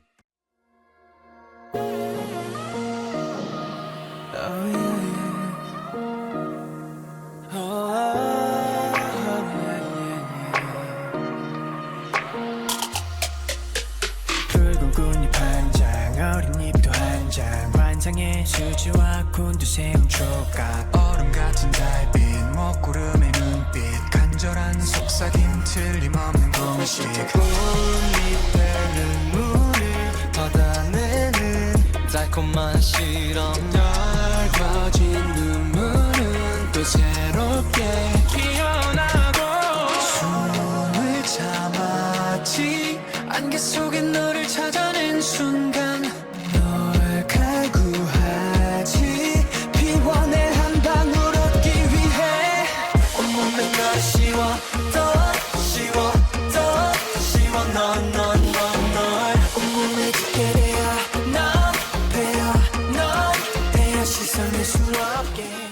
Scentist was composed by Full Bloom, Andreas Oberg, Drew Ryan Scott, and Nikki Kaler. Drew Ryan Scott being in the music credits is very full circle, as he had a hand in creating Superhero all those years ago. Scentist is dark synthpop with a lush melody, laid over a smooth trap-inspired beat. It's elegant and classy, fully embodying the label of high-quality adult sexy that so many news sites had placed on them.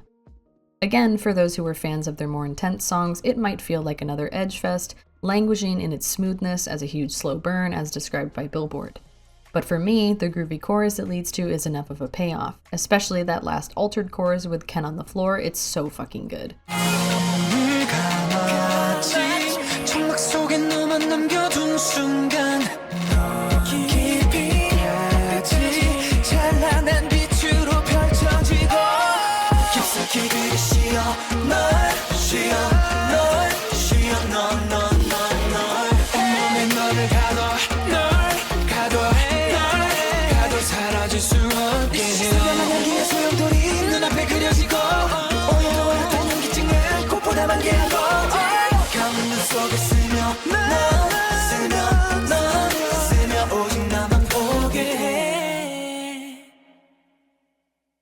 When taken fully alongside the video, styling, dance, and lyrics, the song is a masterfully completed puzzle.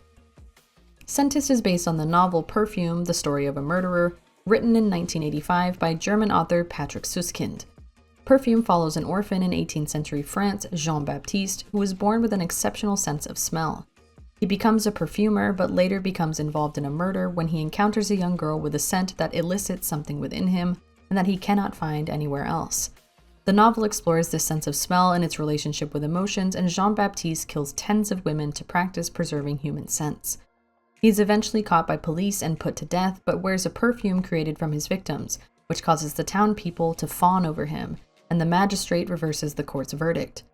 Jean-Baptiste comes to despise people, aware that not even this level of control brings him satisfaction, and he douses himself in a perfume so intoxicating that the city swarms and cannibalizes him. Scentist is not nearly as drastic, but it does still have that dark feel. You see the VIXX members in a vaguely threatening perfume lab, skull jars and all, and there's a mystery murder child that shows up sometimes, likely a reference to the orphan in Perfume, still searching for the scent that has haunted him for years. When compared to Shangri-La's vibrance, Scentist is dramatically muted, if that makes sense. Deep reds, greens, blues, and grays.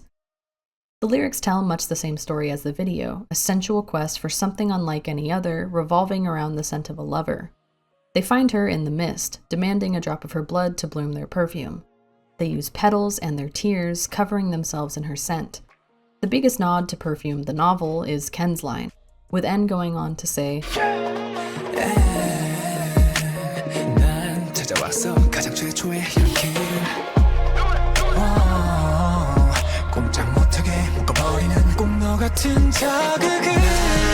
Much like the main character, they're obsessed with recreating the scent that stirred something within them, scattering thousands of colors in a dark room. They promise that they'll never hurt her, that they won't ruin themselves if she falls for them. As Hyuk sings, they're certain of their experiment and certain that she will fulfill it. The final verse somewhat alludes to them killing this woman to preserve her scent, as it is in the novel. You be the judge. I take a deep breath of you, more and more. I lock you up in me, bottle you up, keeping you, so you won't cease to exist. A lucid vortex of scent visualizes itself before my eyes. The chronic dizziness that I had blooms fuller than flowers. Behind my closed eyes you seep in, deeper and deeper, until the only thing I see is you. I know I'm incredibly biased, but is there a boy group who has ever been styled better than this? I'm genuinely asking. All of their suits are perfectly cut and fitted, highlighting their wide shoulders and long legs. The corseted waist, the harnesses with the high-waisted pants, the silver lapel jewelry, the red pocket square, N with fluffy black hair, Ken with his hair pulled back and a V and X shaved into his brows, dark red Hyuk, silver blue Hongbin, even Nerd's Candy Ravi. And I know I said that Leo looks terrible blonde, and I stand by that statement. But for some reason, silver is not only acceptable, but really good. It's by far them at their sexiest and most appealing, perfumers who embody their craft. The choreography is full of broad movements and wrist-related motions, pressing them together, taking them apart, drawing them across their nose. Perfume is traditionally placed on the insides of the wrists, and rubbing them together is a way to spread it out. But ironically enough, this actually breaks down the fragrance faster. They should instead be spraying it directly on both of their wrists. Amateurs. They take ingredients from around them, even things like their tears, to put into their experiment. Their arms often serve as a representation of scent itself, flying through the air, covering their bodies. N uses Ken's hand to cover his chest, singing about the other person's captivating scent that has bewitched them. I love this move where Leo storms in and shoves Hyuk to the side. It has nothing to do with the lyrics, it's just funny.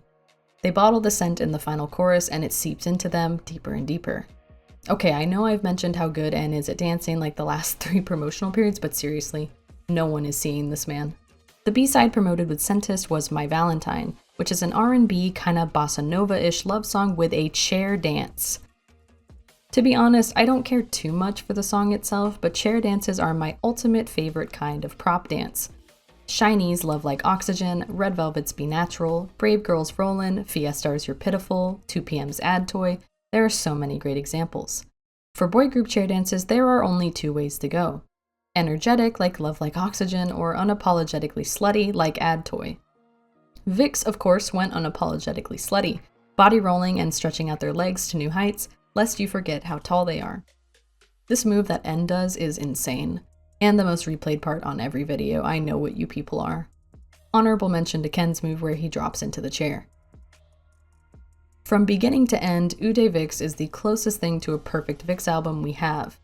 As Shangri-La was a fusion of old and new, Ude VIXX is a reflection of VIXX's origins and their newfound role as seductresses. Scentist, Odd Scents, Silence, Circle, and Trigger all slot into the era of new VIXX. Hazy feelings, erotic soundscapes, they're full of VIXX's unique sexuality. Escape and My Valentine are somewhere in the middle, with Escape's plucky guitar and My Valentine's R&B sounding like they could have easily been on Chained Up.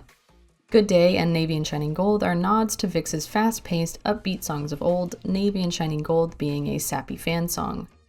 Resemble is their typical heartfelt ballad that is a mandatory requirement on every album. Overall, it's by far my favorite release from them. Trigger might be one of my favorite songs from them, period. And no, it's not just because of the dance, but it does impact it.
Odd Sense and Silence could both be played in a gay club and I wouldn't flinch.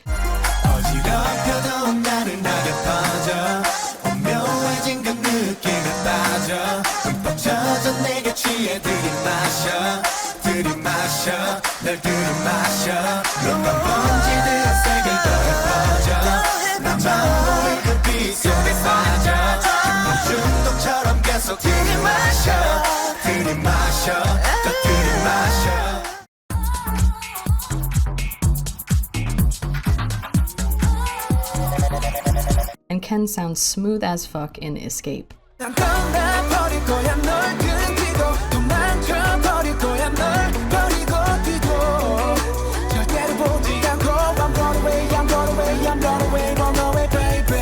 Do yourself a favor and sit down with your favorite perfume or scented spray and put this album on.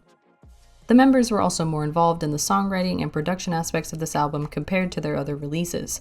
Ravi is credited as the sole writer or co-writer on every track on the album and wrote the rap parts for all of them. Hyuk co-wrote and co-composed Good Day with an additional composition credit on Trigger, En co-wrote and co-composed Resemble, Ken co-composed Navy and Shining Gold with Ravi and Hyuk, and Circle was also produced by Ravi. Scentist debuted and peaked at number 74 on the Gaon Digital chart and at number 26 on the K-pop Hot 100. It also entered the Billboard World Digital Song Sales chart in the United States at number 10 and peaked at number 6 in its second week, spending 3 consecutive weeks on the ranking. The album charted at number 1 on the Gaon Weekly Album chart and at number 3 on Billboard's US World Albums, and sold 79,626 copies in April. It would go on to sell 97,740 in its lifetime. Their promotional period was quite short this time around. They only performed on music shows for around 2 weeks, winning once on the show in the process. For comparison, previous promotions were usually anywhere from 3 weeks to a month in length, and it's not entirely clear why Ude VIXX didn't get the same amount, especially as a full album. As a Starlight, it felt a little bit like Jellyfish fumbled the bag after Shangri-La's virality. May of 2018 was their 6th anniversary, and they hosted their 5th solo concert during this time, VIXX Live Lost Fantasia, from which I want to mention, one of their concert goods were different perfumes that fans could buy based on the members' tastes. In July, Leo would go on to make his solo debut with a mini-album, Canvas, and the title song Touch and Sketch. He hosted his first individual concert, Leo first solo concert, Canvas, at the same time. VIXX released their second full Japanese album, Reincarnation, in September. Ravi announced his first solo European tour in December, and VIXX once more graced the year-end stages. At KBS's Song Festival in December, they performed a remix version of Scentist titled Possession, where they performed as demonically possessed Catholic priests. The rosaries they wear are a pretty clever design, mimicking a cross but spelling VIXX at the same time. Stained glass windows flash in the background, Ravi tries to exorcise the demon within them. It's truly a performance I could only see VIXX attempting and succeeding at. At MBC's Gayo Daejun, they performed a differently remixed version of Scentist, this time with an aristocratic vampire concept. If that sounds familiar, they even did their makeup as it was during On and On, scary contact lenses and all. During his rap, Ravi does the same hand motion that he does during On and On, saying the exact same line. It's an incredibly well done nod to the concept that had started everything and been the catalyst for their success. It brought me a ton of personal joy to see these callbacks because it's clear that the song, for all of its cringiness and lack of polish, remains sentimental to both the group and their fans. I believe that this is an aspect of VIXX that has contributed to their long-term success. They never forget their roots. In January, Hyuk released his first solo single, Boy with a Star. In February of 2019, VIXX released a digital single titled Walking. This song was performed at a fan meeting in January where they thanked Starlights for their love and consoled them before the upcoming enlistments of the two oldest members, En and Leo. I'll cover the members' enlistments in more depth in a bit, but En would go on to enlist in March of that year. VIXX TV 2 had its 101st episode. Then it was May of 2019. If you have an interest in K-pop, you have likely heard of the term 7-year curse. This term refers to the tendency for groups to either disband or lose members around the 7-year mark.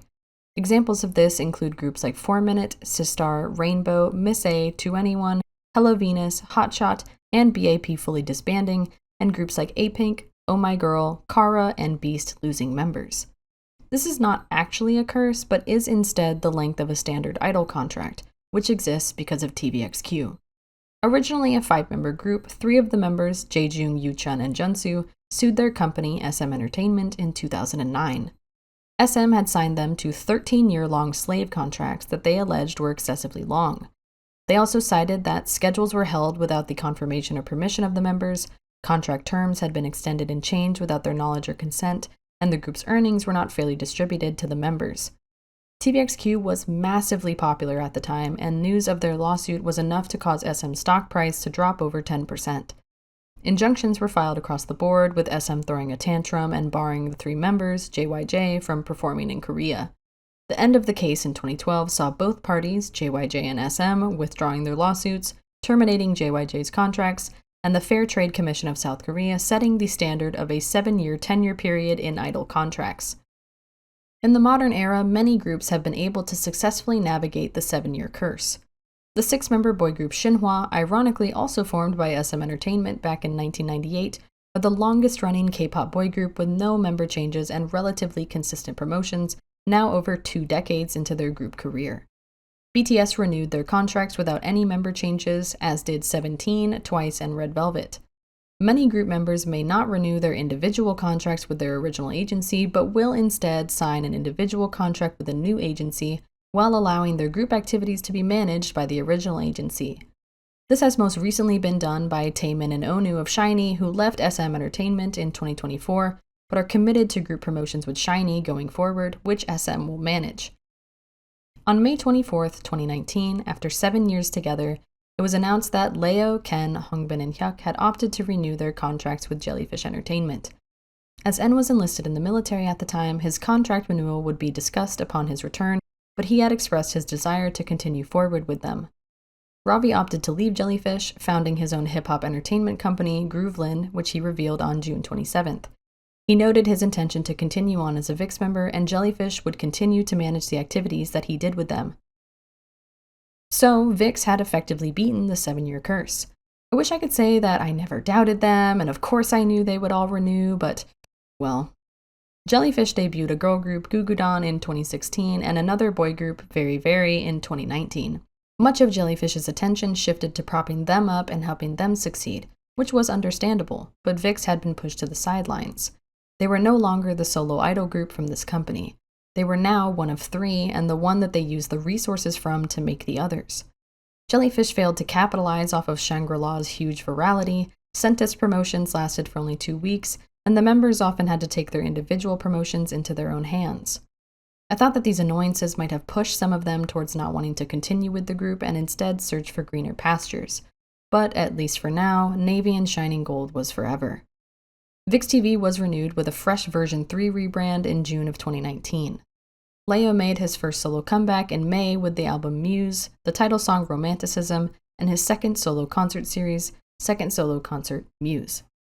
In September, VIXX hosted their 6th solo concert series, VIXX Live Fantasia Parallel.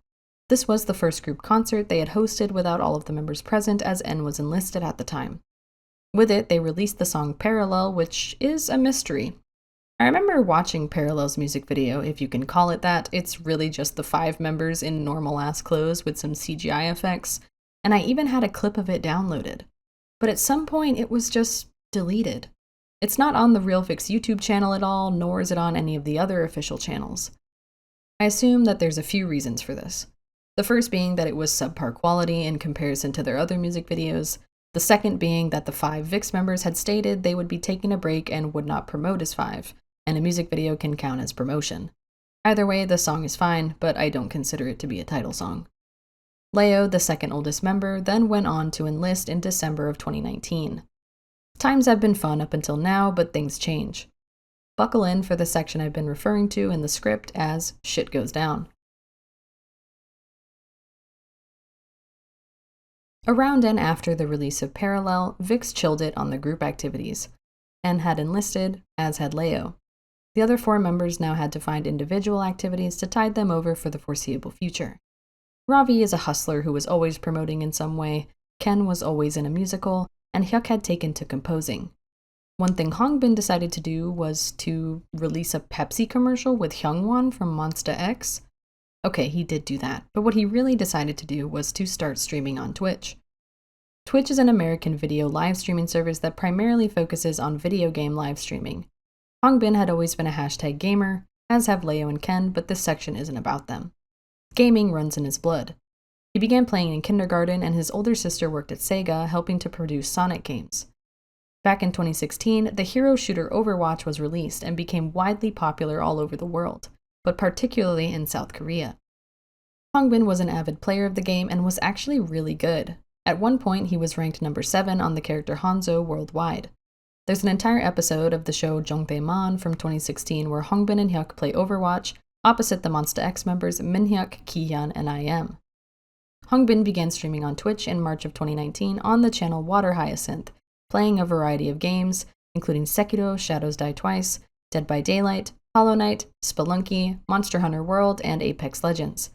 His streams were extremely casual and unserious, and he would play with his non-idol friends, do handstands on the wall, eat chicken on the floor, and sing along poorly to other idols' songs.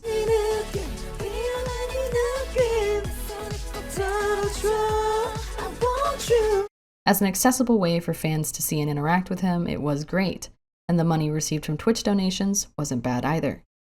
About a year passed without incident, and Hongbin did a special stream on the night of February 29, 2020, leading into the morning of March 1st to celebrate the 1-year anniversary of his channel. On this stream, he drank a little too much and got a little too casual. When watching a remix performance of SHINee's Everybody, he commented, "Who mixes this kind of idol music with band music? It sucks." While watching EXO's content, he commented on how SM Entertainment trains their idols, saying, "You want to know something cute? SM teaches you everything, from every gesture to every move. There'll be someone that teaches you the gestures and someone that doesn't. They break down each person. But we, as in VIXX, produce everything ourselves." While watching EXO's Wolf, he made what was clearly a joke about VIXX being vampires, referring to On, and EXO being wolves. I'm sorry, but I've always been a vampire, and these people, as in EXO, were wolves. It was always funny to me because vampires always won. In history, the people who remain are the ones who win. In modern day, when comparing who will win between vampires and wolves, I think it's vampires. Try and keep up. Sad to say that there is no one that can keep up to us. I mean, there's no one from the wolves that can keep up. When listening to a Red Velvet remix, he said, "This is too much of a mania level, it's too idol-like. The color is too strong. Don't you know what mass appeal means? YouTube has mass appeal since everyone watches it, but this choice was a failure." Finally, when watching Infinite's Be Mine, he commented, "Wow. Personally, I would have beaten the choreographer for that routine. What is that? That's a cool song. Why would anyone choreograph that kind of dance to such a cool part?" Obviously, none of these comments went over well, and he received ample criticism from netizens and news outlets for his behavior. He went live again on March 1st to apologize, streaming for a little under 2 hours. One main comment from this stream was this: "I think it was my mistake. Everything was my mistake. I started streaming on Twitch because I wanted to broadcast my gameplays, so I've been cautious not to mention anything related to my primary job, that being an idol. But I was drunk last night. I wanted to differentiate my persona as a Twitch streamer from my idol persona, but I ended up crossing the line. He also posted an apology through his Instagram saying, "Hello, this is Lee Hongbin. I sincerely apologize to all of the artists and artist fans who were hurt by my misbehavior during my most recent live broadcast. I would also like to apologize to the VIXX members and our fans about my actions. There's absolutely no excuse for not thinking deeply for any reason, and I am deeply reflecting on my rash behavior. Once again, I am truly sorry to everyone I have disappointed. I'll be careful from now on so that nothing like this will happen again in the future. I will reflect on this, and I truly apologize to everyone." Jellyfish then announced that Hongbin would be taking a hiatus from entertainment activities, and he also stopped his personal broadcasts on Twitch. On August 7, 2020, roughly 5 months after all of this had transpired, and after 5 months of radio silence, Jellyfish said through the VIXX fan cafe that Hongbin had withdrawn from VIXX, and that the group would be continuing activities as 5 members. On the same day, barely an hour later, Hongbin went live to further clarify. One comment he made was this: "I'm sorry that those who watch my broadcast will have to bear through this. It's true that I felt sorry to the fans when I was with VIXX. From my stance, there was a lot of noise regarding my internet broadcast, and I tried to deal with it well, but something happened, and in the process of resolving it, more problems arose. I'm really sorry. I'm not ready to tell you, but I thought it was right to show my face, so I turned on the broadcast. This is how it turned out, and I wasn't trying to look down on you. This is between me and the agency, so I'm sorry about a lot of things. My contract has been terminated, I'm not with Jellyfish Entertainment anymore, and I'll tell you the details once they're settled. I'm sorry to the fans of VIXX, and now that I'm out of the agency, I'll find my own path. I was very lacking, and all I can say is sorry. Now that I'm out of the agency, I'll continue my personal broadcast." I don't know about you guys, but being an idol sounds absolutely miserable. Your private life isn't private, you work 20 hours a day, you get 3 hours of sleep a night if you're lucky. Most of the time you're dancing for pennies, you can't eat what you want, and you can't say what you want. Even if an idol kind of gazes at someone in a way that looks vaguely angry, they get blasted on social media sites for being disrespectful and not managing themselves. Particularly if the idol happens to be a woman, I'm sure for unrelated reasons. Every move you make is either fan fiction material or material to lambast you with, and both of those are against your will. The money is maybe worth it, but that's on the highly unlikely chance that you achieve success. Money can buy lawyers, but it can't buy a mental screen that protects you from the things people will say about you for the rest of your life. Sure, they make the life look glamorous, but man, I wouldn't want to do it. On his infamous stream, Hongbin said a remix for SHINee's Everybody was bad. He said that Infinite's Be Mine choreography didn't do justice to the song. He said that SM Entertainment teaches their idols how to act and how to answer certain questions in interviews, which they absolutely do, and so do most other companies. He criticized Red Velvet's outfits for not being something that the general public would like, but rather being made with fans in mind. He made jokes about EXO having a wolf concept around the same time as VIXX having their vampire concept. It's all things you wouldn't look twice at if you saw them tweeted by a random person. But he was an idol, and that was the issue. He was discussing seniors in the industry such as SHINee and Infinite who had debuted years before him, in a culture where the respect your elders dial is turned all the way up.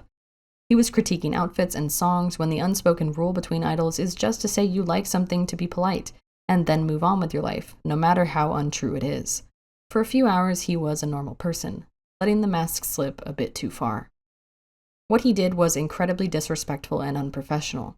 I wouldn't endorse a drunk coworker of mine shit-talking our other coworkers in a public area while being recorded for all to see. But to have this situation result in his withdrawal makes me think there was more at play than Jellyfish just being like, "Hey man, you fucked up, you gotta leave the group." My speculation has always been that this moment made Hongbin kind of realize that he didn't want to be an idol anymore. Imagine suppressing your opinions for 8 years and you suddenly have the opportunity to let a lot of them out. You can't go back after that. People in the industry now know what you've said about them, and you now know how good it felt to not be an idol. Streaming as an ostensibly normal person allows you to joke and cuss and live a more casual life outside of the celebrity panopticon. Additionally, the comment he made where he said that something happened and in the process of resolving it more problems arose makes me think that Jellyfish wanted to put a tighter leash on him, either restricting his streaming or preventing him from doing it entirely. I don't want to speculate too much, but the fact that he's done no singing, acting, or modeling since his withdrawal makes me believe that he was finished with celebrity idol life. Hongbin enlisted in the military shortly after his withdrawal and was discharged in 2022. Presently, he streams regularly on Chijijik, a streaming platform on Naver, occasionally uploading videos to his YouTube channel, Hongbin TV. He has fully disconnected himself from his past as a VIXX member, and mentioning VIXX in his chat is strictly forbidden. For all intents and purposes, he is now just the Hongbin, South Korean streamer of a variety of video games. And he's not the only one to forego the idol life in favor of streaming. Jay, formerly the lead guitarist of Day 6, streams often on Twitch, and Sojisu, formerly of Lovelyz, streams on Africa TV. As an avenue for income, streaming is something that I can see more and more idols joining, especially as the market bubble pops, and many of them become disillusioned with the culture that seems so appealing from the outside. I drop in on Hongbin streams from time to time, and I'm glad that he looks to be enjoying himself. While I would have loved to have a 6-member VIXX until the end of time, I care more about people doing what brings them happiness. I'll keep my fingers crossed on a 15-year reunion, though. Okay, so what happens next? Hongbin left in August of 2020. There are some things in late 2020 all the way to early 2023 that I could cover, but VIXX as a group took a pretty big break. En and Hyuk eventually left Jellyfish Entertainment but remained in VIXX. Ravi did a shit ton of solo stuff and was cast in 2 Days and One Night in 2020, a famous reality variety show of which he would be a regular cast member for over 2 years. Leo had another solo comeback, and Ken debuted solo and sang a bunch, as he does. In December of 2022, Leo, Ken, and Hyuk released a digital single, Gonna Be Alright, but this wasn't a full group promotion. There was also a matter that they had to navigate as a group that I have been dancing around this entire time: South Korea's mandatory military enlistment. The military is a political entity, so I find it only fair that I should make my political views clear from the start of this discussion.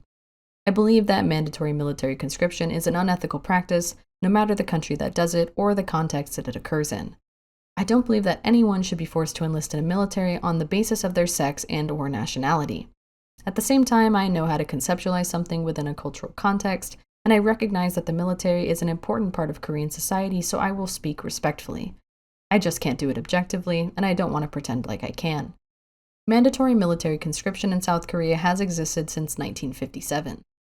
All able-bodied biological males must enlist in military service at some point between the ages of 19 and 35, more typically from 18 to 28, and male idols are not exempt from conscription. The only way for performing arts personnel to receive an exemption presently is to win first place in stipulated international level competitions, such as in the Olympics, or to be so physically or mentally unwell that they are unable to serve. Military service in South Korea has different tiers, decided by an impairment and disability evaluation that is first conducted when men are 19 or 20. Active duty soldiers, or grades 1, 2, and 3, are required to serve for 18 months. Supplemental service, or grade 4, is common for those with minor disabilities and is often something that more closely resembles a 9-to-5 job, such as desk work. They serve for 21 months, essentially trading a smaller work magnitude for a longer time commitment. Many Korean men opt to complete their compulsory service in their late teens or early 20s. For idols, this could negatively impact their careers as they typically debut in their late teens or early 20s, and the length of an idol contract is around 7 years. So if a male idol debuts at the age of 21, he'll fulfill his 7-year idol contract, turn 28, then wait for his draft letter.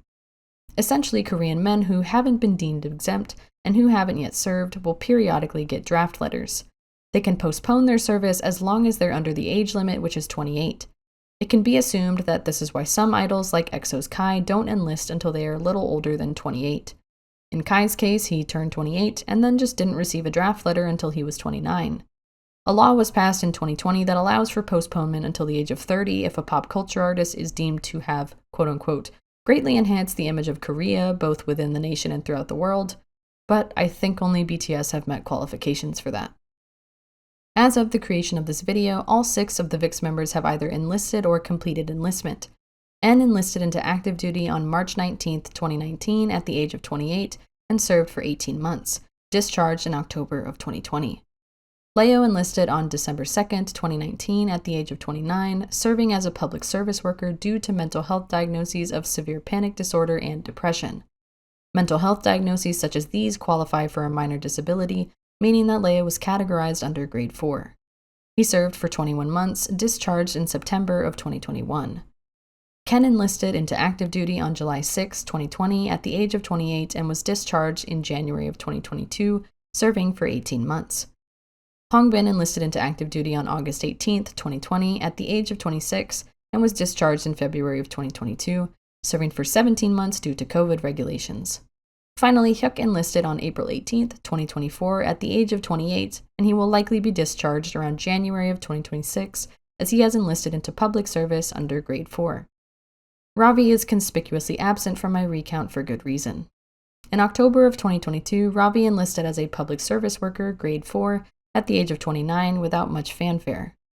In January of 2023, news began surfacing of an idol rapper who had requested the services of a military broker, Gumo, in order to evade enlistment. This rapper was alleged to have faked an epilepsy diagnosis in order to lower his health standing to a Grade 4 to serve as a public service worker rather than as an active duty soldier. Ravi was later identified as this rapper due to his records being found on Gumo's phone. This news had come out through an investigation into fake epilepsy diagnoses in the military. At that point, 47 different people had been indicted. The same day he was identified, Groveland put out an ambiguous statement about checking the information, promising that Ravi would comply if need be. There are a lot of details in this case, but the basic summary is this. In 2020, Ravi was faced with a large contract penalty for an event that he was unable to fulfill due to the COVID pandemic. The penalty was so large that Groveland, a company that Ravi had founded by himself, had a high likelihood of shutting down.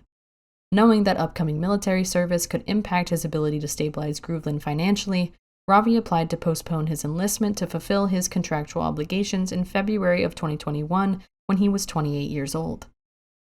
By this time, Ravi had been paying for the salaries of his employees out of his own pocket for over a year. Groveland's co-CEO, who was only referred to in the media as CEO Kim, then contacted Gumo, initially seeking his help for another postponement for Ravi, but then asking for an exemption for rapper Nafla, who was also under Groveland management. CEO Kim signed the contract with Gumo, and Gumo procured exemptions for both Ravi and Nafla, faking an epilepsy diagnosis for Ravi and a depression diagnosis for Nafla. Prosecutors leaked the reports of Ravi's official medical examinations conducted by the Military Manpower Administration. These reports showed that Ravi had originally received a health grade of 3, qualifying him as an active duty soldier during his first examination in 2012 when he was 19 years old. This grade 3 was due to bronchial asthma. By the time of his second examination in 2019, his health had deteriorated to grade 4, and the grade 4 assignment that he received when he enlisted as a public service worker was not due to epilepsy. Ravi actually has a well-documented history of valid health concerns, both mental and physical, that are seen as far back as 2012. His struggles with narcolepsy are documented in a news article from Sports Hanguk just 1 week after VIXX's debut in 2012. He also mentioned narcolepsy in a Vogue Girl interview from November 2012. There are multiple clips of his narcolepsy during MyDOL and MTV Diary that were both filmed in 2012. In 2020, Ravi mentioned his narcolepsy on a radio show and as a member of Season 4 of the KBS variety show 2 Days and One Night from 2019 to 2022. There were also various clips showing his narcolepsy while filming the show. He mentioned his panic disorder in an interview with GQ Korea in February of 2020, on Radio Star in 2022, and in an episode of VIXX TV in 2022. In that episode, the VIXX members noted that Ravi's panic disorder occurred as early as 2016. He had suffered a panic attack that lasted for hours, delaying the filming of their music video for The Closer. In 2018, he suffered a panic attack and collapsed while filming the NBC variety show Real Man 300. Finally, Ravi talked about his compulsive disorder on episode 97 of the NBC talk show Video Star in 2018. On episode 66 of 2 Days and One Night, Ravi talked about his panic disorder and compulsive disorder to cast member Yeon Jung-hoon. These are similar to conditions that other idols under grade 4 have had. Even Leo, his bandmate, received a grade 4 assignment due to depression and panic. So why fake an epilepsy diagnosis?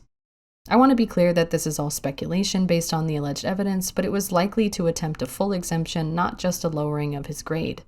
It's also unclear whether this was entirely his co-CEO's doing or if he had a hand in arranging it. The first hearing of Ravi's trial occurred on April 11, 2023. The trial revealed that Ravi was unaware that he had even received this epilepsy exemption. He submitted his own application for enlistment in September of 2022 and entered the training camp on October 27, 2022. In other words, according to his defense, he did not try to evade service and was even unaware that he had committed a crime. Regardless, on August 10th, the court found Ravi guilty of violating the Military Service Act and sentenced him to a 1-year suspended prison sentence. He He will serve 2 years of probation and complete 120 hours of community service. Ravi also volunteered to enlist in military service twice, adding up to roughly 4 years of total service. He will be required to undergo another health evaluation to determine if he will continue to be in public service for his second enlistment.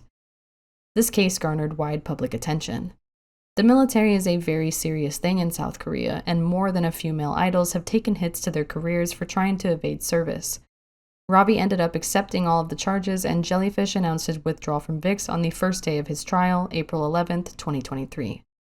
He released an apology the same day, which reads as follows. Hello, this is Ravi. First of all, I apologize to everyone who has been harmed and hurt by what I did wrong. In the past, I was assigned to public service due to illness I had, and I was postponing my service for my activities when I reached the point where it was difficult to postpone my service any further. I was the only artist in the company generating profits, and the implementation dates for the contracts that were signed before COVID-19 were being postponed without certainty, so with the burden of contract cancellation charges, I was desperate to delay my military service. With this desperation, I made a foolish decision, and when my worries about the company and the contract issues were resolved, I voluntarily registered for public service and was carrying out my service since October of last year.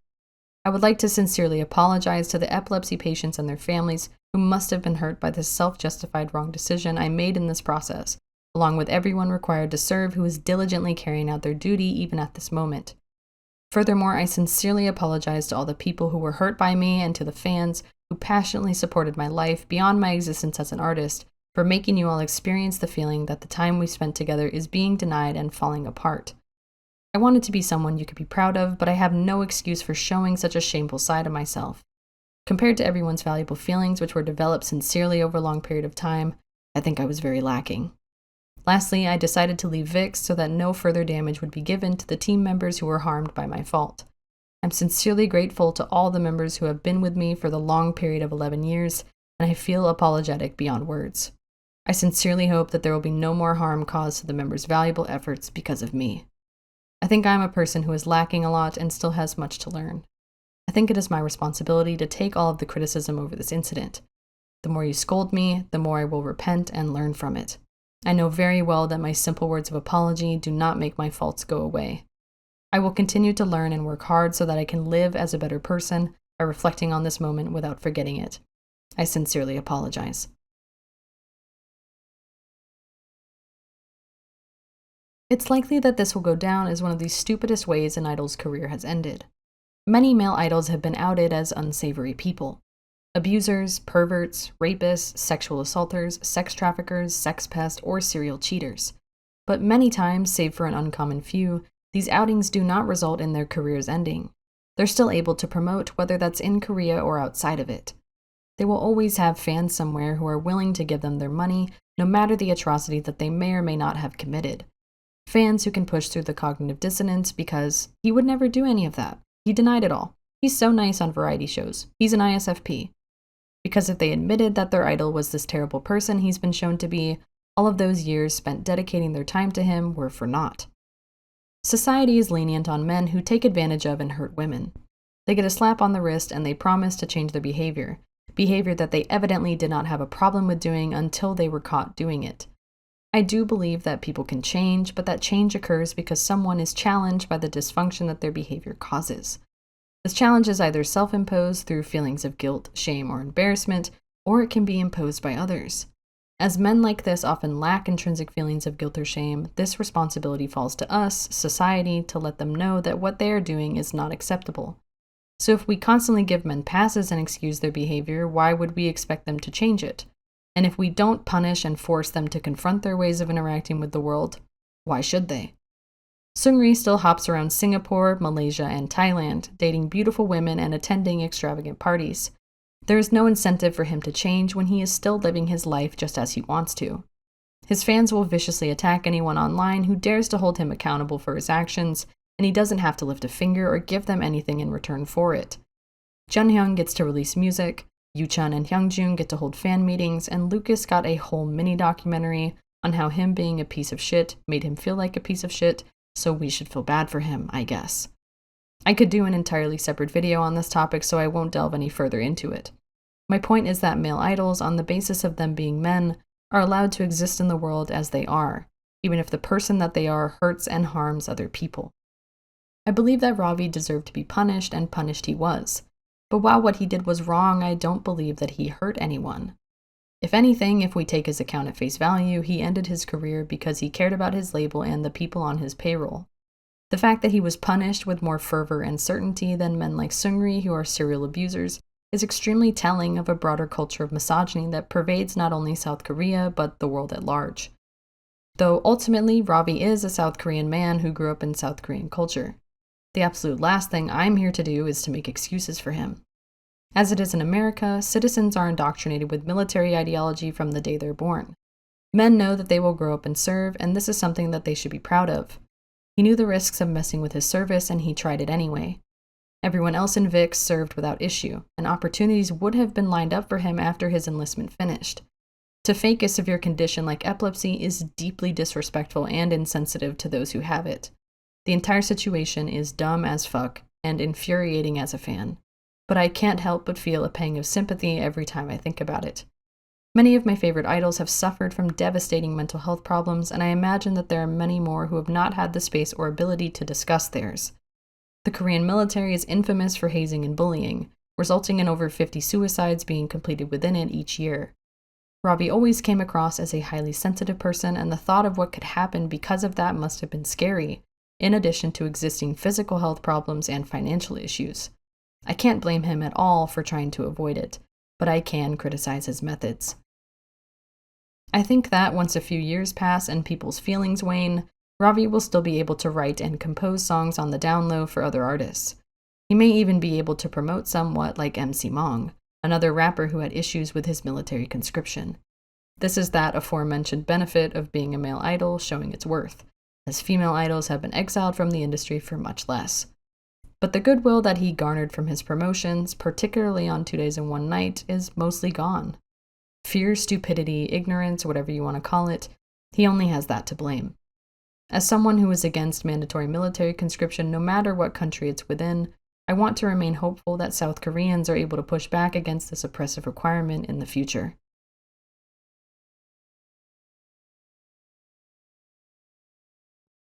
By 2023, due to complication after complication, it had been 5 years since VIXX's last Korean promotions. When Hongbin left in 2020, VIXX's time as a 6-member group ended. I knew that Ude VIXX was now the final album that VIXX had in their repertoire as a full sextet, and I was okay with that.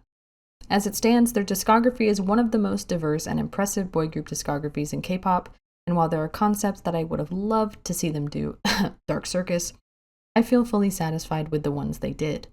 Vampires on the Moon, Jekyll and Hyde, Voodoo Dolls, Time Travelers, Cyborgs, BDSM Submissives, Greek Gods, Mythical Guardians, Perfumers. You're really hard-pressed to find a group with the same range.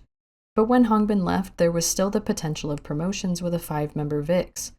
I say this kindly, as Hongbin was and still is one of my favorite members, but his contributions to the group were relatively little. He was funny and good-looking and had a unique voice, but he was not a main vocalist or a composer or their leader. Logistically, 5 VIXX could still work, and pretty easily at that. It wouldn't be the same, but it would be something. However, when he left, the mood kind of changed. There were the complications of N, Leo, and Ken being enlisted at the time, so we didn't really have a full idea of their reactions, but even once they got out, things felt discouraged. When I make this observation, I want to make it with the knowledge that most relationships in idol groups are business relationships. You work with these people for upwards of 5 years, often closer to a decade, and you see the best and worst parts of them. You are coworkers who live together. Sometimes that works out, and sometimes it doesn't. People will naturally be more or less close to one another just based on personality and working styles. When you see idols peddling the image that everyone in the group gets along perfectly and that they are each other's closest friends in the entire world, it's just that, an image. You can usually tell who is actually close and which members are just being polite so as not to step on any toes. This is natural, and no K-pop group is better or worse than any other because the members do or don't get along. Team synergy is important in what you output, but you don't have to like someone to have that synergy. Adam Savage and Jamie Heineman, the primary hosts of the show Mythbusters, are very honest about how they had a high level of respect for one another but were not friends. Being on different wavelengths and of different temperaments helped them to create fun and enjoyable content, and now that that's done, they are no longer in contact. No harm, no foul. Oftentimes, I think that we would benefit from looking at K-pop groups in the same way. That being said, it was always clear that all of the VIXX members were very close with one another. Before they debuted, the 6 of them bought what were colloquially referred to by Starlights as the VIXX friendship rings. These rings symbolize their commitment to their group and to each other. Ken is the most loyal wearer of this ring, but En and Hyuk also wear it very frequently. When they made enough money to move out of the dorm rooms that they had been living in since their debut days, the 6 of them chose to all get new dorm rooms together, rather than to live on their own. They would show support at one another's individual events, such as each member attending Ravi's first solo concert on different days. En would always, and I truly mean always, find a way to attend the other members' solo promotions. Leo taught Hongbin how to swim. Ravi surprised Leo at his pre-enlisted fan meeting. They would describe their relationships as being soulmates, and that they hoped they would be together in every lifetime. There were some friendships that were more established than others, of course. But overall, they were a set of extremely team-minded people, and this was ever apparent in interviews and on shows. They always spoke of VIXX as a unit, of something they made together, and how they were always trying to be mindful of how their individual actions would affect the others. While it was nice to be known as drama actor Cha Hak-yeon or musical actor Lee Jae-hwan, they ultimately wanted to be known as being En from VIXX or Ken from VIXX. When Hongbin left, there was this large feeling of betrayal across the remaining members, and I felt it again when Ravi left. Their irresponsible actions, though they were their own individual choices to make, reflected poorly on the team that they had worked so hard to build from the ground up. They put just as much work into picking and refining their concepts as their staff and Jellyfish did. VIXX had gone for years without any kind of major scandal, and all of the members were meticulous about their self-management. I don't even know if members have been dating these past 12 years because they're so good at keeping their private lives private.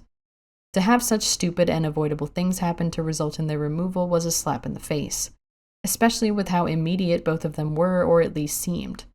Years of blood, sweat, and tears thrown away because of a drunk livestream and not asking your friends for some financial assistance. Other Starlights might not agree with my interpretation, and I understand that. Personally, I'm still a 6 VIXX fan. I'm not trying to say that the 4 remaining members have totally cast out the other 2, and everything they did together for 8 years was for naught. On the contrary, I think they're likely all still friends who think highly of one another. But that's on a personal level. In a business and career sense, their actions cause damage.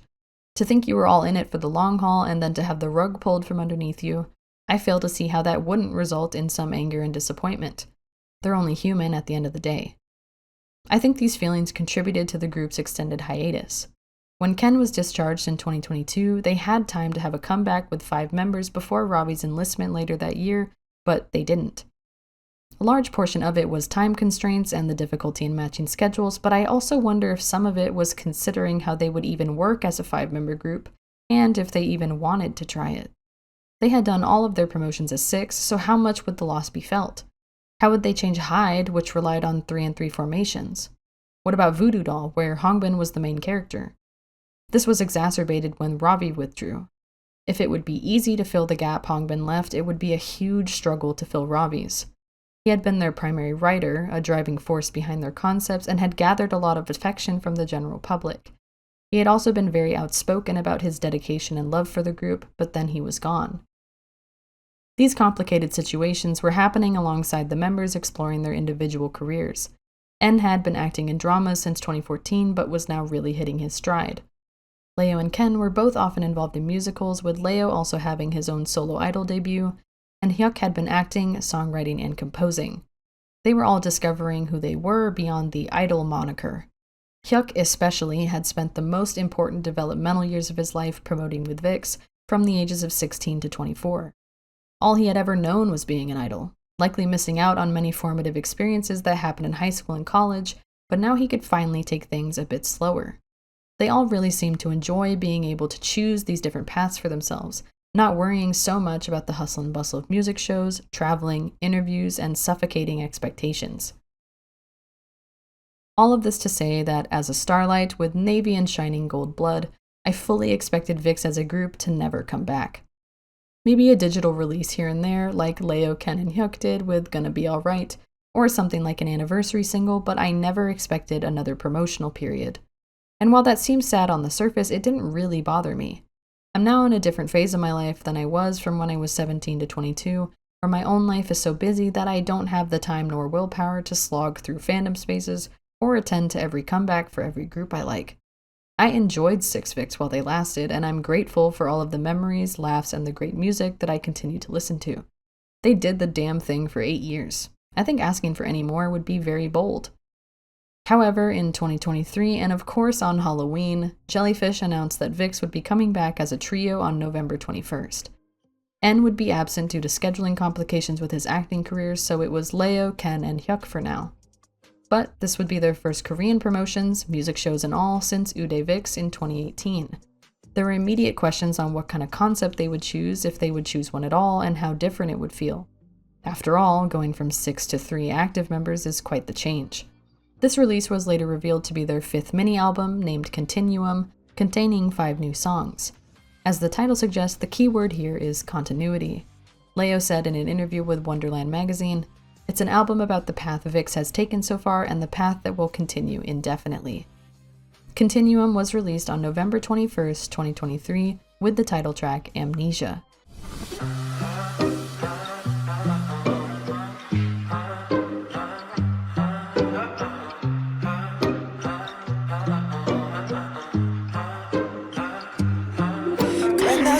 나쁜 네 꿈 But like it 비틀린 touch 굴절된 love 너의 시작과 끝 Always me 다 잊어 Just don't look back 안과 밖이 섞인 듯 매듭처럼 엮인 her 나로 채워 모든 틈 We're falling in time Over again and again 구원해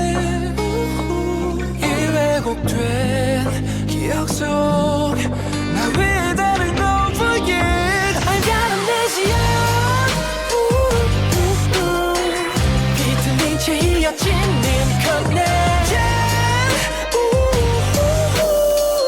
거부해도 끌려가는 내내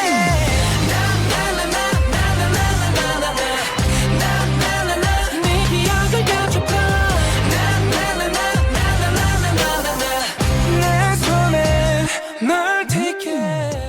Amnesia was composed by Strong Dragon, Puff, and Samuel. It's a really solid song and leans much more into rock than any of VIXX's previous releases, with heavy electric guitar loops and a chanting chorus. Some parts of it feel very familiar. The instrumental during the verses has haunting, plucking strings with the true focus being on their vocals. And some parts are weird to get used to. As one might expect due to the circumstances, there's a conspicuous lack of a gruff rap verse. I kept expecting Ravi to make a surprise appearance with like a Ravi, you know? Overall, their strong vocal performance pushes Amnesia across the finish line, with Hyuk in particular showing off the fruits of his labor. This is a 28-year-old man now, ladies and gentlemen. In the music video, the VIXX members break into their memories as they fight an unknown entity. As they describe in that same Wonderland interview, we wanted to express the beliefs of VIXX in a more cinematic way. The ring in the music video symbolizes VIXX's world. As the ring broke, each member forgot about the important values in their different dreams. After recovering their memories, the ring joined together, representing how VIXX reunited as one. Lyrically, the song is about unlimited possibilities and journeys. The members find salvation in distorted memories tangled together. In the end, there are precious moments and values that they don't ever want to forget. Ken describes, "The topic of memory loss aimed to portray the connection between VIXX and Starlights through the story of cherished individuals who are unwaveringly committed to and instinctively drawn to, even amidst losing all memories." Funnily enough, their styling this time around is possibly the most idol-like it's ever been. In the past, the members never really conformed to current idol styling trends. On and On exists, Chained Up as a whole exists, and it was a running joke that they'd always be dressed in some dark outfits while everyone else around them looked bright and normal. But Amnesia has them with trendy hairstyles, like Hyuk's shaggy wolf cut and Ken's dark green dye job, and with popular facial piercings. With Leo being 33, Ken being 31, and Hyuk being 28 during the promotion cycle, I think they found the correct middle ground between achieving the idol look and making sure it matched with their ages. In line with the music video, they are dressed in different outfits to indicate their different journeys up until this point, but occasionally it airs a bit too much on the side of, man, these guys are going to radically different parties. I do like the more post-apocalyptic desert-faring baggy style though. Choreography for Amnesia was done by the Free Mind Studio, who also did Shangri-La, Parallel, Blackout, 6 Feet Under, Whisper, and choreography for most of Leo's solo discography. How choreography like this works in K-pop is that groups will essentially commission a studio or dance team, or a few of them, to design a dance routine to a given song. Groups will then take their favorite of the bunch, maybe synthesize it with another routine, and alter it in other ways to make it easier to perform while singing. Look at this example from Harimu choreography. They choreographed a really powerful routine for IVE's 2024 release, Hey Ya, but it's a bit too strong and it isn't IVE's typical style. It would be hard for the girls to execute without ending the song completely breathless. If you look at IVE's final version of the dance, you can see how they kept many of the main points, but dialed back the amount of effort required in each move. Every group has different cutoff points for what they consider to be too difficult, or what they consider to suit the song. When I watched VIXX's final version of Amnesia's choreography, I had a feeling that something was missing. Sure enough, when I watched Free Mind's original version, there's a big focus in the first half of the song placed on these strings that the members were supposed to keep around their necks and manipulate with their hands. I think it's a wonderful interpretation of the continuity theme, with the lines all leading towards the same final destination. With only 3 members, it's also a great way to fill up the stage visually. I have no idea why the members, or maybe Jellyfish, decided to totally remove them from the final version. It's not like they have no experience with prop dances, or that it would be difficult for them to pull off while singing. In my opinion, this change they made makes Amnesia's stages much less interesting, and I hope that they'll revisit the original version at some point. Leo noted that, while they've been known for being concept idols in the past, they used this album to attempt to capture VIXX's own unique color. The other songs off of the album are Chemical, Lilac, Savage, and If You Come Tonight. Leo and Hyuk are showing off their musical chops again, with Leo writing Chemical and If You Come Tonight, and Hyuk writing Lilac. Chemical is a standout, and it would have fit into Uday VIXX's sexy haziness really easily. Oh, oh, oh, baby, I feel some chemistry. 긴장감 속에 널 맡겨. You make me happy, happy, happy, happy. Take me to your place. 넌 설명할 수 없어, it's like chemical. Oh, oh, oh, baby, you can't come close to me. 우리 둘만의 fantasy. 날 느껴, coming, coming, coming, coming, coming to my head. 더 숨길 수가 없어, it's like chemical. Savage caught me off guard with just how much it reminded me of VIXX's earlier work. It's funky and upbeat, with Ken now taking over rap duty. I'm not rational. 주변에 걸린 느낌. 정신을 비춰 on you wave. 휩쓸어 all your sense. I'm not logical. 내 시험하는 걸까? You got me feeling so good, so good. Oh, why you make me feel so savage? La la la like a savage. La la la like a savage. La la la like a savage. Why you make me feel so savage?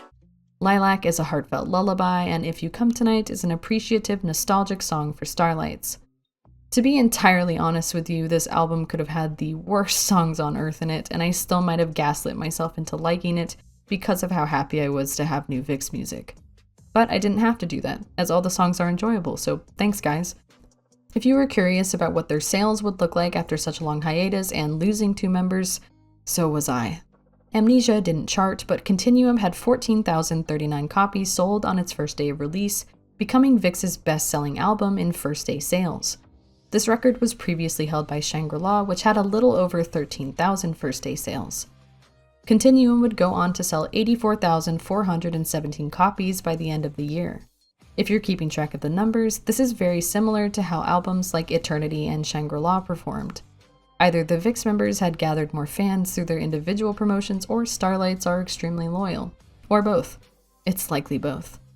Continuum peaked at number 8 on the Circle Weekly Albums chart and at 27 on the Circle Monthly Albums chart.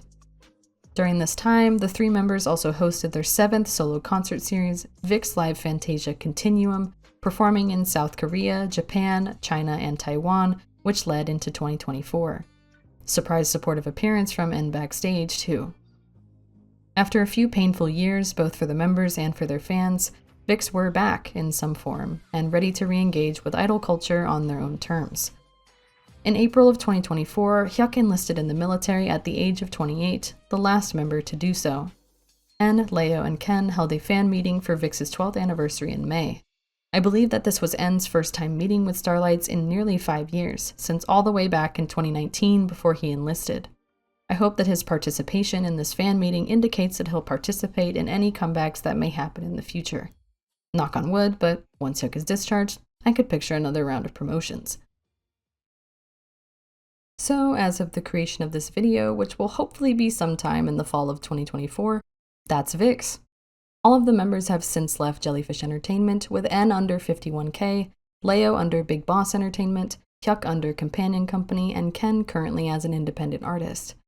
Moving forward, they have continuously voiced their dedication to keeping the VIXX name going for as long as possible. My wish for this video is that it sheds some light on why and how VIXX have managed to have such a dedicated fan base for over a decade. When I've recommended VIXX to people and they've liked them, they've often come back to ask me what other concept groups are out there. And the reality is, none, really. At least not in the way VIXX does them.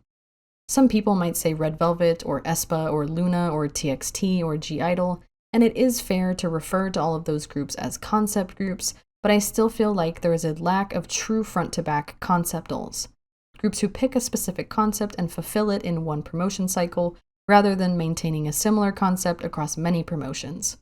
You don't get many releases like Hyde or Error anymore, because there is a renewed focus on fitting in with that latter trend of consistency. The more globalized K-pop has become, the less rewarding it is to rock the boat, and even less to jump out of it. One of the things that first appealed to me about K-pop when I was a kid was the importance placed on presentation and performance. As a creative, I loved the visual direction and design of the music videos, the tailored outfits, the designated hair changes for every comeback, and the unapologetically vibrant music. It was often cringy, and that cringiness made it viscerally enjoyable. Traces of this still exist now, but rather than look for new music and invest my time in new groups, I find myself revisiting second and third generation discographies. Much of this is due to a layer of rose-colored glass, and I realize that K-pop's ever-growing popularity is a reflection of a fan base who now sees things in it that I don't. I'm simply not the intended audience anymore. Instead of waiting for a second VIXX, or at least another group who makes me feel the same kind of excitement, I wanted to use this video to fully appreciate why and how they kept me waving this Bjolbit bong all these years. Thank you for watching this video, however long it ends up being. I got out 12 years worth of opinions and analysis in this, so I feel pretty satisfied, and if you found new music to listen to or a new group to support, that's even better. If you drop a view on some of their music videos, maybe Jellyfish will finally send me that check that I've been waiting for. You can support the 4 members through their official channels, Hongbin through his stream on Naver, and Ravi is more of a to be determined. I would love to know your thoughts and opinions in the comments, and feel free to ask any questions you may have. Anyway, I'll leave you with this video of 6 VIXX performing Fantasy in Toy Story costumes. Bye!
Hey.